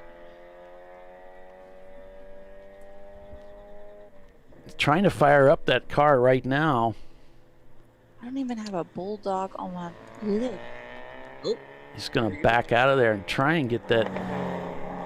It's the 901. It's the 901 Motorsports car.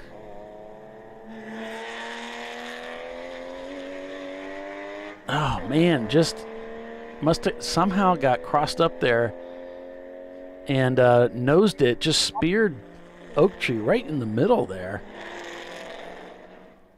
He's going for Bill's camera. Got it. Yeah, he tried, but failed. So somehow must have lost it right there and just nosed it right in. And caught it just as he poked the tire wall. I saw it out of the corner of my eye. It's like, man, what?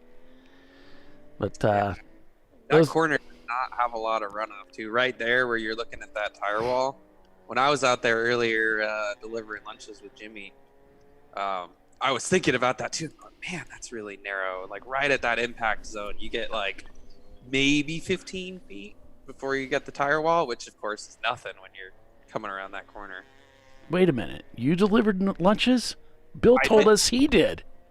I delivered lunches yesterday. So me and Jimmy were running around. Okay. Delivering those lunches. So. He's got to go deliver a meal. Well, I don't know what he was delivering, but I know I was out there with Jimmy. Bill, he lies like a rug. I'm telling you. I got to go deliver lunches. Yeah. That's what I do. That's the ticket. Okay, Bill. So 901, Tiffany, yeah, you might keep an eye out because I think they're going to have to bring that into the pits. I can't believe he's going to keep circulating like that. He just passed start finish just a second ago. He's just going to keep it out there. Well, no, take that back. I'm just hoping he's not dropping fluid because, I mean, he buckled that hood, and this team's been through the ringer, you know. They just got done putting that car together, the number 903. His teammate comes out, looks at the car, looks at the hood, and he's like, you can see the disappointment on his face. No. He's like, oh. Hoping it wasn't that bad. Yeah, I think their radiator's toast. Pretty toasted there, but I would think so. I would think so. So Jim Chenoweth is back in the 178 Euro car, that turbo diesel. Gosh, man. Oh, I didn't know we had. Huh? We have a turbo diesel out there? I think so. I didn't know that. It's Euro things. The Euro car, the Volkswagen Golf, and they've been racing with us for a long time with that car. They've been steady as she goes the whole. Yeah. It's not a, wicked quick or anything like that. It's a race car. They're just having fun out there. So I'm showing Rockwell Autosport, the 175 Porsche in the pits. I'm showing 901 Motorsports not turning laps. I'm showing Danger Racing not turning laps in the number 13. Again, just because they're not showing that they're turning laps doesn't mean they have anything wrong with the car, and it just means they're not circulating, so they may be in the pits. And it looks like we might be going to caution here unofficially. I've got a full course caution notification here, and they're pushing the 901 into the paddock. Shoot.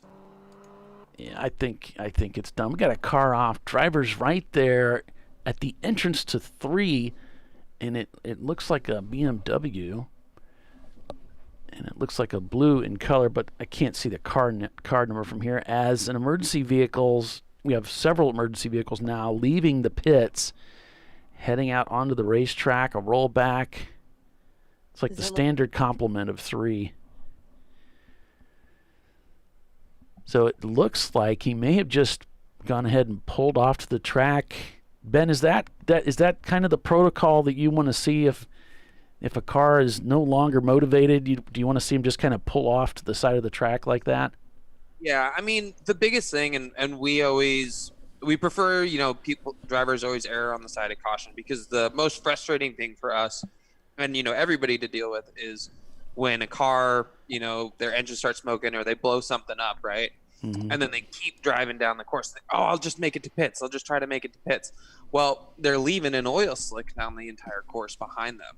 And then that means, we got to do a full course yellow, or sometimes even worse, we got to get the pace car out there, bring everybody in. And then, they have to foot the bill for all of those oil dries as well. So if you're ever having any issues with your engine or something's just not quite right, go ahead and pull off. Try and get that tow vehicle out there. It's probably going to be better for your engine in the long run. And also everybody else, including myself, is going to thank you, because when you guys get off of that course and make sure it's safe for everybody else, that helps us out and helps everybody else get back to racing and what we're here to do. So it looks like our leaders are in. Oh, wow. 146 and the 246 are both in right now, doing their driver change. Yeah, this is probably going to be their final stop. And I'll lay this one on you, Ben, because it's interesting. You've probably heard this before, but a couple years ago I heard this, and I had never heard this before. So it was a team owner of a Boxster team, and he said, look, if you have some kind of a failure of the engine, I don't want you necessarily pulling off the track, because we can have a fire. It can catch the grass on fire.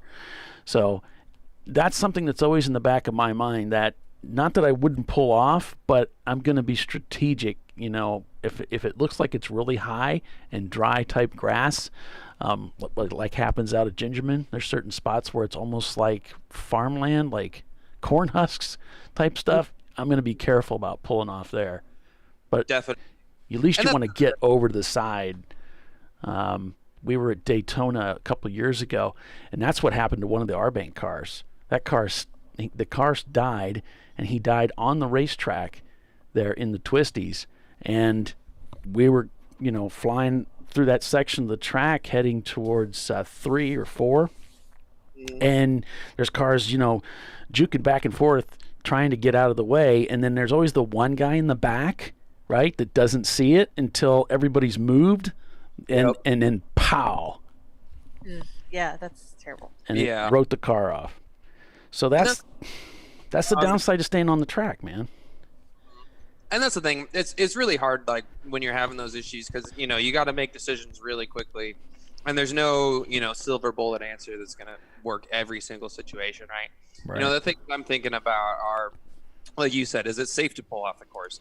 If we're in a dry desert climate, it might not be. It might actually be safer to stay on the course. But at a place like this, where everything's kind of wet already, you're probably going to be fine. And then, other things too to think about, like, where you're pulling off. Are you pulling off in the impact zone, or are you pulling off in a safe place, like on the side of a straightaway or inside of a corner? And then, there's, just you got to be, keep your wits about you and try to make the best decision you can. Really the big thing too is just, don't think about the other drivers and the fact that you're a hazard and you're trying to mitigate that hazard as much as possible. Like, what can you do as a driver to make it easy on all the other drivers? Or even better, put yourself in their shoes and think, what would I want, a disabled vehicle in front of me to do to keep me safe? Right. And so it's just good to think about this stuff ahead of time. Sometimes, when a car's lost power, you only have a few seconds, really, in some cases, to make a decision. If, for instance, if you have drivers notice, I think I'm on fire right now, they're looking for a corner station where they can park there, so that they know they're near someone that maybe can come out and help put the car out. Others are just looking to, bail. You know, and so you just got to think about, what would I do if? What am I going to be? What's my plan? And just think about that before you get out there. Mm-hmm. Hey, Polly, they recycled the camera on the 246, so it should be back up. All right. Cool. 246. That's the. Oh, okay. The Birmingham. All right, man. But yeah, I'll never forget. I think it was at Laguna Seca. We had a car pull off. It was disabled, and then the driver jumped out of the car, and he was safe. He jumped out of the car and then he ran off to the side of the track where he was relatively safe for being on track. But of course, I was upset because I was like, why the heck did he get out of his car? It's not on fire. What the heck's going on? Well, it turned out that his battery was mounted just kind of in front of the steering wheel, kind of on the left side there. And his battery had exploded. Oh. And it got battery acid actually all over him. So when we heard that, we were like, oh, okay, that's fine. That's fine to get out of the car. And, obviously we don't want you guys jumping out of the cars if you don't have to. But at the same time, if you see smoke and you feel like, I'm not sure if my car is going to catch fire or not, yeah, go ahead and get out. And our corner workers are paying attention. So we'll be doing everything we can to keep that safe for you. So it was Blitzkrieg. The baby blue car. Oh no! Yes, it's in third place. That was the car that was off. Oh, so no. It looks like the left rear wheel, driver's side rear wheel is backed up, like not in the. Not the way. Interesting. Yeah, so that's your third place car. Now we're back to green here, folks. So not sure what the story is there on the Blitzkrieg machine with that suspension failure, but that's the story as we have it. Blitzkrieg, who's been so strong this whole race, keeping that car up at the front. They were in third position, and now just as we're getting to the close of this race, only an hour and 35 minutes left. We told you how the complexion could change so quickly. So quickly. And we're back to green. Talking about that turbo diesel too, you're saying, real consistent.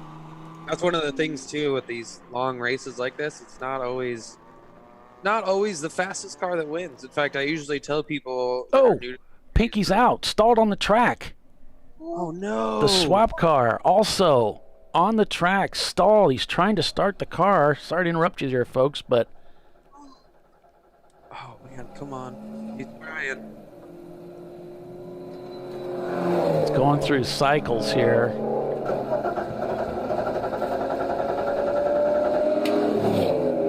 You can see how fast those cars are coming by there. Okay, he's got it fired. Now, he just came out on his out lap. It's possible that he might have lost control of the car and stalled it and has it going again, so... Crazy.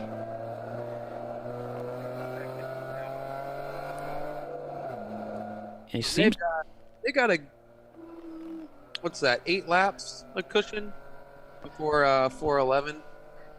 Well, the 242 is going to start falling down the running order. So yeah, the 411. Yeah, they're showing about 8 laps there. Now maybe 6. No, they were showing 1 lap, so let's see, 6. Yeah, I see where you're counting it out. About 7 or 8 laps. Yeah, but he's okay there. Yeah, he probably could come into the pits, but it looks like he's all right. I'm wondering if we just missed something there where the engine was stalled, and of course when the engine's hot like that, I had a little trouble getting it fired, but it looks like he's on the attack again here. Now looks like he's back at it again. Yeah, I wonder if he just killed the engine in that turn or something like that. Oh, so Brad McCall is telling me 100%, Paulie, I saw it happen at VIR 24 in 2018. Tooth car in turn 3, dry grass, caught fire and burned the car to a crisp. And so the rule I was telling you about it was actually one that Brad McCall here put together for his team. I read in his subs that, so it's something to be thinking about. But yeah, we've talked about it. And yeah, that's what I mean. There's no perfect rule that it's going to fit every situation. It's just keep your wits about you and try to make the best decision you can. Yeah, the safest decision for everyone. Yeah.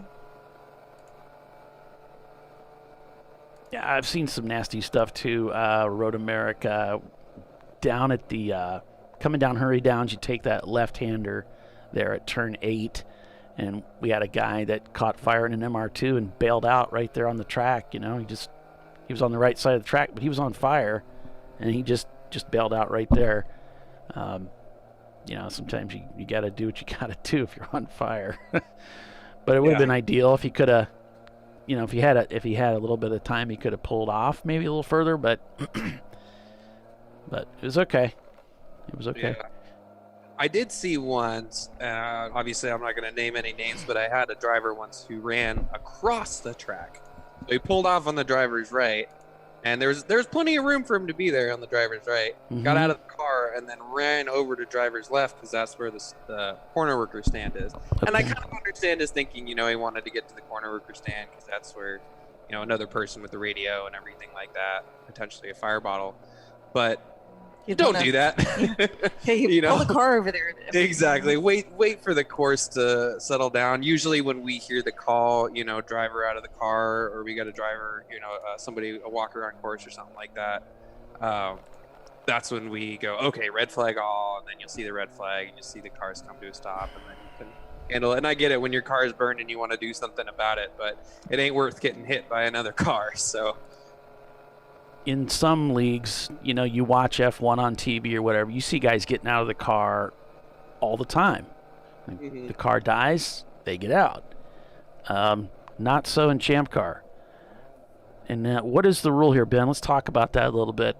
You want them in the car, stay buckled until someone tells you to get out, or if you feel like, your car's on fire, you're going to get hurt, right? If, with the exception of, you think your car's on fire or you get battery acid on you or something like that, if your car itself becomes a hazard, then yeah, you need to get out of it. But if your car just dies, you have a stall and you can't get it started, or, you hit a tire wall and that's it, stay in that car because you got a roll cage around you. You got, your Hans device and everything strapped in and it's all set. So if you were to get hit by another car, the safest place for you to be is inside of that race car. And so we like you to stay in there, and then, when we send our tow vehicles out, and just be patient because sometimes it takes a little while to get the tow vehicles out there safely. Yeah. Sometimes you're not the only one off on that course. Too, exactly. Sometimes we got somebody else that we're towing, so we just need you to wait and sit tight. And 99% of the time we know when the car gets pulled off, right? We got our corner workers out there, and they all do a good job, and there are eyes and ears, so we know you don't need to get out and tell the corner worker. He probably already radioed.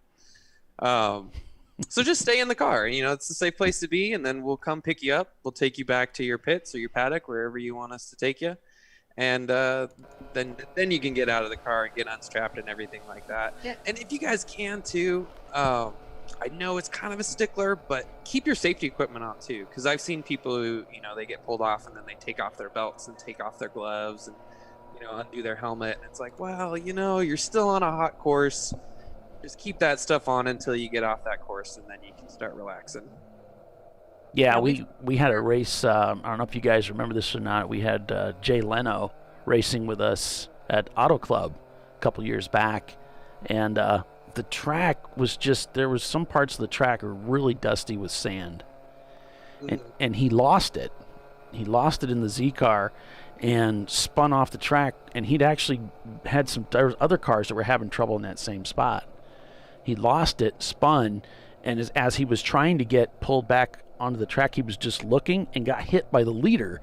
The leader lost it as well, just coming into that same corner. So, if you lose control of the car, there might be something on the track, and somebody else might be headed your way in half a lap. So looks like we're going to caution, guys. Yeah, just got a full course caution went out. And there goes that 35 flag for VIR. Using that a lot flag today. Yep. Oh, wow. Oh, that frame got frozen. I thought there was a car just pulled off right there at start finish, but Oh, sorry. Yeah, that one's kind of glitchy. I'm looking, but I'm not seeing anything. See if we can see anything from inside the Pinky's Out car to see if there's anything there. definitely another disabled vehicle, judging by the tow vehicle and all that stuff's going out again. So, and over on our YouTube channel, thanks for asking about that. I actually don't have a camera inside the Danger Team car. So unfortunately, I would love to show you an in-car shot, but we don't have that. We only have actually a few in-car cameras that we install, and we just do that selectively before the race, and then that's basically it. The other in-car shots that we have, like from inside Pinky's Out and Blake's Garage here, those are cameras that the teams supply. They put them in themselves and send up their own stream, and if they let me know about it, I bring those streams into the show. it looks like the 411 car just passed up Here we go. Krieg Racing, so they're officially in third now. Oh, there he is. Coming down out of 15, out of roller coaster. Red car. Looks like he just lost it there, judging by the angle of his car. He just slid right out.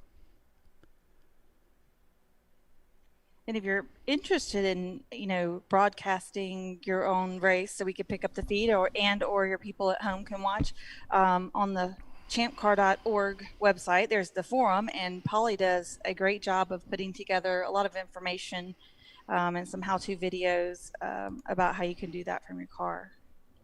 Yeah, there's a live streaming section there you can go to off the website, and that's where you can fill out a form. You can tell us where you're streaming to, so we can pick that up. But there's a couple of videos I put together to give you the step through of how to create a YouTube account, so that you can how to create a Google account to create a YouTube account, and then how to get your camera, select a camera, and connect it up to that channel. A couple of different. I previewed the Yi Action camera, which is no longer manufactured, but you can still find them occasionally on eBay or maybe on Amazon, and then also on the GoPro camera, and some of the hurdles that you'll have some options, different platforms you can broadcast to. But thanks for that. I see you said that you saw a car right when I announced it, but I didn't notice it. So thanks for old Eagle Eye over there. I'm still kind of in shock that camera caught the 901 car nosing right into right into Oak Tree. That was wild. He was right there. So there's the car getting, it looks like a Porsche maybe. The bronze Boxster. That's, I'll tell you who it is. I saw what was he actually get out there on course. He looked like he picked something up off the course. So I'm curious what happened to that car, because he's losing parts. Maybe he didn't lose it. Maybe something happened with his engine. Duff from Mercedes saying, shout out to the flaggers. Great job, team. And I can vouch for them here too. That the VIR flaggers are some of the professional flaggers we get to work with. So always a pleasure to do control with these guys. Much different than the people you work with on this broadcast. I don't know. As long as you guys don't start flagging for me, I think we'll be all right. I don't think there's any danger in that happening. I really don't. I think our reputation precedes us, and that's not going to happen. Like, them? No. I have had Bill. That's the RFA Racing Boxster. Oh, is that who it is? But last year at Willows, Bill actually went out and flagged for me because we had a staffing shortage for our corner workers, and it was awesome. It was really great that he was there, and he got up and went out there in the hot sun and it is flagged RFA. for us. Ooh. They've got the toe strap got caught. They got black, and then it got caught up in the front body work. And then it kind of tried to rip it off. Oh, if Doc was here, let me tell you. Right? How would that happen, Doc? By not keeping the toe strap taut. Mm-hmm. You got to keep it tight. Ride that brake. Have to back the car up because I guess the wheel ran over the toe strap a little bit. This- That's how you break. That's how you end up buying a tow strap, guys. By running over it. Oh, he got wrapped up on the wheel. Uh-oh. And the tow truck guy is really happy about that. They love it when you break their equipment. Mm-hmm. I always get really excited when they have to take me. They might just take you back out to where you were and leave you there. Forever and ever. Jerk. I like what Dana says. He says next time you could just wrap it around their neck to tow it. Yeah, that sounds like something he'd say. Gosh, he's so funny. He is so funny. We missed our commercial break, so we'll take a quick break here, folks. Stay with us, Champ Car Live. Back in a moment.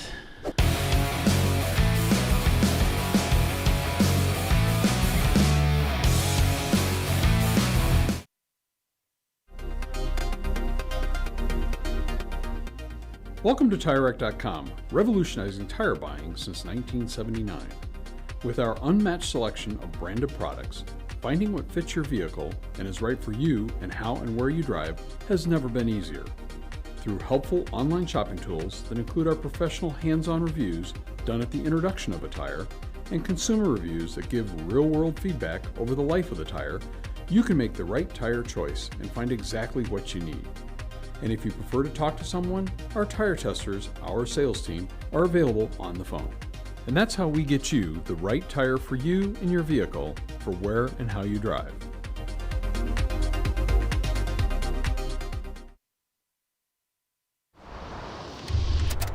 Bring on the frozen tundra, the grinding gravel, the cratered concrete, the rain-soaked streets.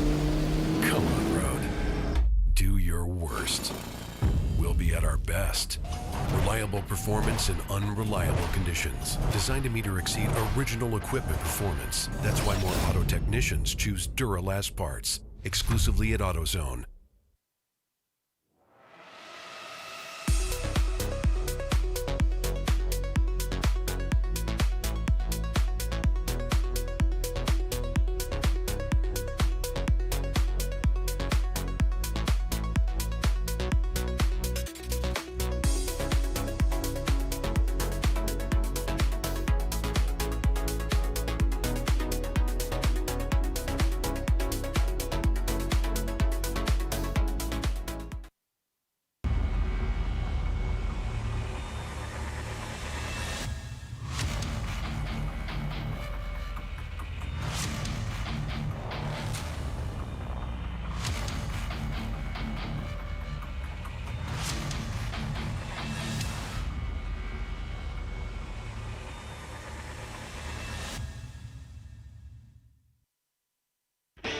Located in Northeast Ohio with 40 years of combined experience, Money Shift Racing knows how to deliver performance and safety, offering everything you need to get your vehicle and drivers ready for race day.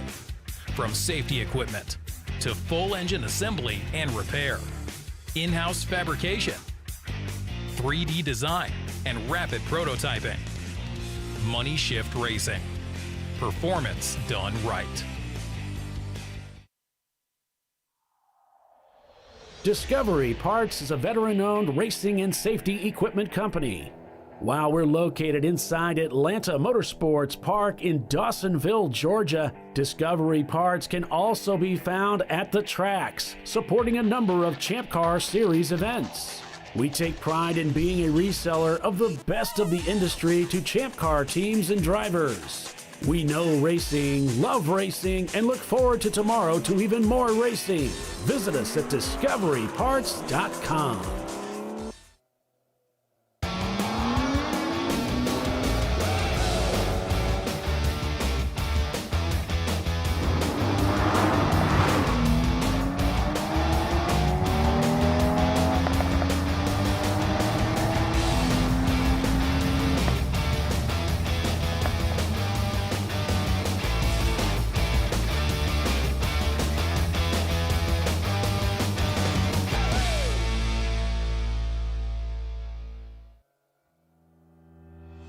Lifeline USA is a leading manufacturer of onboard fire suppression systems. Lifeline's continuous commitment to research and development ensures that we supply the most innovative and cutting-edge products available. Used by the majority of the world's motorsport championship-winning teams and constructors, Lifeline has a proven history of success. Lifeline offers a complete range of fire suppression systems for all budgets and needs, and we continue to push development and limits on both extinguishment materials and our patented delivery systems to make the race car environment almost as safe as sitting on your sofa at home.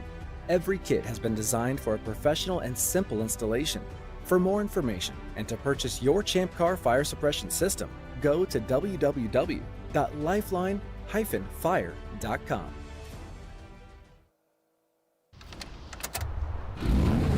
Come on, road. Do your worst.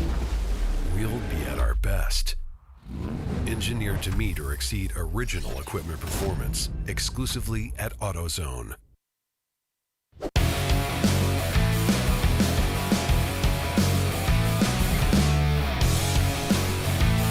All right. Welcome back, everyone, to ChampCar.Live, presented by AutoZone. It is the Lifeline 24-hour classic at VIR. We're on board with Pinky's Out Swap here, who is in second place, back about 1 minute and 14 seconds over the leader. Their sister car, Pinky's Out Arrow, and these guys have really been in control of this race for a great portion of it. Blitzkrieg Racing tumbling through the standings now, down to fourth place with suspension issues on that car. And the Wheels America Racing team in fifth place, not turning laps. 901 Motorsports also with a broken car now, down to 11th spot, not turning laps. So we were talking a little bit about toe straps, and I thought it'd be good to talk a little bit about how to be flat-toed. Maybe some tips that I can give you, and maybe that will help you if you ever get flat-toed.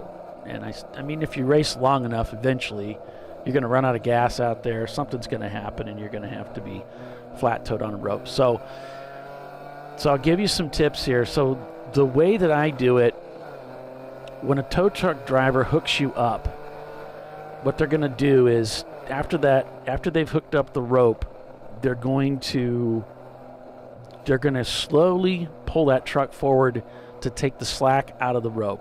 Because if they roll too quickly, it's going to jerk the car, and it could break the strap, it could break the hook that it's attached to on your car, it could damage your car. So they're going to roll forward gradually until it's taut, okay?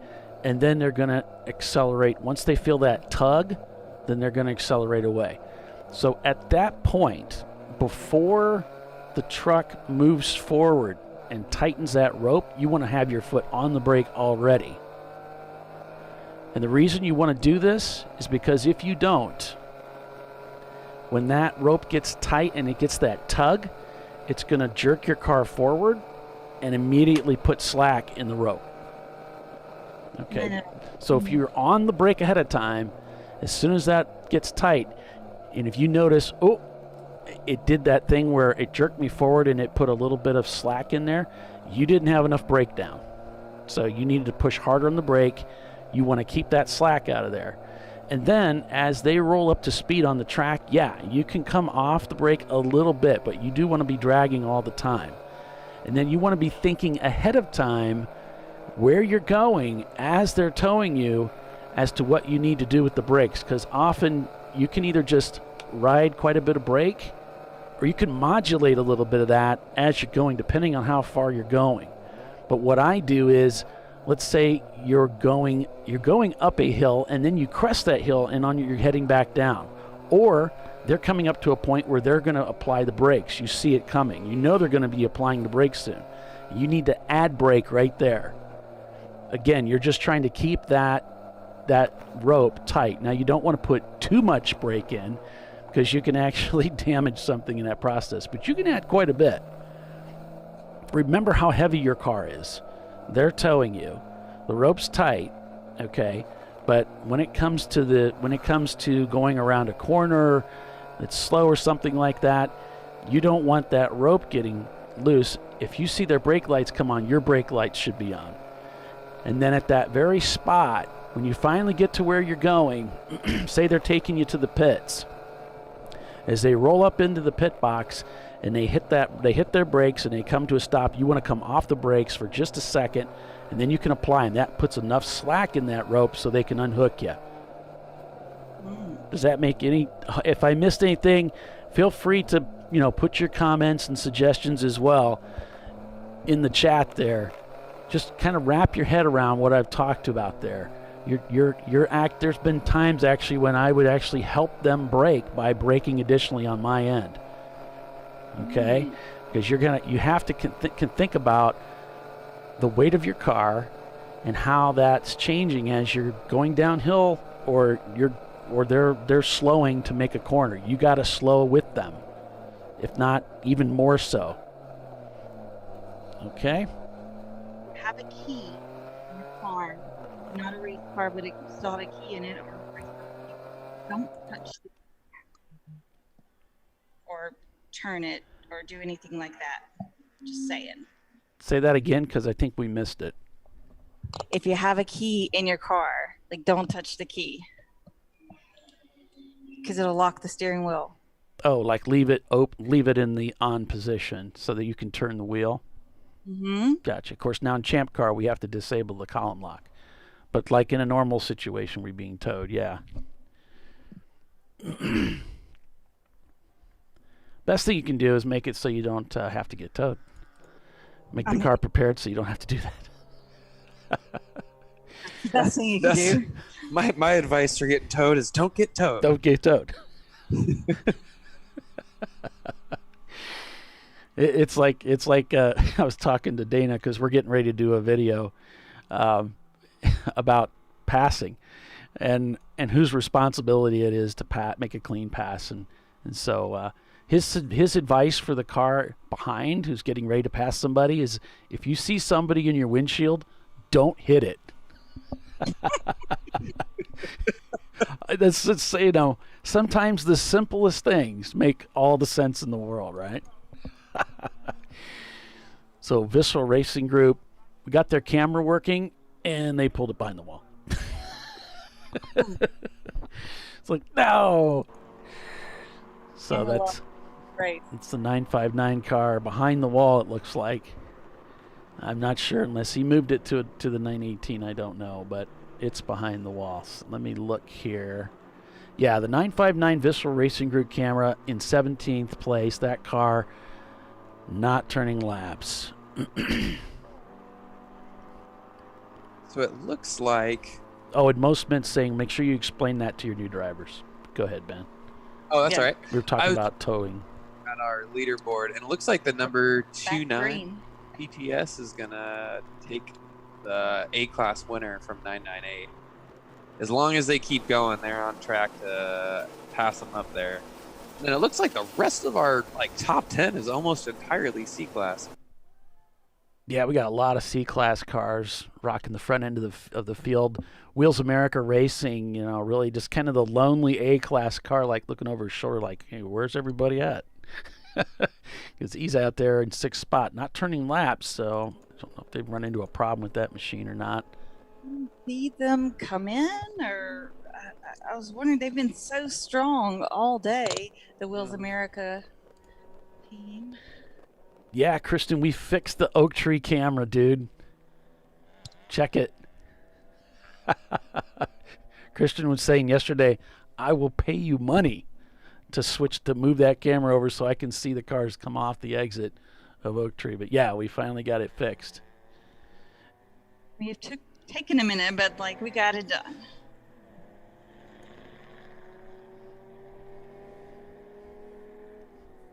Yeah, PayPal funds. Paul Veltum at yahoo.com. Got a Yahoo account attached. I got a Facebook or a PayPal account attached to that. Send them over. So at 353 laps turned, we're under green. We've got Pinky's out leading this race. Arrow then swap. Then it's RBA Graphics and Wraps in the 411 car. Rockwell Autosport. And who's going to have 5th place? I don't know. We know Blitzkrieg is probably done. They're currently 5th. They're pushing the wheels The Wheels America's getting pushed. Yes, They're currently 6th. Pushing it into the paddock. How many donuts did I have to bribe? I didn't have to bribe him with donuts, Billy. I just shamed him into doing it. I think I asked him like 7 times overnight every time he went out on course. Did you name check? Oh no, I forgot. I'll do it next time. Why did RFA get towed in? Ginger? They had it looked like an impact over on the. Was that the 15? The 14, the bronze Boxster. Yeah, over there coming out of roller coaster. Yeah, we didn't see the incident. We just saw them parked in the grass, and they were kind of at a funny angle, and they put them on a tow strap and pulled them back. And then the tow strap got wrapped up in the wheel, and that's how we got started on this whole tow strap towing procedure. And then as they went by, the nose looked a little crumpled. Well, that front left fender looked a little crumpled, so it looked like they might have had some little bit of impact, possibly. I think what happened, just based off of what I saw, is it looked like he went off course, hit the tire wall, and then kind of bounced off, and that's how he ended up at that funky angle. Because if you looked at the damage on his car, it was I think it was front left, or was it front right? Front it was left. front left. Was kind of where that the impact front right was. ended up a little damaged from the toe strap, so.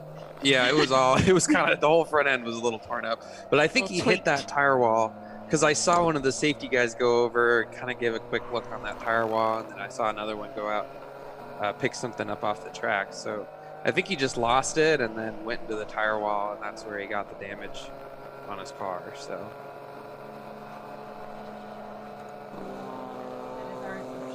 Assuming. I don't know. I went over and asked Dana, and he said, I don't know. So I said, all right, well, I guess we'll figure it out then. Yeah, you know what happens when you assume.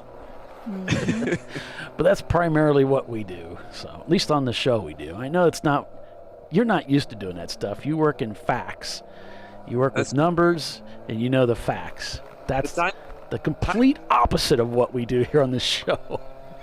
The timing system, it works well for me because I'm a bit of a perfectionist, so it's good that I do the timing system, because you got to make sure everything's all set and done and everybody's got the right laps and crossing all your T's and dotting all your I's and all that good stuff.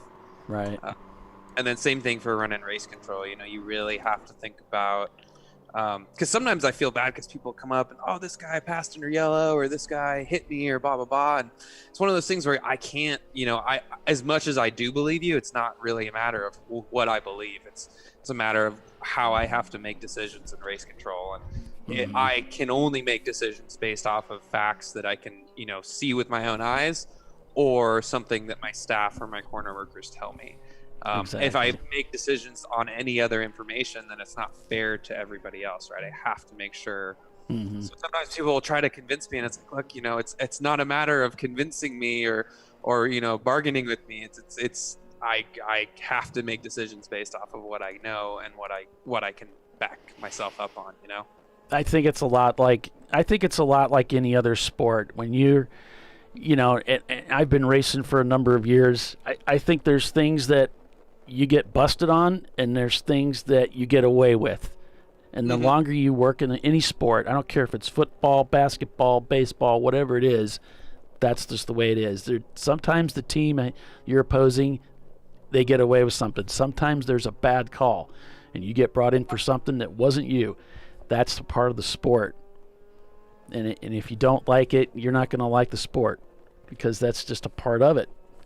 And so, I think, like anything else, it all evens out, because there are things that you get away with, and there are things that you don't, and there's some things you get called in that had nothing to do with you.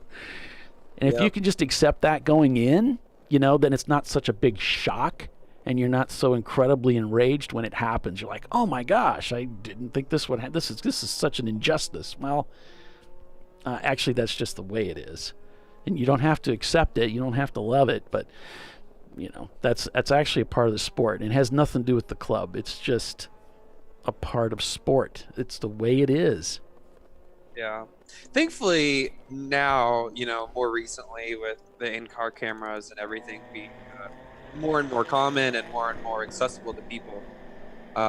We do get people who come up and can show us video evidence and say, look, right here, this guy passed me under yellow, or they can show me those things. The one thing that I ask, because I love it when you guys do that, I love it when I can go in and see and go, yeah, I can see with my own eyes. That's evidence, right? That's facts. But don't come up to the control tower and scrub through 5 hours of footage trying to find the 2 seconds where the guy passed you. Do that before you get to the control tower. Right. Because I love hearing from you guys, but I really, I can't sit there and watch you while you do this. I got a race to do. I got other more important things to be doing. So, and on the flip side too, sometimes I do have guys who come up and they got it queued up, ready to go. They show me, I go, yep, he passed under yellow. And that's that. And then we can go back and take care of it and black flag out and do what we got to do. But, those videos definitely do make a big difference for keeping everybody honest and making sure we can run the race just that much better. Good stuff. So at 356 laps, folks, we're going to take another break here at 11 o'clock. We got an hour's worth of racing left here to finish up this VIR 24. You've been with us this long, you might as well stick with us through the rest of it. Pinky's Out is your leader here, so stay with us, everyone. We will be right back. Yeah.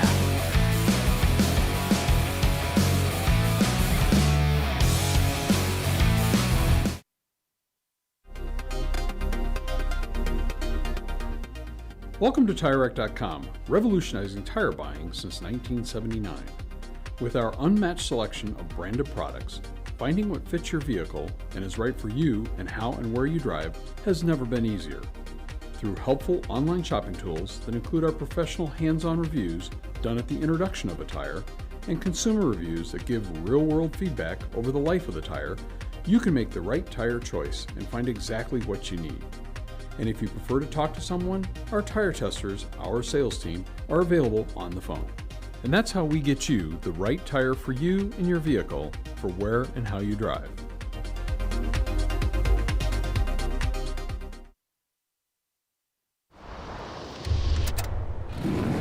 Bring on the frozen tundra, the grinding gravel, the cratered concrete, the rain-soaked streets.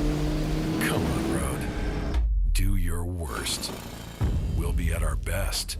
Reliable performance in unreliable conditions. Designed to meet or exceed original equipment performance. That's why more auto technicians choose Duralast parts. Exclusively at AutoZone.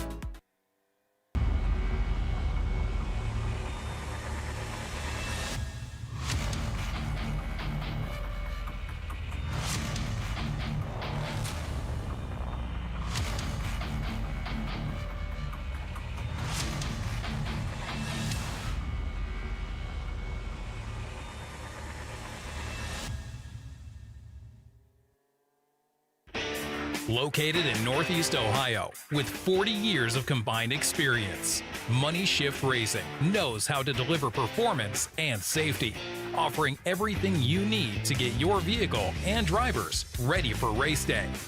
From safety equipment to full engine assembly and repair, in-house fabrication, 3D design, and rapid prototyping. Money Shift Racing. Performance done right. Discovery Parts is a veteran-owned racing and safety equipment company. While we're located inside Atlanta Motorsports Park in Dawsonville, Georgia, Discovery Parts can also be found at the tracks, supporting a number of Champ Car Series events. We take pride in being a reseller of the best of the industry to Champ Car teams and drivers. We know racing, love racing, and look forward to tomorrow to even more racing. Visit us at discoveryparts.com.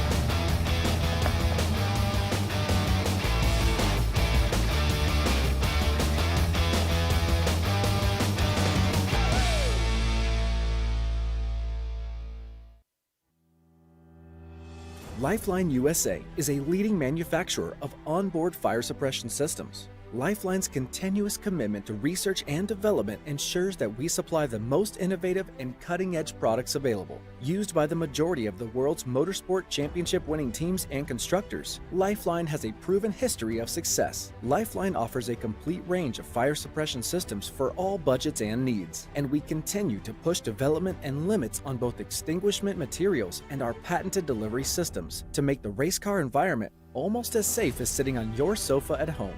Every kit has been designed for a professional and simple installation. For more information and to purchase your ChampCar fire suppression system, go to www.lifeline-fire.com.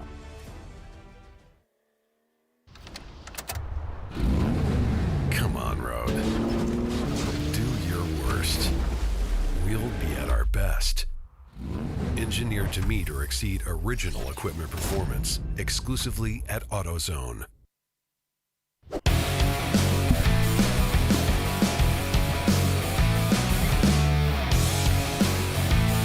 All right, welcome back, everyone, to ChampCar.Live, presented by AutoZone. It is the TireRack.com Champ Car Endurance Series, and this is the 2021 Lifeline 24-Hour Classic at VIR, Virginia International Raceway. I'm Paul Veltum, along with Tiffany Alexander, Bill Strong, and we've been talking to Ben here, who's up in race control. Yep. And he's been giving us some tips about, and we've just been talking to him about some of the upcoming things in his career here with Champ Car. Going to be a new race director, and your first race is going to be Harris Hill. We race at Harris Hill two, maybe even 3 times a year. We get to go out there frequently.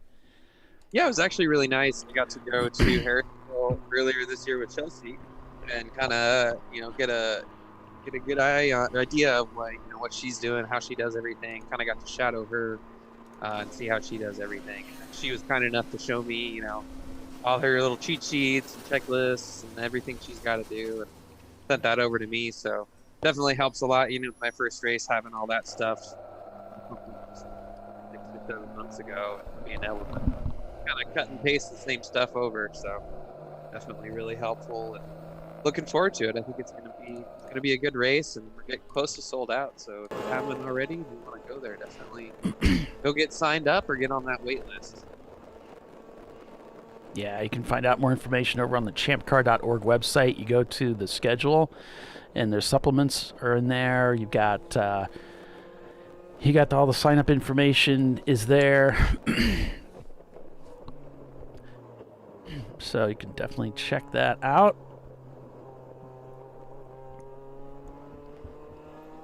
And then if you read through the subs and you still see something, like 99% of your questions should be answered in those supplementals. If you still see something, you still have a question that you don't see in the subs, then they can probably send you an email. Is that right, Ben? That's right, yeah. So if you guys have any questions at all, my email is just right there as the race director. So you guys can email me. It's just ben.bloss@champcar.org. And I'm happy to answer any of your guys' questions about the event, or even if you just want to get put on the wait list or anything like that, we can get you sorted out. And of course, the sooner the better, because that's coming up here in, I think, just over 6 weeks. So what's the best Mexican food to get there? And that's my question. You're going to have to send me an email about that, Bill, and I'll get back to you, all right? It's going to do a little recon. Yeah. Hey, this just in, 959, they pulled the car. They had some steering column issues, and their fix for it worked up until like the last stint where it was starting to bind on them, which caused oversteering to try and get through that binding part. And they thought it was just too dangerous to drive because it kept loosening up the rear, and because when you work your way through it and boom, all of a sudden you're oversteering the car. Gotcha. So did Ron try to fix that with duct tape? No, he said he's just going to head home now. He's got 4 races in 4 weeks. Oh, wow. That's optimistic, and crazy. Yeah, it's Ron. I did 3 in 4 weeks, and I thought I was going to die. But he's doing it as the car owner, preparer, and everything. That's even crazier. Wow. Crazy. So I got a fun fact for you guys here. So the lead car has already traveled 1,177 miles, which is pretty impressive, honestly. Especially since we're a red flag for hours. Exactly. And hours You know, we had a big yellow flag in the beginning of the race, and then we had, I think it was around 6 hours and 20 minutes of that red flag overnight for the fog. So And you know what? If he breaks down, don't come crying to me. We tried to warn you about your car's extended warranty. Purple 35. We tried. We did try. Purple 35. All right. Let's see if we can find out what's going on here. We'll get our best stooge on it for you. Looking at our track cams. Everything looks okay there. You're just rubbing all this in, aren't you? All that walking I had to do to turn all those cameras on. I don't see anything. Oh, Bill. You know, I had to walk to every one of those. It's good for you. There, we got a car off track right, just before the 5 marker. I'm not sure where we are here. Is that? That is going into top of the 15. roller coaster, Top of roller coaster. Okay. That's the spot where you always blow your engine, right? I have never blown an engine there. No, I mean, that's where people typically, the You're load, you're going up the hill, up the hill, up the hill, and those are the guys that use their transmission to try and slow the car instead of the brakes. oh, that. No, they just use the transmission to slow the car, not the brakes. Brakes slow the car, not the transmission. So that would be bad. Yes. No, what? No, I brake. I go through the gears because it's just habit, but it's clutches in. Don't, you know, like they're like. And it's brakes. And if Jackie X is behind me, I'll pop it into gear and let that rear end kick out so that Rotate a little up. So the car rotates a little and everybody freaks out and slows down and I just pull away. Yeah. Your secrets? Philippe, no, well, this is a long time ago. Philippe comes up to me and says, I'm not going to fall for that again. You keep doing that. 4 times you did that. And every time he says, I'm not going to fall for that again. It is, Belgian accent. It was so funny. He's not falling for the banana in the tailpipe? Nope. Philippe was a riot to race with. I really enjoyed racing with those guys. Too bad. Roger used to pull one of those with me. He drops a right wheel off coming through turn 1 at Barber and kicks up a bunch of dirt like he's going off, and I just instinctively let off. Yeah, there's all kinds of stuff he can do. I mean, is it dirty play? I don't know. What do you think, Paul? You're the professional racer of us all. I'm saying nothing because I want to keep my reputation as a consummate professional. I'm looking at the race. I'm looking to see if that car is still stranded at the top of the hill. And behold and lo, or is it the other way around? It is. 8:30. Oh, looks like they got the tow strap hooked up, so hopefully they'll be moving here. Yeah. Get color on that. They'll get us back to green here in no time. Gray. Yeah, it looked like a gray BMW, but it's kind of hard to see. So give you a quick rundown here, folks. We've got Pinky's out, Arrow leading the race. This is unofficial, of course. Pinky's out swap. Looks like we're going back to green here already. RVA Graphics, the 411 car in 3rd. Then it's Rockwell Autosport, 901 Motorsport in the 903 car. Weeby Racing, PTS is behind them. And then, again, we've got Blitzkrieg going down through the standings. We don't think they're going to return in 9th place. Wheels America, we don't think they're coming back either. Shown in 10th. Brew Crew's back there in 11th. So, hey, with the amount of time we have left, Brew Crew could find themselves moving up here. They're already technically in the top 10. Can they best the 8th place finish they had at NCM earlier this year? I guess we'll have to wait and see. They should be able to do it. 9, 10, or They might be able to tie it. Oh, there it is. That'd put them in 8th. So the 330s, their BMW, was pulled in on the flatbed. I think it was a flat. They were flatbedded in with the front tires pointed at each other, like it had issues with tow. Mm. And we thought they were going to pack it up and go home. This was the same folks that, caught their. Or you okay? I'm just kidding. Were you getting bored with my talk? No. Oh.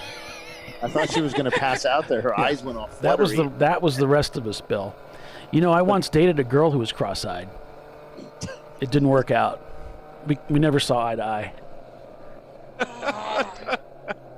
I'm pretty sure she was seeing somebody on the side. I like that. I didn't see that one coming. Dad jokes, man. Dad jokes. Let's keep going, Tiffany. I didn't see that one coming. Yeah. Yeah, there's a new Jungle movie out, a Dwayne Johnson movie. You guys got to go see it. It's got all kinds of stuff like that, and it's hilarious. Huddle got involved or started saying jokes like that on the net. I was, some of it was really funny. Where was it? Oh yeah, so the 330. So their car came in. It had caught fire last week during a training test session. They got the car rebuilt in a day or two. Back out here. They thought they weren't going to make it, but they found a cheap junkyard engine, put it in, and been racing all day and all night. And then car got put into the wall somewhere and brought in with the tires pointed the wrong way. And Dana thought they were going to pack up, and as we were talking about them, they left pit lane. The 339? Yeah. Yep. So they're back out there putting down laps. The 330s, which is number, Yeah, 339. They were the ones that went off right over here, pulled off. Yeah. Yeah. They're working on that right front wheel, and then gave up on them. So apparently they had spares handy. Swap those out. Yep. So the 178 is saying they shortened their stints this morning to make sure that everybody got in the car. So they only had to fuel once. And Oliver Wagner is back in the car. Cool. In the Euro car.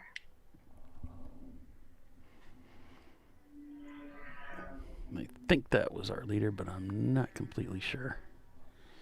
I'm not completely sure of anything anymore. Still in our fading fast. Right. Brew Crew's moved into 9th. Brew Crew's in 9th place, and they got that EC car ahead, so they are technically in 8th place. Unofficially, of course. But this is, they were actually leading at NCM, I think, one year before the car caught fire. And that's when the whole camshaft, Camgate sprung into life in Bill's mind. We had a lot of fun teasing Doc about camshafts. At least Bill did. Bill got a lot of mileage out of that. Oh my God! That one took you a long way. Yeah, that. How do you cheat on a test day? That one earned you quite a few ice cream sandwich jokes. Yeah, he was really upset about that whole situation. I thought it was kind of funny, but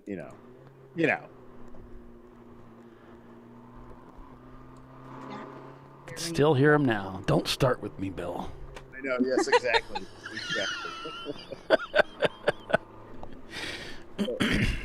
But camshaft.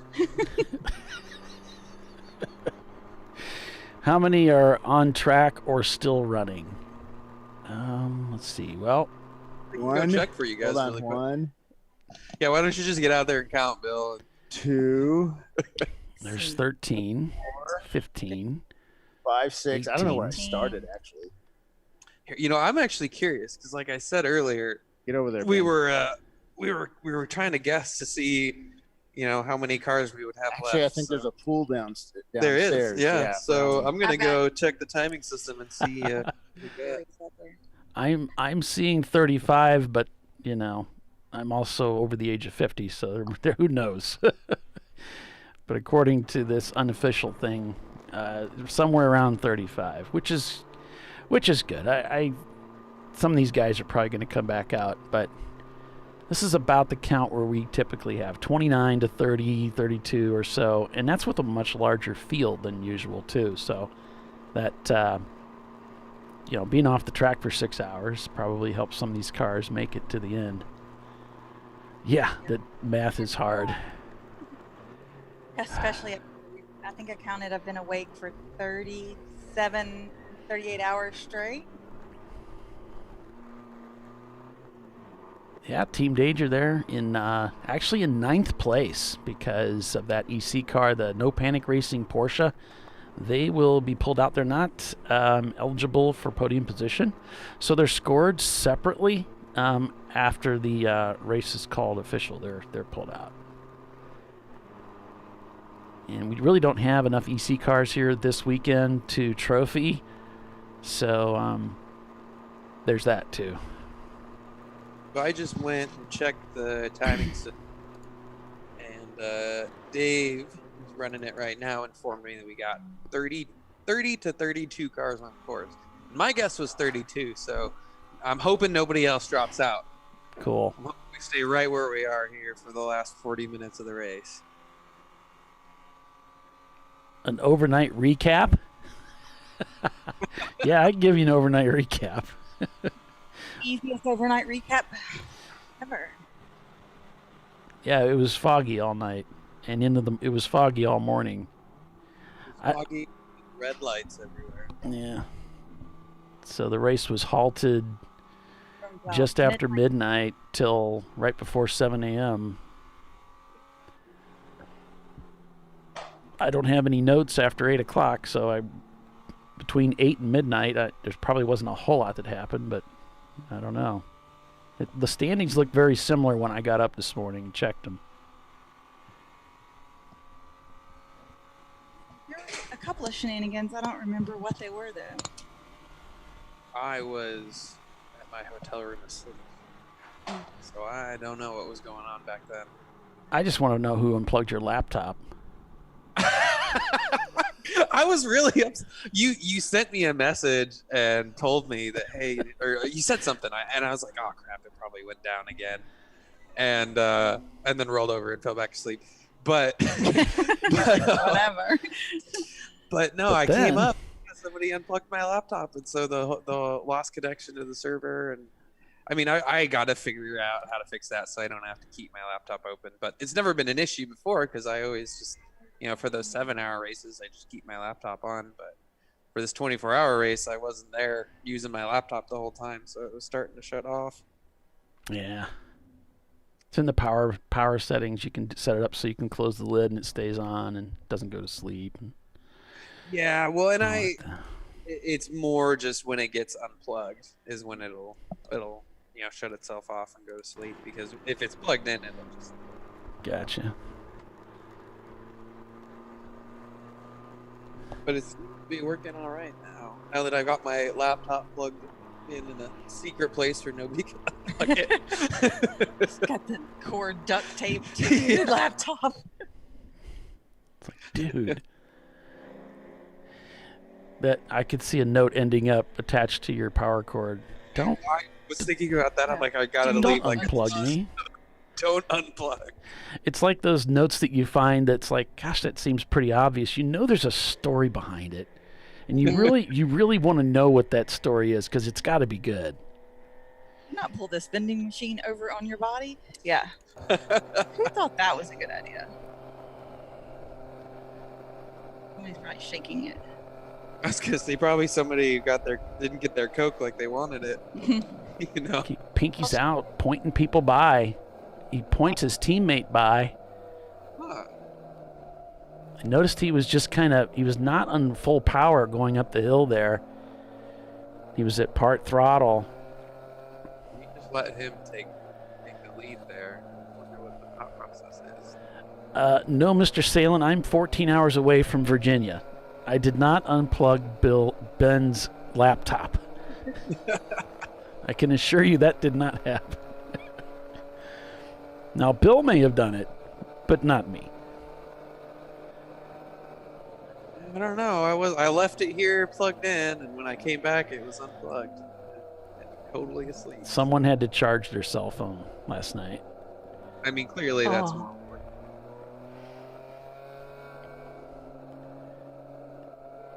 And I'm not sure what we're doing here. Are we lining up for the finish of the race already?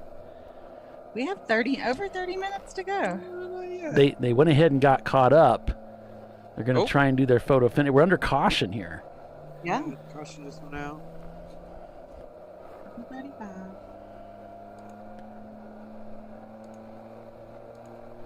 Well, look through the cameras here, see if we can see anything, what's going on. But I think that's what that was. That was the process of just getting the two cars together.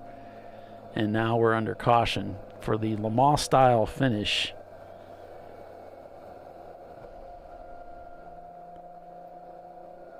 I gotta say those. It's actually interesting. We're looking, and the Flagtronics guys, they have it set up so when the purple 35 goes out, because they've got the GPS in your car, if they detect that you're going more than 35 miles an hour, it'll actually angrily flash at you that you need to go 35 miles an hour. Mm-hmm. So it's been working really great. I mean, just seeing these guys come across the start-finish line right now, you can tell they're definitely going really slow, as they should be. Didn't it flash slow at you, SLO? I if think, you're going yeah. over like 45, 45. Something like that, yeah. No, it'll flash at you.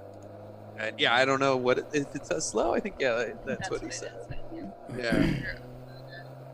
The limits of the 35, wherever they draw those parameters.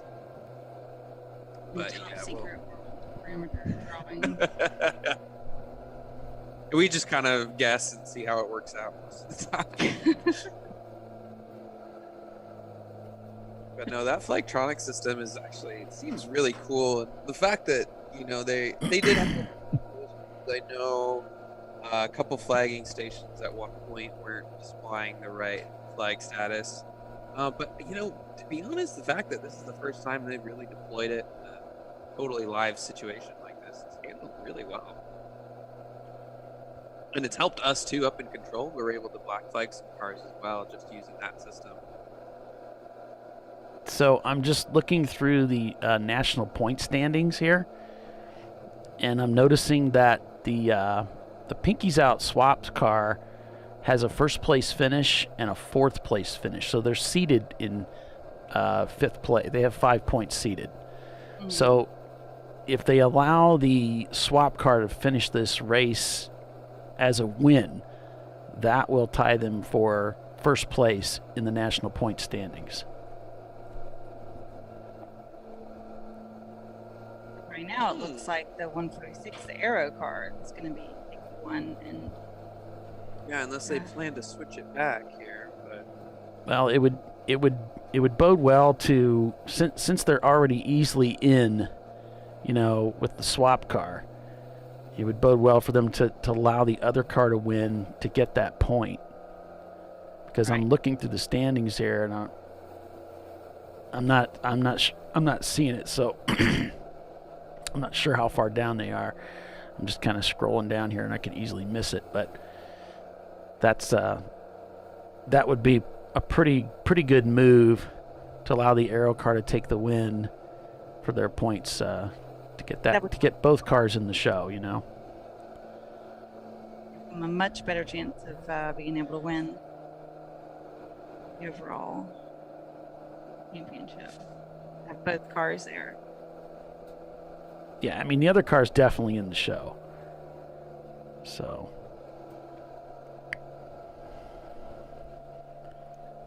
I don't see the 136 even in there. As a quick scroll. Yeah, I don't know if there's team orders or not, Bernie, but I'm thinking, well, because the swap car allowed him to come by. Mm-hmm. I noticed him come by with the Porsche, and so on the way up the hill there on the backstretch, he was not under full power. He was just at part throttle as the cars were going up the hill, and allowed them to pass, and then tucked in behind, and then we went to caution. I still don't know why we're at caution. We're back to green now. But I guess that's irrelevant, so there we go. Back to green. Yeah, I don't know. But looks like he's gonna hustle up and probably follow him. So, bottom of the hour here, folks. Final commercial break.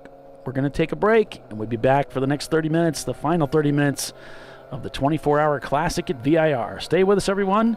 We will be right back.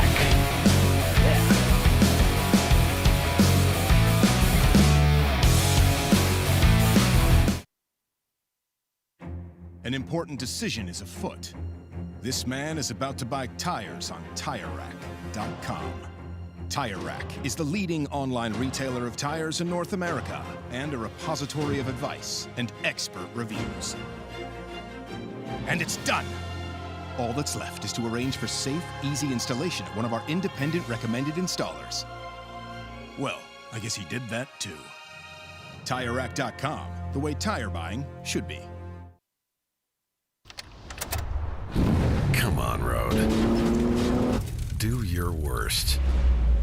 We'll be at our best. Engineered to meet or exceed original equipment performance exclusively at AutoZone. Lifeline USA is a leading manufacturer of onboard fire suppression systems. Lifeline's continuous commitment to research and development ensures that we supply the most innovative and cutting-edge products available. Used by the majority of the world's motorsport championship-winning teams and constructors, Lifeline has a proven history of success. Lifeline offers a complete range of fire suppression systems for all budgets and needs, and we continue to push development and limits on both extinguishment materials and our patented delivery systems to make the race car environment almost as safe as sitting on your sofa at home. Every kit has been designed for a professional and simple installation. For more information and to purchase your ChampCar fire suppression system, go to www.lifeline-fire.com.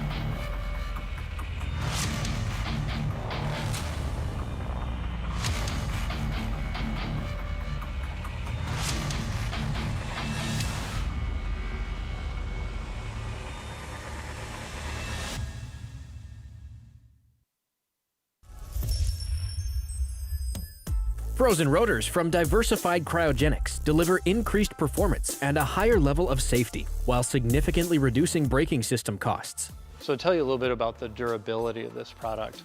So we have seen an incredible extension of the life of our brake rotors using frozen rotors. We've gone from brake rotors every other weekend to 6 weekends on one set of brake rotors, and I think they can go farther. The durability has been amazing. And it's been a fantastic season, and man, a lot of that is due to the way our car can brake on those frozen rotors. For more information, go to frozenrotors.com.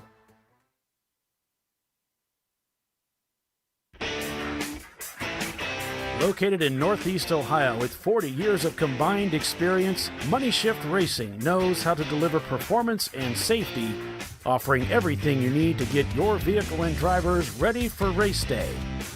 From safety equipment to full engine assembly and repair, in-house fabrication, 3D design, and rapid prototyping.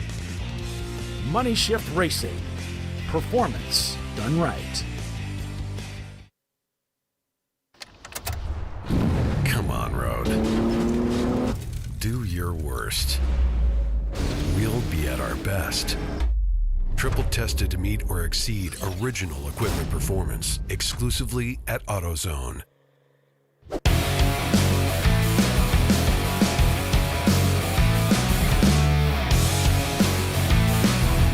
And welcome back, everyone, to ChampCar.Live, presented by AutoZone. It is the final half hour here of the Lifeline 24-hour classic for 2021 here on ChampCar.Live, presented by AutoZone. I'm Paul Veltum, along with Tiffany Alexander, Bill Strong, calling the race for you to the end here. So thanks for joining us, everybody. Right now we're still under caution at Virginia International Raceway, and if I get any information I can pass along to you as to the cause, I'll definitely let you know. Right now, I don't see anything. But Yeah, we went green for a second, and then when we were on a commercial break, we went back from green to caution again. Whoops. So. Okay.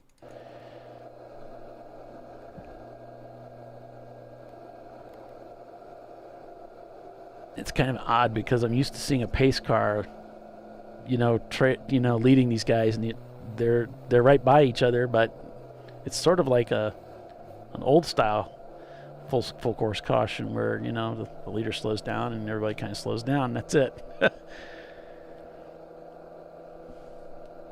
Well, I mean, it really is a testament too to the purple 35 flags, and the Flagtronic system really helps keep everybody in line, so we don't have to send out that pace car every time. Yeah. And usually what kind of is the deciding factor isn't actually usually, it's not, I mean, Champ Car is the one in control of the decision, but usually what I defer to is the safety team. So the safety team is going to be out there for a while, or if they're working in a hazardous place, usually like to get the pace car out there so that we can stack everybody up, and that way the safety team has a good minute gap to get what they need to get done, and they can be out on track if they need to be out on track and relatively safely, rather than trying to guess and check for those gaps, because that can be kind of dangerous. And it looks like we're back to green. Yep. I heard him give that Euro car the gas. Pour it on the juice.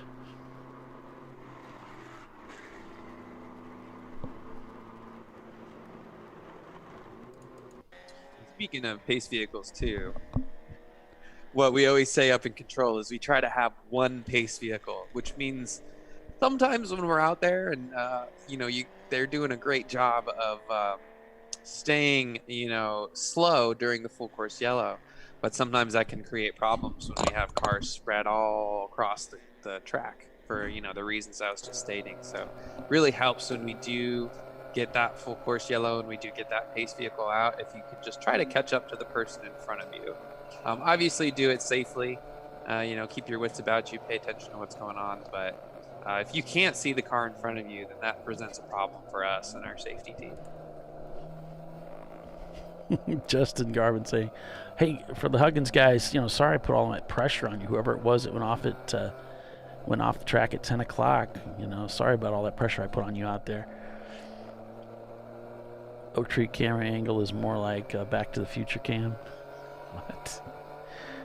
Everybody's talking about that camera angle. It's an epiphany. Can Bill please remember that angle for next year? I would imagine, yeah, we'll remember. We remember that stuff. The 10 o'clock session was Chris Preston was in the car, and they got tangled up with someone else. Yeah. Justin, if you're around.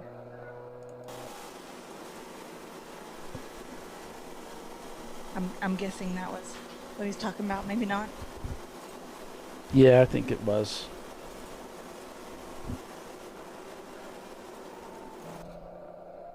I'm down to about half sentences now. Like when you start yawning and crying at the same time. Yeah. Oh, it's bad. And this is the part of the race where, these guys, they want nothing more than to see the checkered flag and just be done. The guys in the back that are chasing, they don't. They're trying to get a look, use as many laps as possible left to try to catch. But so looking at Brew Crew Racing, they're in 8th place. Blitzkrieg came back out. Okay, so Blitzkrieg did make it back. Wow. Yep, they just about a lap ago got back out there. Let's see, so they had fallen to, they're in 12th, yeah, which is one EC car, so 11th. So you can bet they want to finish in the top 10. Yeah, they'd have some work to do. Yeah, they got 20-ish minutes and 3 laps. Yeah, I don't see it happening. Well,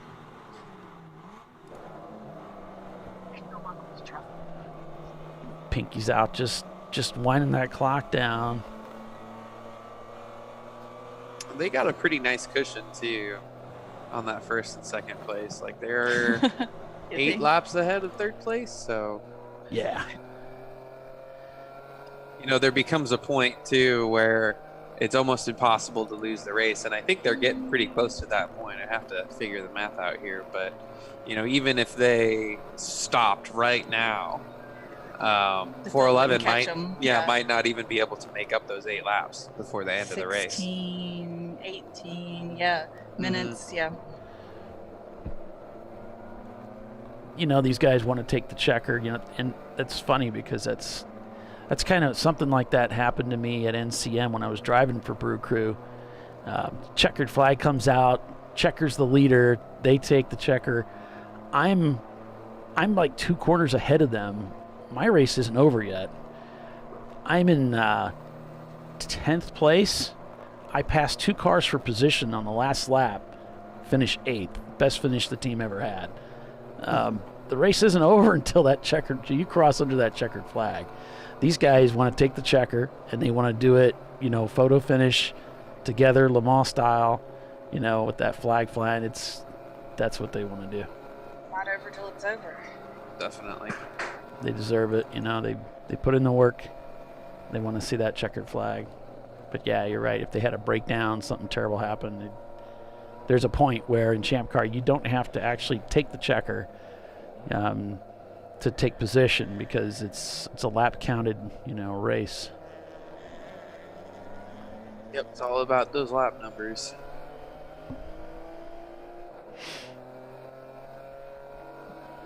Do you think Huggins starts to calm down when he realizes that, you know, the timing works out?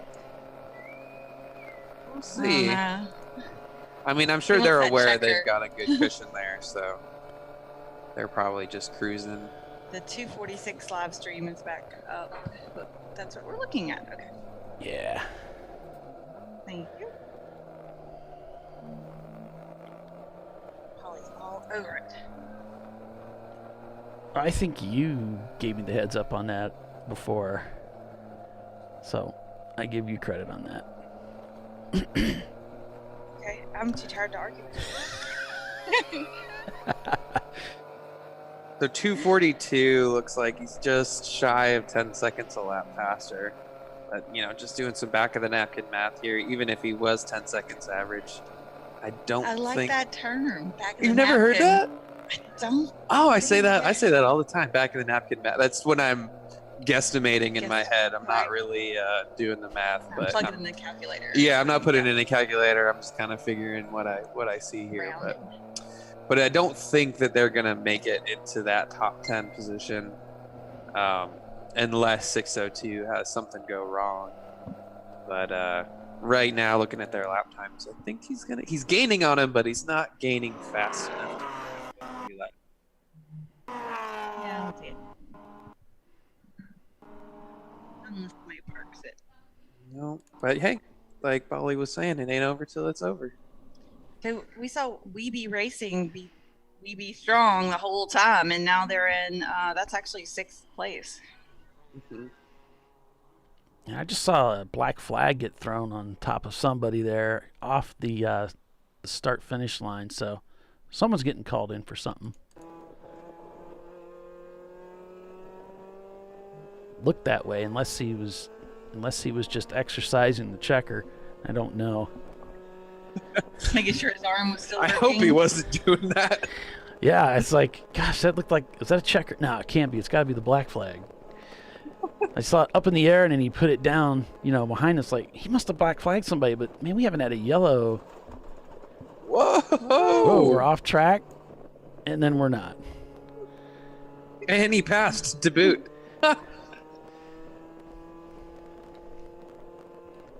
Yeah, I think what you might have seen out there too is that number board, because they do have a black and white number board that they'll throw out there really quick and then wave that flag. So might have been the black and white that you were seeing.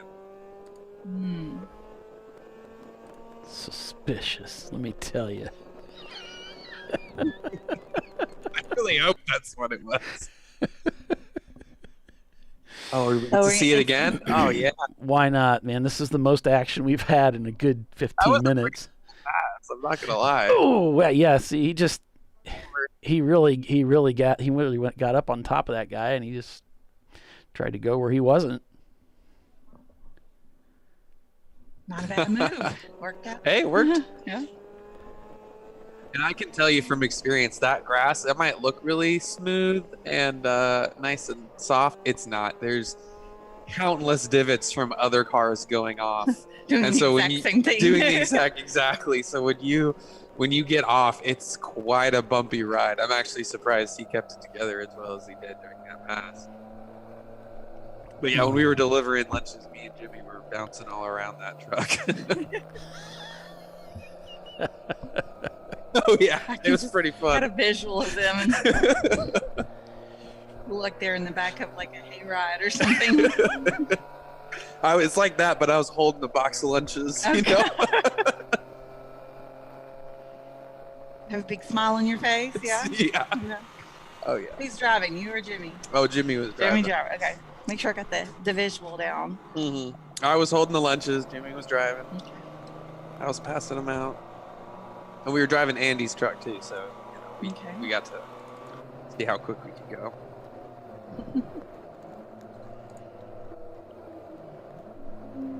So I'd say Pinky's out is safely in the zone that they could just park it now if they wanted to.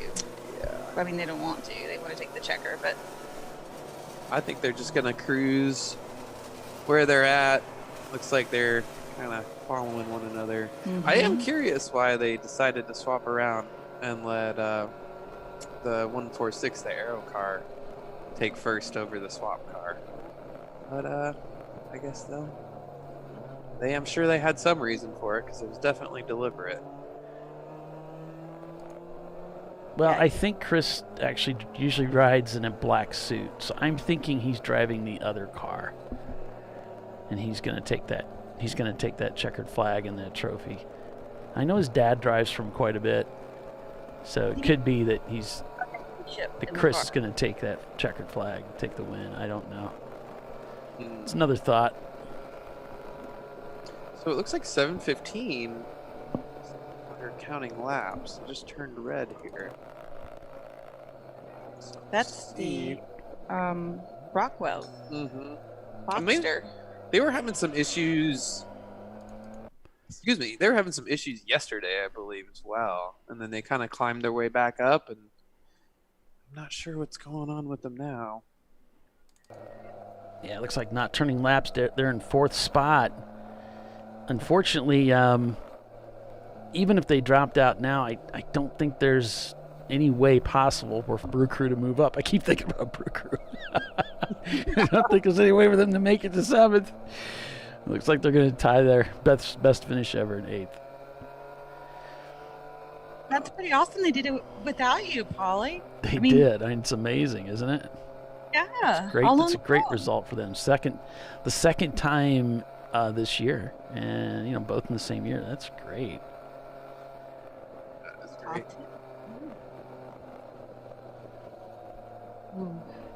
Maybe like 11 minutes. I mean, the car's definitely a top 10 car. It's just keeping it on the track. That's always been their Achilles heel, and they're doing it. So 715 just left the pit lane. So I guess they did a quick little pit stop here. Maybe they just had to do that would have been too quick for a splash and go. So yeah, it had to be a driver change or. Yeah, and they may have been close on top. Something with their car, maybe. Yeah, see, this is what I was talking about, Tiffany, that 2-hour thing. But by the way that they started the race right before 7, I think it put some people behind the 8 ball on their strategy. And that's one of those things too. You have to be. You want to have a plan. You want to have a strategy for when you're going to pit and when you're going to do those driver changes. But you also want to be ready to change that plan on the fly because we might have a caution. And it could be a really great opportunity for you to take fuel and do that driver change.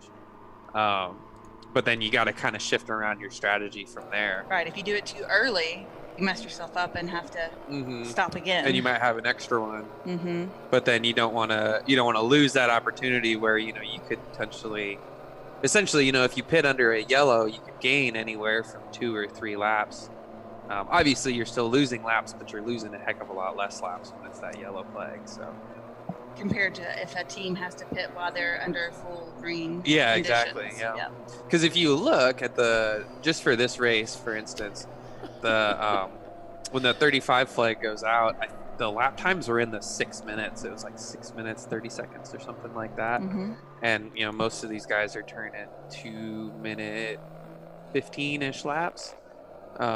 So it's quite a big difference, you know, and that's, you know, in one lap, you could essentially get a fuel stop done, where in this, you know, with under normal green flag, that's 2.5 laps that you're missing with a normal fuel stop. So it definitely makes a difference, but you got to weigh your options and see what's worth it and, you know, make that decision.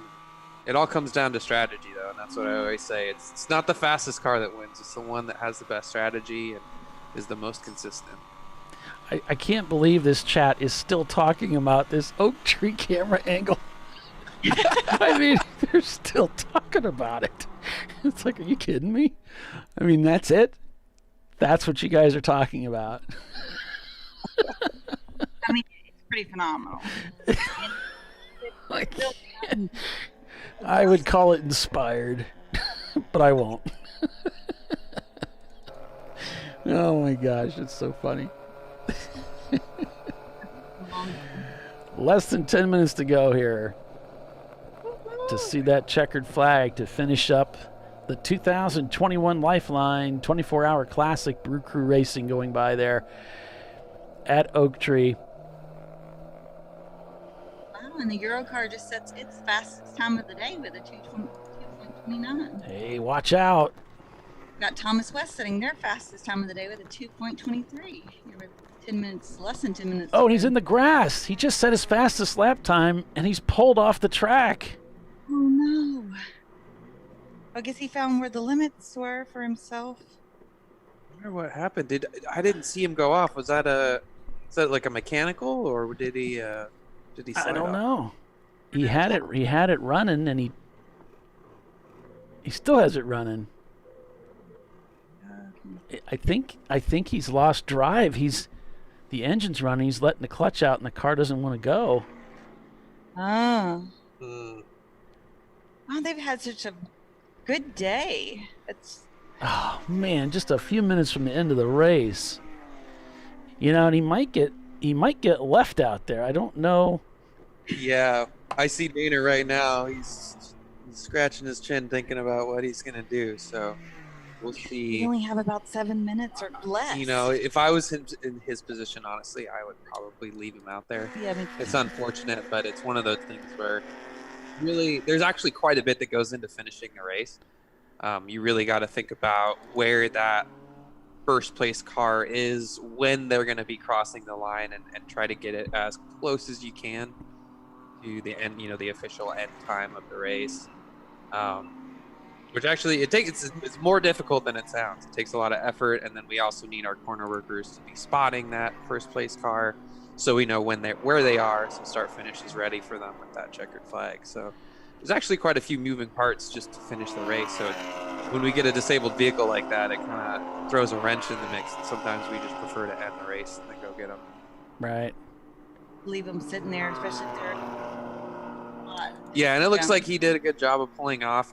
I'm thinking you're right. I think there's some sort of mechanical issue with this car, so unfortunate, but he did a good job pulling off into the grass there. Nice, safe area for him to be, so.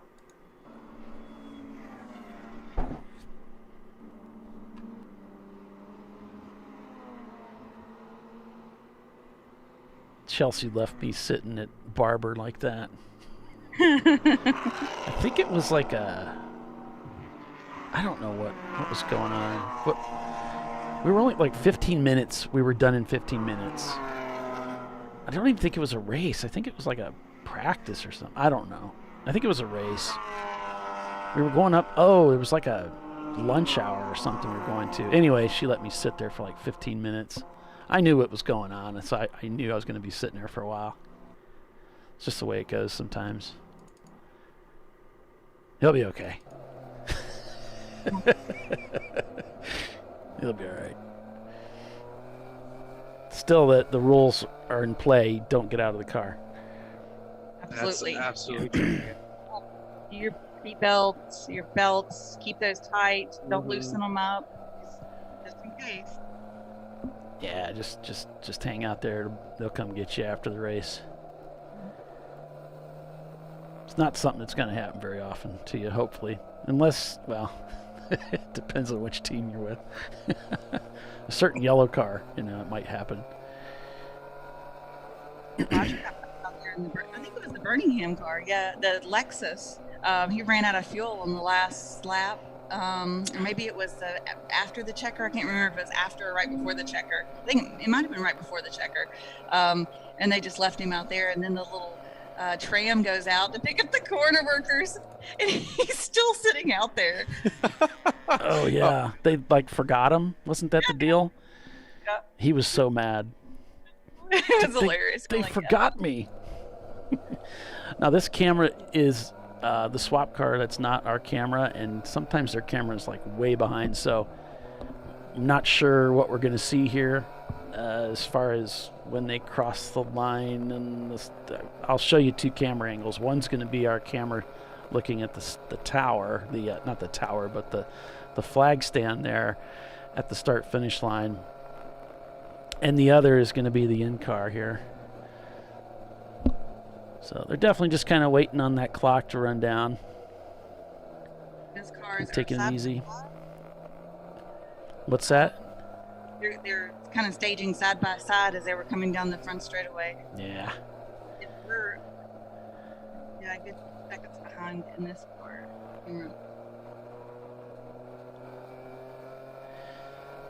They may be able to do the start finish first and then swap over to these and then get that way.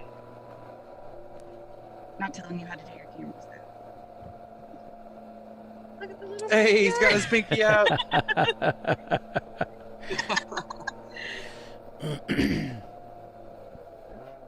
Yeah, I think what I'm gonna do is I'm gonna show you guys this camera, and I'll just do a picture-in-picture on Pinky's out because I think there's going to be a significant delay there. We want to see that checkered flag. I don't have any other cameras on the front straightaway. I know that's hard to believe, but one of these days I'm going to get a guy that works at the tracks for me to put cameras up, and then I'll be able to have them wherever I want. We're going to have to put an ankle bracelet. Looks like the one to go there. So it's the one to go signal from the starter. A little over 2 minutes to go then. And if you guys are wondering, that is an index finger. Which one is the index? The first one? The first one. The pointer finger? Right next to your thumb.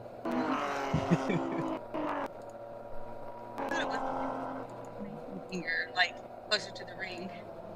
All right. So no, we only do that one when you're getting black flag.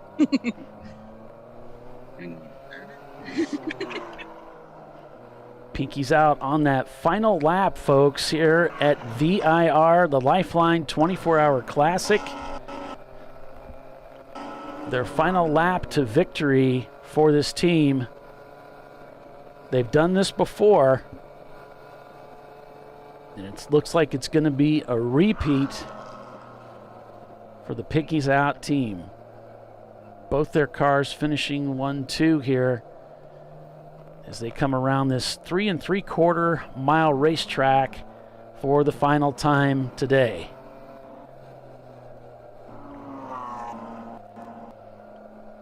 Both of these cars built back in 1988.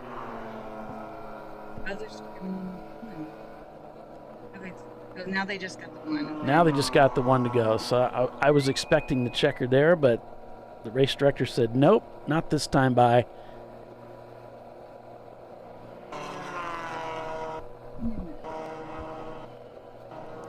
We're just running that clock down, aren't we? Yeah, there's a lot. And sometimes what we try to do is I usually like to err on the side of giving you guys more time to race out there rather than less. So if it comes down to, either we're going to be a minute under or we're going to be a minute over, we usually try to be a minute over. It looks like the time calculation might have been a little bit generous this time. That's all right. That just means for everybody. I'm sure that's what they want right now. I'm sure, yeah. They just, why don't we just let them go for another day? How about that? I'm sure they'd love it, right? Huggins is like, please, Checker, please.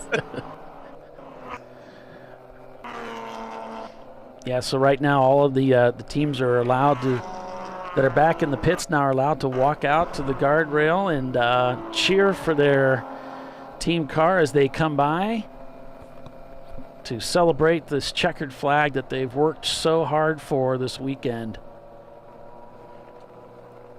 Top 15 cars all turning laps right now. Brew Crew Racing in 8th place, and it looks like that's how they're going to finish today.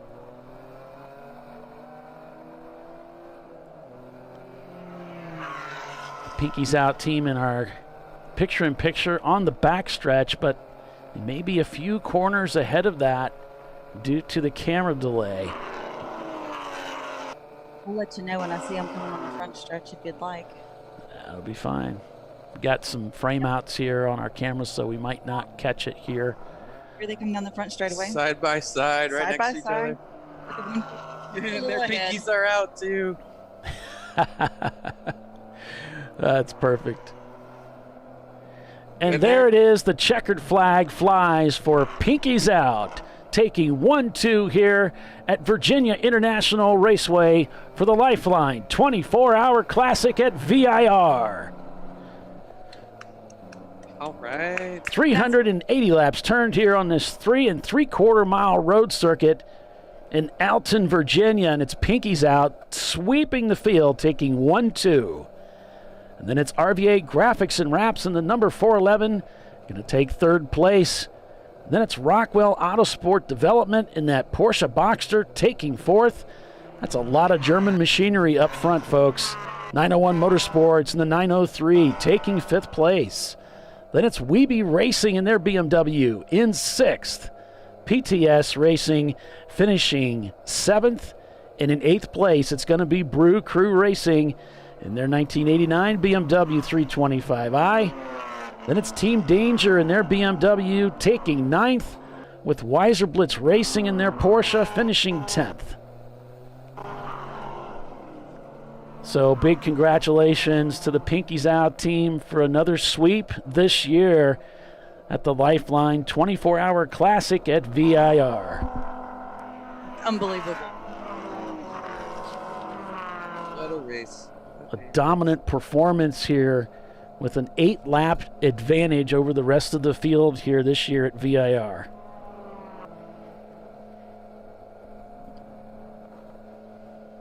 And the skies are gorgeous in VIR. Boy, we started this race yesterday with unbelievable rain coming down, saturating the racetrack, the teams, and the infield, only for the track to dry out, to be clear and beautiful skies racing into the night, only to be stopped by a fog that was so thick that the teams could no longer race. Under a red flag condition, the racing stopped for about 5 hours before it resumed at close to 7 o'clock this morning. So that would have been closer to 6 hours, I suppose, maybe 7. And then we finished from there, going green around 7 o'clock all the way to noon to take the checkered flag. With skies clear and that beautiful sky again, beautiful weather once again here to finish the race. So a really interesting race this year at VIR. And I don't remember the last time we were under red flag condition for so long in a race. It's been quite a long time. No, that's crazy. Yeah, that was really unfortunate. But I can't think of a race that I've been to in the whopping decade that I've been doing this that we've ever had a red flag that long. But yeah, wasn't a red flag that ended the race or something, Usually when something's that egregious, we end the race. But obviously this was a 24-hour, so we couldn't really do that. Right. And we knew that the fog would clear up eventually. It was just a matter of when. So had to just wait it out. And for those who didn't know, we were sending out scout vehicles about every half hour to go see what the race course looked like and see if we could open it back up. We got you guys out there as soon as we possibly could with the fog and making sure it was safe for everybody out there.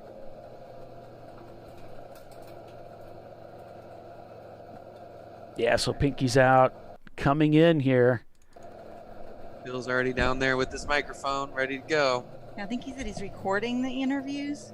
Yeah, I don't see that he's in the bridge, so I think Bill's going to record them and upload them, and that's just really going to improve the quality of those interviews. And if there's one thing we're always short on, it's quality. But that's how we roll. We've been doing it this way since the beginning. Our goal is to keep the bar low. The last thing we want to do is impress anybody. All right. So Pinky's out, parks both of those machines at the front, taking the win. With RVA Graphics and Wraps finishing in third place in the 411 car, and a beautifully wrapped BMW. And as I said earlier, a lot of German machinery up front. I'm looking down to 14th spot before I find something that's not German. And that's the Warrior Racing Team and their Miata. Crazy.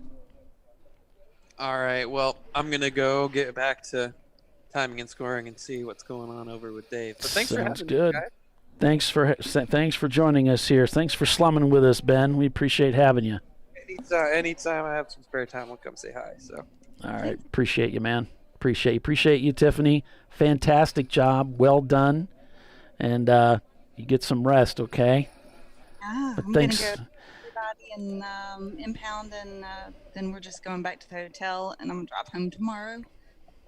Well, thanks for classing up the place. We appreciate it, and bringing us all the tech and the info that you have out there. That was a really exemplary job there, but I'm not going to expect it from you every time. Don't worry. All right. Thanks so much for joining us, folks, here on Champ Car Live, presented by AutoZone. It is the TireRack.com Champ Car Endurance Series. We're so pleased that you joined us.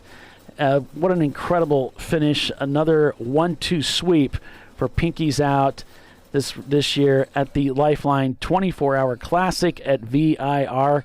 So for Bill Strong, Tiffany Alexander, I'm Paul Veltum. Thanks so much for joining us, folks, and we'll see you at the next race. So long. Bye.